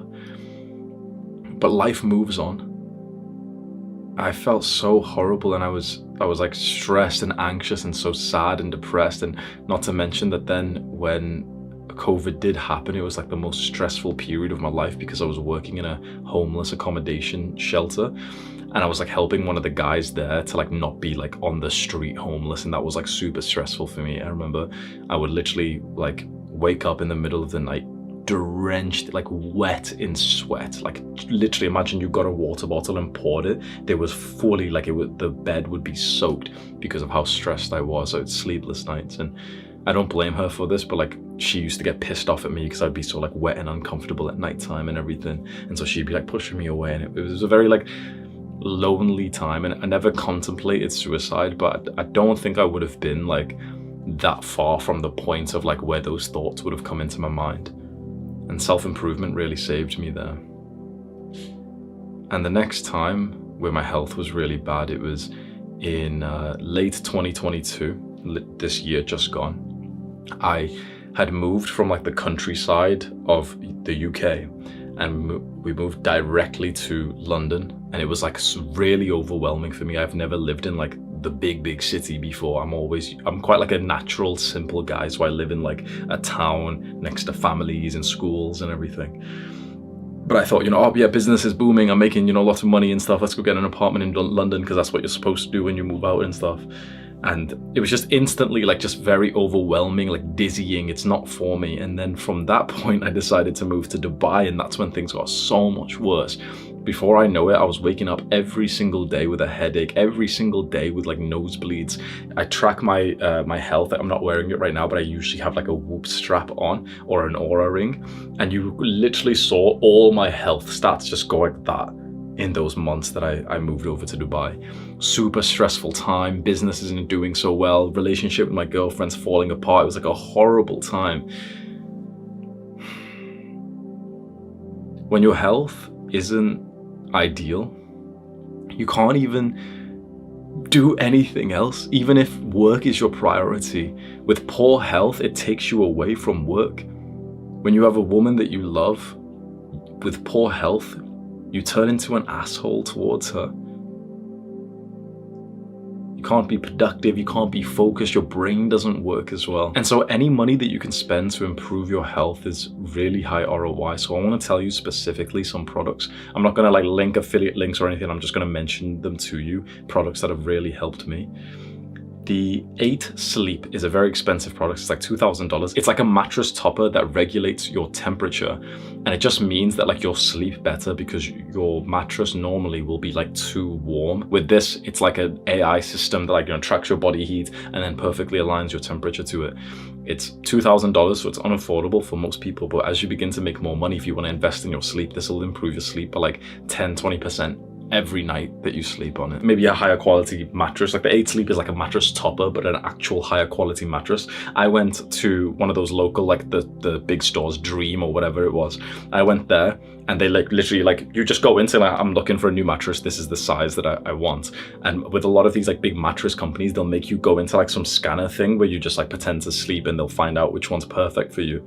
And a lady showed me around like a bunch of beds, let me try them on, and there was one that fit just perfectly. And my sleep has improved since then. And even pillows, like, be honest, are you sleeping on the same shitty pillow from the last like years and years, and you know that it's not even that like not nice, but you just keep procrastinating, getting a different one, trying one out, spending a day maybe $100 or something to go try out like a bunch of pillows to the one that you find that is absolutely perfect.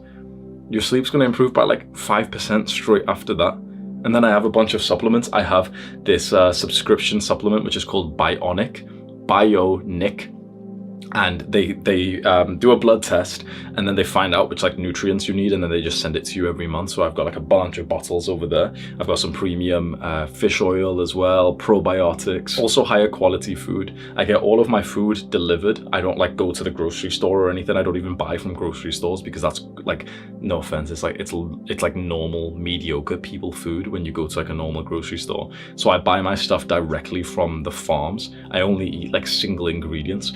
And so from the farms who have like the pasture fed cows, I buy their beef, it gets delivered to my house. You can do this in the UK. You can just search like farms near me, and usually they've got websites where they'll literally come and like deliver you meat fresh directly from them, and cutting out the middleman of the supermarket where they put in all the extra like processing, packaging, everything. You can even find the farms who won't even make their meat touch plastics or anything like that, so there's less estrogens. The farms that promise no hormones, everything like that. So it isn't that much more expensive. Like my steak costs me like £8. You go to like a cheap grocery store, it's probably like $5 or £6 or something. It's not that much more expensive, but my health has improved significantly because of that. Also, talking about estrogenics, I've mentioned a few times on my videos what they are. Estrogenics are like these plastics and chemicals in the environment which mimic estrogen and essentially like fuck up your health as a man. It's estrogen, so you get bitch titties and everything. It lowers your testosterone, your fertility, and it's all around you. It's all in, like, it's in your drinking water. It's in the plastics that you touch. And so with money, you can afford to buy like estrogen-free products. Like for example, I don't use like any kind of normal skincare products or tooth paste or anything like that, shower stuff. All of my stuff is like estrogenic free. I also have a reverse osmosis water filter installed into my house. It's not as complicated as it seems, but if you go onto Amazon and search for RO, reverse osmosis water filter, you'll see that they're like a few $100s, and you might need to like pay someone I don't know, I think my dad did it for me, but like you might need to like pay someone like $50 to come around.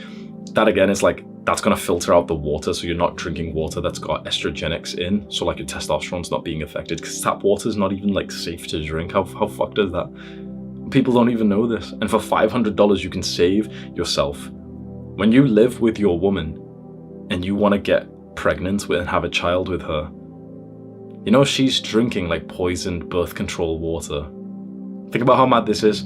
There's literally like birth control hormones, the pill that women take, a lot of women take every day.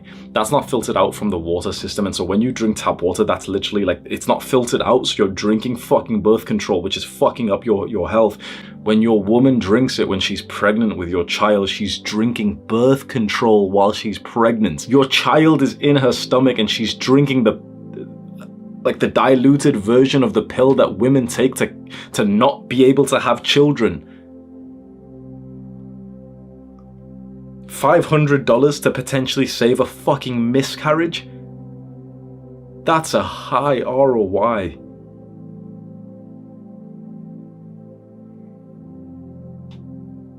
You can see why I think this is one of the best ways to spend money, is make sure your health is top tier. Health coaches as well, you can go find like online PTs and everything kind of related to like the skill section, but you can go find some teachers and some coaches who will literally look after your sleep. They'll track it, like, you know, they'll get all the data from like you wearing the ring, and they'll tell you, okay, yeah, try this, try drinking this tea, let's see the stats and everything. That can be powerful.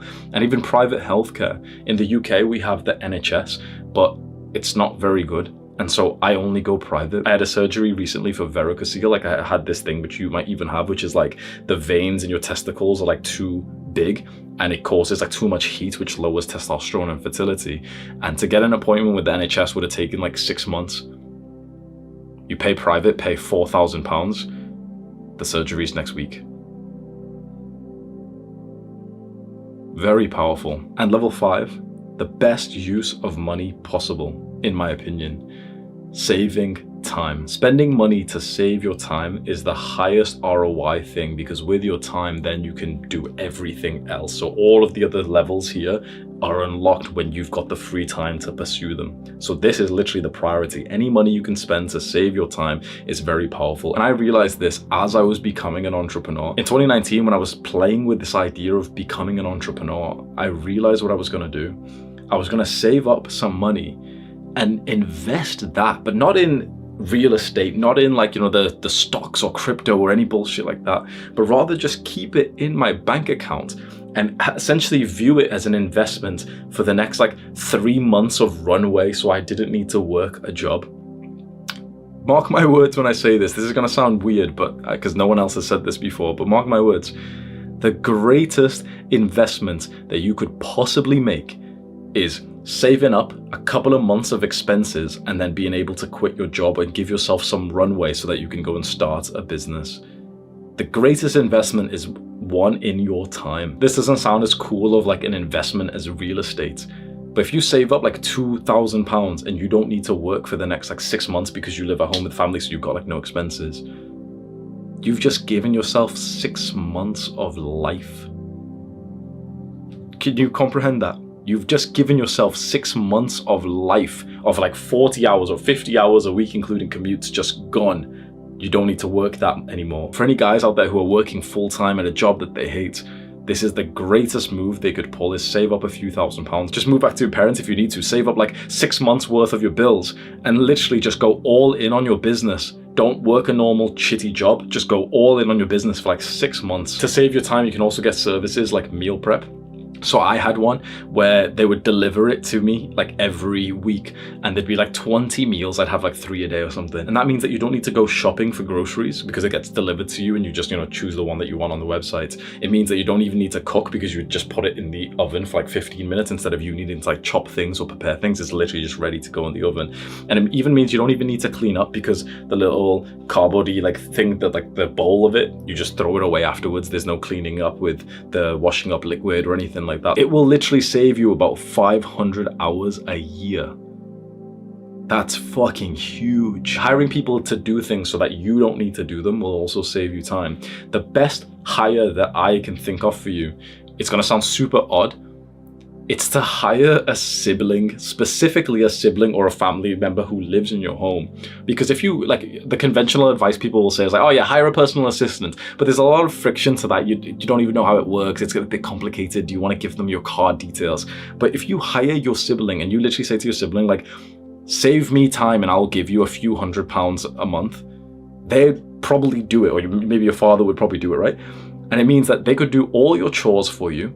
It means that they can even, like, you know, look at your emails and make sure if there's anything important, they send it to you. If it's not important, you don't even ever look at your emails. Like, I haven't been on my emails in about 2 years now. My sister, for example, she even does like some of the YouTube stuff. So when my videos are done, she'll schedule it for me, so it saves me a few minutes there. My water bottles, she'll literally just walk into my room, take my water bottles, go and fill them up and bring them back up again. Minutes here, minutes here, minutes here. She checks my emails, even my post, she'll open it as well. And like, if it's something important, she'll come give it to me. If it's not, I don't need to see it.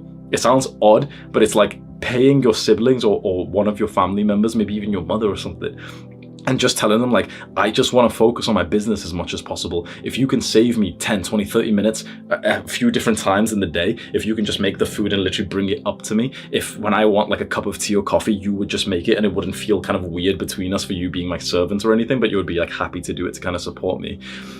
just do that. I think specifically hiring like a family member is valuable because they're already in the house. They get this intimate level where, like, you know, a personal assistant online can do some emails and stuff, but a sibling in your house can literally like hoover your room and can get your clothes ready and can fill up your water bottles and save you 5 minutes here, 10 minutes here, 5 minutes here. That sounds like small amounts. This is how you get to the next level. You prioritize your time. You put your time into your business to do those deep work tasks. You can also invest in a home gym. You don't need a full-on setup. All you actually really need is 2 kettlebells. So I just went on Amazon. I searched for kettlebells. I got 20 kg and I literally just did like an 8-minute workout every day instead of doing my normal like 1.5 hour routine and, you know, you need to get ready and go to the gym and everything. The most progress I've ever made in business was earlier this year when I stopped going to the gym and all I was doing was like those home workouts, quick 5-10 minutes a day, and then back to work again. And you might be wondering about the actual investments. So people talk about crypto and real estate and stocks. I've always had a very different opinion about that, and I'll just give you mine. You might want to take someone else's advice, but this is what served me well. I don't think it's worth looking into investing money like real estate, because when you become a businessman, the truth is that the highest ROI you're gonna get is first of all on yourself, like on these levels, you know, saving time, health and everything, right? And your skills. But after that, it's like just spend more money on your business. The highest ROI you're gonna get is if you just hire more people, spend more money on your business, pay for like advertisements, learn those things. It's such a higher ROI than just buying it, you know, like what your parents would suggest or what some YouTuber tells you, like, yeah, our real estate's so awesome and this is so awesome. You know why? Because the best investment advice that I have seen online so far is to invest in the things that you actually know. Too many young people are being told, like, yeah, invest in stocks, invest in real estate. Be honest, bro. Do you really understand real estate? Do you really understand like the infrastructure of a house, what materials it's made, if it's triple glazed or quadruple glazed windows, and how much that will change its ability to sell 10 years from now? Do you really understand like the market of like a city? If you do, fair enough. But for most guys, it's like, you probably don't, and you're probably just thinking like, oh, but I thought, you know, I could just rent it out and, you know, every year the price goes up, right? I don't think that's a good idea, because do you really want to be powerless in your investments? You buy a house, if your whole country's market goes down, like, you didn't get any control of that. You buy a stock or index funds and other people are controlling the price of it. Crypto, it's like nobody fucking knows like what the hell is happening with the price of crypto. But with your own business, you reinvest in that. You look for ways that you could spend money in your own business and you can forcefully make your business worth more. So to date, even though I make like a fair amount of money, I'm not even considering any kind of normal investments, just putting it back into the business. Why invest in real estate when you've got a business and you've got all that extra shit to think about, like where's the house? And you know, it's kind of new dopamine where it's like, oh yeah, I'm gonna make so much money, you know, house prices always go up. But then you have to go and find the house. Then you've got to go and find like the way to rent it out. And you've got like these people coming into the house and they've made some damages and this and this. And here you are literally like, you've got this business and you're spending more time literally fighting over the house, which you're getting like $700 a month in rent. Oh, but it goes up by like 30,000 a year. That's 3K a month, bro. By this point, when you can afford the house, your business is probably doing 10, 15, 20K a month. Why would you want to like deviate your attention away? I've never understood it. So I'm not going to advise you to get into normal investments like everyone else would. My advice to you is literally just keep investing back into your business. Step 14. And now you realize the truth.